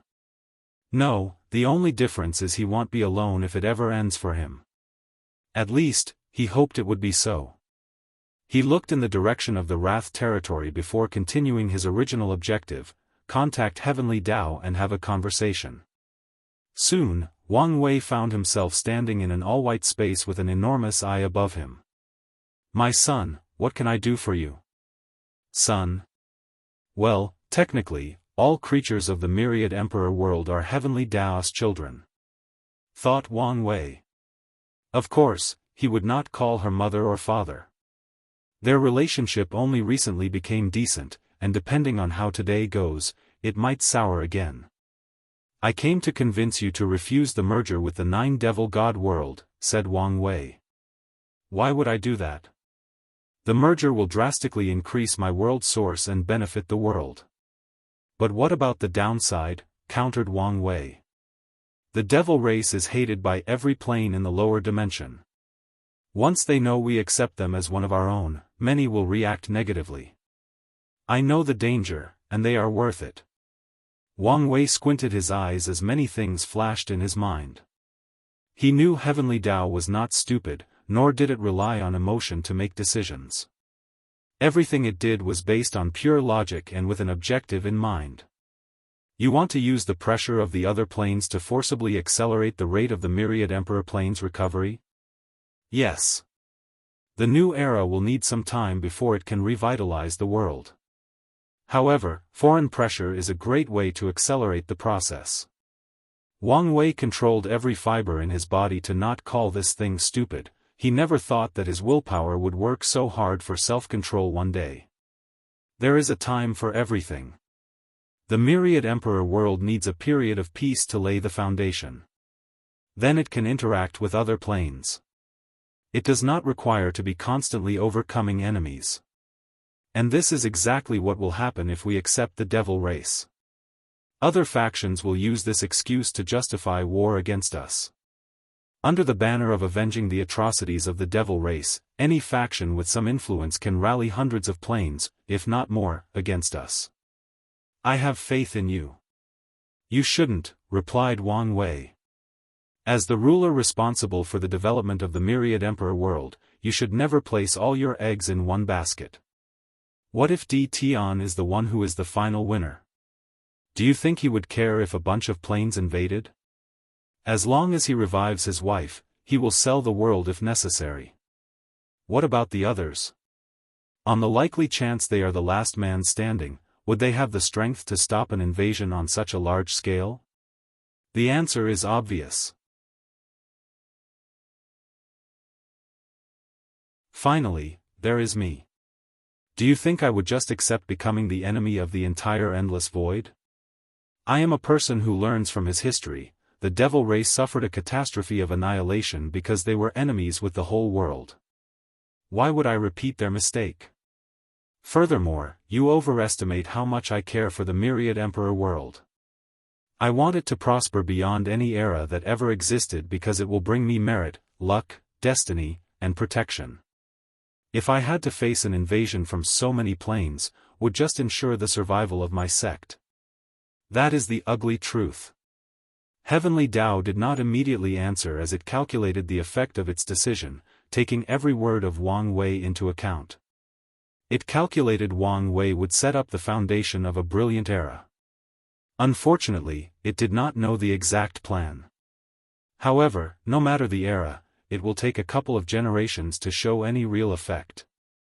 So, Heavenly Dao wanted to accelerate the process. Taking into account Wang Wei and Di Tian's strength after proving the Dao, they should be able to stop any invasion and use war to accelerate the recovery and growth of the plane. It even prepared to negotiate with D. Tian using his wife's imprint. Now, Heavenly Dao wavered on its decision, especially after the recent things that occurred outside of the plane with the foreigners. Please visit Panda, N0VE1. Co. M. Furthermore, you need to see things from a long-term perspective instead of short-term, continued Wang Wei. And as long as the devil race is part of our plane, these factions will have a justification to wage war against us. We might defeat them now, but a few hundred generations later, they can use the same excuse to start a war and rally allies. Then there is the integration of the devil race. Their hatred for humans is ingrained deeply in their bloodline. After integration, such intense emotions are bound to create chaos, contradictions, and infighting. At first, the problem won't be as big because of how weak they are. However, when a mighty great emperor appeared in their ranks, the same situation with the Golden Ape Emperor might occur, but even worse. I considered this possibility and hoped you used your diplomatic capabilities to deal with this issue, just like you did the demon race. Wang Wei's lips twitched. He did not know whether to be thankful Heavenly Dao thought so highly of him or should he complain that the latter overestimated him. The demon race is still a ticking time bomb despite my effort. I will spend some time appeasing them and making their situation better. But even then, I will not be able to completely garner their trust nor remove their hatred for humans. And in the case of the devil race, their hatred and distrust are 100 times worse. Even if I did my best to alleviate the situation, after leaving, everything could revert to the way it was. To be honest, this is one of my worries for the demon race. The demons are a rigid and unmalleable species. So, there is a high possibility of that happening. Wang Wei agreed with that statement. Back to the devil topic. Accepting them in our midst has other repercussions. We do not know how it will affect the great emperors from our plane after they ascend. From my knowledge, they are also greatly hated in the upper dimensions. Maybe, some powerhouse will begin to attack members of our plane for accepting the devil race as our own. The upper dimension is outside the scope of my duty. I did not consider this possibility. Heavenly Dao knew it benefited greatly when its emperors reached higher cultivation stages or accomplished extraordinary feats in the upper dimension. However, once an emperor ascends, they are beyond the scope of its programming. Finally, there are the devil cultivators in the Western continent. Recently, they have been quiet and docile because of the pressure from other fractions and the lack of power. But after the devil integration, these devil cultivators will definitely ally with the devil race to increase their strength. They would soon become more restless and cause more chaos. Wang Wei has not decided what to do with the devil cultivators. A part of him wants to eliminate them since they are a source of trouble, a ticking time bomb waiting to explode. Another aspect of him felt they could be helpful since their craziness and brutality make them some of the greatest military strength when used appropriately. Heavenly Dao considered everything his chosen champion stated and calculated the world's future, weighing its previous decision. It also took into account the possible selfish motive of his chosen son. But it did not mind since it understood humans, the protagonist of its plane, was a race driven by emotions like selfishness and desires. It weighed the pros and cons. After hearing your argument, I conclude my initial decision was flawed. So, you've agreed to stop the merger? Yes, Pa N, Dan, 0v1. C0M Wang Wei breathed in relief. He did not want to do something drastic and force this merger to stop. I thank you for granting me an audience. Heavenly Dao did not say anything else and sent Wang Wei back. The main reason for such a swift decision was that it did not want to fall out with its chosen son. After years of calculation, Heavenly Dao concluded he was the only one who could create a brilliant era. Anyone else who received the title of Era Son could, at best, create an era on par with the past but never surpass them. And such a person was rare to find amongst the current Heaven Chosens. Many had the strength to establish the era but lacked the foresight, ingenuity, intelligence, charisma, and desire to make the world better. The truth is that if D Tian were more malleable and open to working together, Heavenly Dao would not place all its eggs on Wang Wei and decided quickly to end this merger.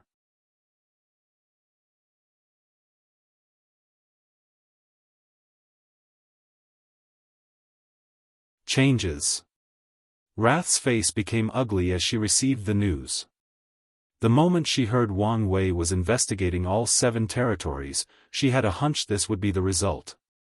She did not immediately give up and used an altar in one of the castle's rooms to contact Heavenly Dao to negotiate.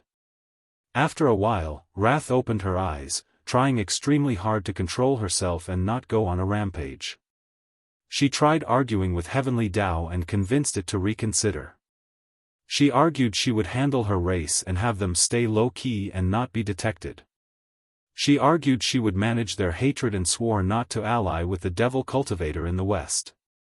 Regrettably, Heavenly Dao had better arguments about the consequences of other planes discovering the revival of the devil race and the effect their rise would have on the upper dimension. Wrath's last attempt was to compromise and ask Heavenly Dao to only accept some people in this subcontinent with a certain level of human bloodlines. But it even rejected this proposition. As she sat dejected on a throne, she pondered the next step. The plan she had spent so long working on ended before it even began, which was a devastating blow to her mind. She considered all her options before taking a deep breath. 7 Sins Conference. Wrath, what happened? The plane failed. The myriad Emperor worlds Heavenly Dao backed out of our agreement. What? Wang Wei's doing, I suppose? Asked Pride. Yes. We should have expected this outcome once he began to snoop around the other territories, added Envy. So, what are we going to do next? Asked Gluttony. Everyone looked at Wrath, waiting for her to make a decision. The plan continues, but we will go about it differently, said Wrath. What do you mean? We will abandon our identity as devil race and integrate into the myriad Emperor world. As long as we can prove the Dao, we can remove the seal and protect our race. Use the array for us only instead of the entire race, summarized Pride. It might work, but Heavenly Dao will still ask us for a price. One of the devil gods is enough of a price, added Wrath. If it is only the the 6 of us, Heavenly Dao might accept. But it also might refuse. That's my only worry. Wrath had not finished speaking when the projection space the group used to communicate began to tremble. Before they could react, the illusory space ejected everybody out, and the conference forcefully ended. What's going on? Muttered Wrath before sensing something and appearing outside of the castle. She looked at the sky and immediately noticed it was no longer pure blue. It was now separated into 4 colors, blue, red, black, and white. Cracks appeared above the heavens out of nowhere before Heavenly Dao manifested itself. Unknown interference, game rules collapsing, activating counterattack protocols, mission, FAA, Lu, Re. Wrath's face changed after seeing the information displayed above in the sky. Before she could think, process, or complain about how the situation, a talisman condensed before her. She immediately recognized what it was since her master had mentioned it before. She used her divine sense to immediately refine the talisman. It's so weak? Anyway, it's still enough. She immediately controlled the remaining power of this continent's Heavenly Dao to create a small world with extended capacity. Then, she summoned all the devil race, mortals or not, into the small world. It's regrettable I could not save the others. Anyway, there is still some power left, thought Wrath as she teleported to the room where the devil retribution sword was brewing. Without hesitation, she sacrificed the remaining power of Heavenly Dao to accelerate its growth. Come on, thought Wrath before she sensed something. She turned around, and her heart almost popped out of her chest. She saw someone behind her with a bright red mark floating above their head. Gluttony territory, a young man with green eyes sat beside a bonfire, deep in thought, despite the noses of the troops next to him. Please visit Panda, N0VE1. The 100 million troops limit seemed to be much, but before these two, they won't do much, thought Parasite. Even with an alliance of people with 100 million troops, they could slaughter everyone in a matter of hours, if not less. He spat on the floor, and it was an odd green color. No matter. The only purpose of these cannon fodders is to buy enough time to use designer's weapon. Such a weapon will be extremely draining and has a limited number of use. Furthermore, they have to consider the possibility of evading countless other variables. Parasite suddenly felt something and looked at the sky. He saw heavenly Daoist message and the change of color. Someone outside is interfering? His eyes lit up as he waited for the changes to end. Immediately, he felt a weight lifted from his shoulder as he regained his freedom. He teleported to the distance in an instant before returning to his original place. Parasite took a communication talisman to contact the others. However, he saw a bright red mark floating above his head before he succeeded. A target? He frowned since he could not understand how this came about. He tried a few techniques he knew to remove them, but the power behind this marker was beyond his understanding. This power has a faint fluctuation that seemed familiar, thought Parasite for a moment before stopping thinking about it since he could not recall. Then, he contacted the others. Do you guys know what's happening? Some outside force is intervening in our cleanup, said Undead Flame. I know this much, countered Paraste, annoyed that he stated the obvious. I sense a lot of spatial disturbance. I guess a bunch of people teleported to this continent, added Designer. And based on the target above our head, their targets are probably people from the Myriad Emperor world. So, some plane wants to use this method to kill most of the Myriad Emperor world's Heaven Chosens and delay their rise, summarized Parasite, even more annoyed. A pointless endeavor. All this will do is kill the weak ones and make it easier for these two to prove the Tao. Their plan lay on using other Heaven Chosen as cannon fodder through an alliance. However, the recent changes in this continent will not affect Wang Wei and Di Tian, only their allies, thus ruining their plans. There is little we can do in this situation besides actively hunting these foreign Heaven Chosens, added Undead Flame. However, if we display too much strength, we will be on Wang Wei's radar. And as you know, he has no hesitation about killing us just because of his suspicions. Isn't there some restrictions about him hunting us down? After all, as an Era son, his actions would be detrimental to the world's growth, asked Parasite, and he looked at Designer for an answer. Sons of Era must kill each other for destiny, that's how things should be. However, this is the first time I've heard about a complete one, so I'm not sure. Anyways, we cannot put our faith in the possibility he will not hunt us down, added Undead Flame. True. Anyway, this situation can be favorable to us, added Parasite. We can help some of our allies that cannot reach the 100 million troops limit. All the Heaven Chosens are now gathered in this place, making it easier to make allies. This is also a perfect opportunity to gather more resources, commented Designer. We can plunder from these foreign Heaven Chosens. Or better yet, kidnap them and ask for their faction to pay us handsomely to return them intact. This might work, agreed Parasite. However, we should be careful and use a third party for negotiations. As I said, we need to be more low-key. Should we contact the others, asked Undead Flame, and the three immediately became quiet since they knew what he meant. The Seven Moons also sent spies in other world communities. However, their existence is a backup plan in case the ones in the Myriad Emperor world fail. These spies must prove the Tao in other world communities before banding together to restrict any growth to the Myriad Emperor world. And if possible, give them a strong enough blow to delay their recovery for countless generations. The Seven Moons know the rise of the Myriad Emperor world is fated to occur, and it is the catalyst for the return of the other paragons in limbo. However, as beings who reached the pinnacle of the cultivation world, they can manipulate fate or destiny to some extent. A better word would be to influence fate and redirect its power. There is no benefit from contacting these people besides risking exposing ourselves, disagreed Parasite. We can exchange information to prepare in case our mission fails. We will not fail. Panda, NOV, E1 Only people who are stupidly arrogant believe in absolute, countered Undead Flame. No matter how well thought our plans are, there is a chance of failure. So, we must prepare for the worst scenario. He's right, added Designer. You know what is at stake.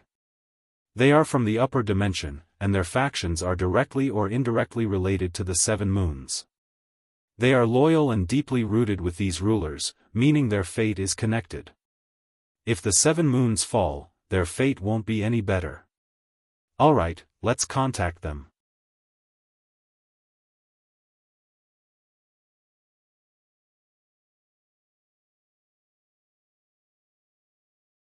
Another great deal. A beautiful woman walked out of a portal, looking at the surrounding with confusion. Her presence or beauty immediately eclipsed the ground she stood on, the floating clouds, and even the air she breathed. A few seconds after landing, some information appeared in her mind telling her to hunt the people with the red mark above their heads. What is going on? Muttered Su Shi. Not long ago, news of a secret realm with the inheritance of an eternal supreme spread throughout the world at an alarming rate, enticing countless heaven-chosen to check it out for themselves. At first, Su Shi was not interested since her primordial chaos art is an eternal supreme level scripture, but she also did not want someone from her world to get their hands on it. So, she went to check, but not long after the secret realm opened, a mysterious power teleported everyone here and asked them to kill people with a red mark above their heads. Su Shi felt something was wrong. The entire secret realm situation felt rushed, making her suspicious. After scanning the area, she flew in the northwest direction. Su Shi had somewhat of a vague map inside her mind that indicated the closest person with a red mark. A few seconds later, she saw the person. Huo Fenghuang? Su Shi, asked the ancient clan heir. Do you know what's going on? Wait, why don't you have a mark above your head? Su Shi did not immediately answer, but she guessed something. You should be careful. After warning her former competitor, Su Shi flew to the nearest mark on her map. And as expected, it was someone from the Myriad Emperor world. Someone is definitely planning against them, thought Su Shi. She quickly analyzed the situation. The Emperor Enlightening Academy did not have anyone present on this continent, meaning they won't lose much in this chaotic situation. Simultaneously, she cannot hunt these people and make more enemies for the Academy. I could use this situation to my advantage if I act swiftly enough. She teleported to the distance without wasting time, heading to another territory. Wrath territory, Wang Wei, exclaimed Wrath as he looked at the handsome young man before him. She immediately held the Devil Retribution sword in her hand, prepared for battle. How did you get inside here? Whatever anomaly is happening to this continent disrupted the castle's formation. So, it was easy for me to enter undetected, he replied before smiling. Relax, I'm not here to harm you. Otherwise, would have used a sneak attack. Wouldn't you be ashamed to use such a lowly tactic? No, I would not. I've always believed humans' capability for evil is higher than us, devils. True, to some degree. However, our capability for good and empathy is something you, devils, will never experience, replied Wang Wei. Let's not mention these things. I came here because your master told me to look out for you. So, could you tell me what you plan to do next? Do you think I would trust you because of a few words? Wang Wei sighed before looking at the sword in her hand. Interesting. I've used the same method once. He realized the sword was created using the same tactic he used in the demon supremacy world. It gathered all the negative emotions and karma of the devil race. After years of suffering at the hands of the myriad emperor world, the devil race has plenty of negative emotions. This sword has a lot of potentials, thought Wang Wei. Currently, this sword is limited to the 9 devil god world. But one day, if Wrath can prove the Tao, she could gather power from all the suffering of all devils in the lower dimension. And maybe even the upper dimension. The potency of such a weapon after being nourished by the power of the Grand Tao Source is unfathomable. It's a shame I would not be able to use it. Only a devil could wield this weapon. And as a human, this sword would revolt against him even if he used absolute force to restrain it. He could imagine it even destroying itself to prevent being wielded by a human. You can use the sword like a pill and absorb some of its power. It should fix your broken 9-extremity foundation and grant you 2 root strength. Then, you can use the sword's power to confront 5 root, albeit for a short period. He then looked her in the eyes. I can see through your eyes that you have not abandoned the devil race despite my actions. So, your best course of action would be temporarily abandoning the devil race and using your previous plan on yourself, becoming a citizen of the myriad emperor world. Then, you can prove the Tao to become an eternal before returning to deal with the seal and protect your race. Am I right? My master once said the most annoying thing he experienced in his life was dealing with you, overlords, said Wrath with a mocking sneer. And he was right. Your arrogance and know-it-all attitude is disgusting. I would not have to use my arrogance and know-it-all attitude if you followed along and told me your plan. Instead, you chose to be stubborn, forcing me to use my intelligence to figure out your plans and granting me the initiative in the conversation.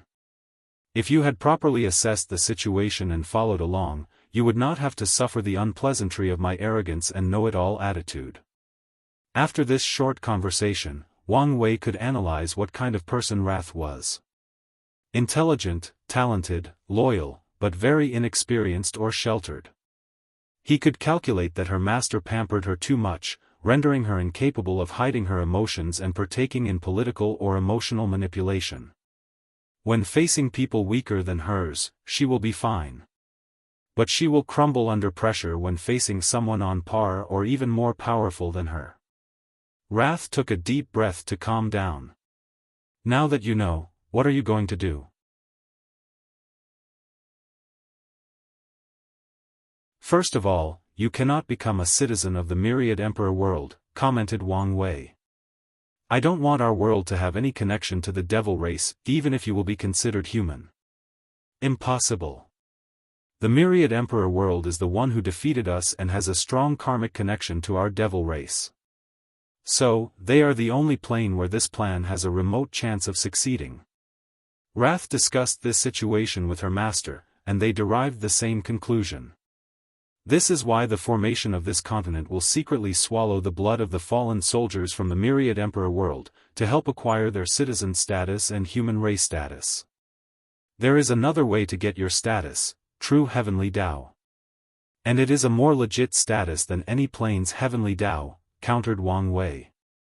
How am I supposed to contact true heavenly Tao? Plus, it hates the devil race after what my master did. So, why would it help us? Please visit Panda, N0VE1. It does not hate your race, it was disappointed by your action and thus decided to punish you. However, heavenly Tao is all about balance. So, as long as the light race exists, the devil race has a chance of resurgence. As for how to contact it, it's the same way you would contact any heavenly Tao. The only caveat is that it will only respond if it is a pertinent issue, which the revival of the devil race is. Wrath frowned as she pondered what he said. You may be correct, but true heavenly Tao won't just accept my proposition because I plead for it. True. What were you going to exchange for my heavenly Tao? Yours? Don't mind the small stuff. Wrath gave him an odd look before answering. I was going to exchange the body of one of the remaining devil gods. You can do that? Even with the destruction of this continent's heavenly Tao? Yes, since the array remains intact. Furthermore, the devil gods are willing to sacrifice themselves for the future of our race. A self-sacrificing devil? I've officially seen everything in my life. You people have villainized us throughout history. This is not as rare as you make it out to be, argued Wrath. Or the current misery forced your race to evolve beyond your innate racial limitations. I'm not here to argue with you. Alright. Back to the topic, true heavenly Tao probably won't accept your exchange. What you need is merit, and the highest kind of purple merit. Where am I going to get my hands on something like that? The devil race was not inventive or a race of high imagination. As such, it's not easy for them to acquire merit. Usually, they would conquer other races or worlds to get their hands on such resources. That's where I come in. I will exchange the merit for the devil god's body. Aren't I losing in such an exchange? Everything is about demand. In your current situation, I'm probably the only person with what you want and willing to trade with you. So, think of it that way. Shameless profiteer. Thank you for the compliment. Anyway, purple merit might be as rare of a resource as an emperor's body, so this exchange is not as one-sided as you make it to be. Calm down, Wrath. Breathe in and out. She wanted to attack him because of his shamelessness. Anything else? 2 things. After you acquire your status, please prove the Tao in another world community. Although I promise your master to look out for you, I don't want you to intervene in my affairs. Why are you treating us like a plague? That's because you are. In the future, I can help you, but only secretly. Wang Wei has no hatred or personal feelings toward the devil race.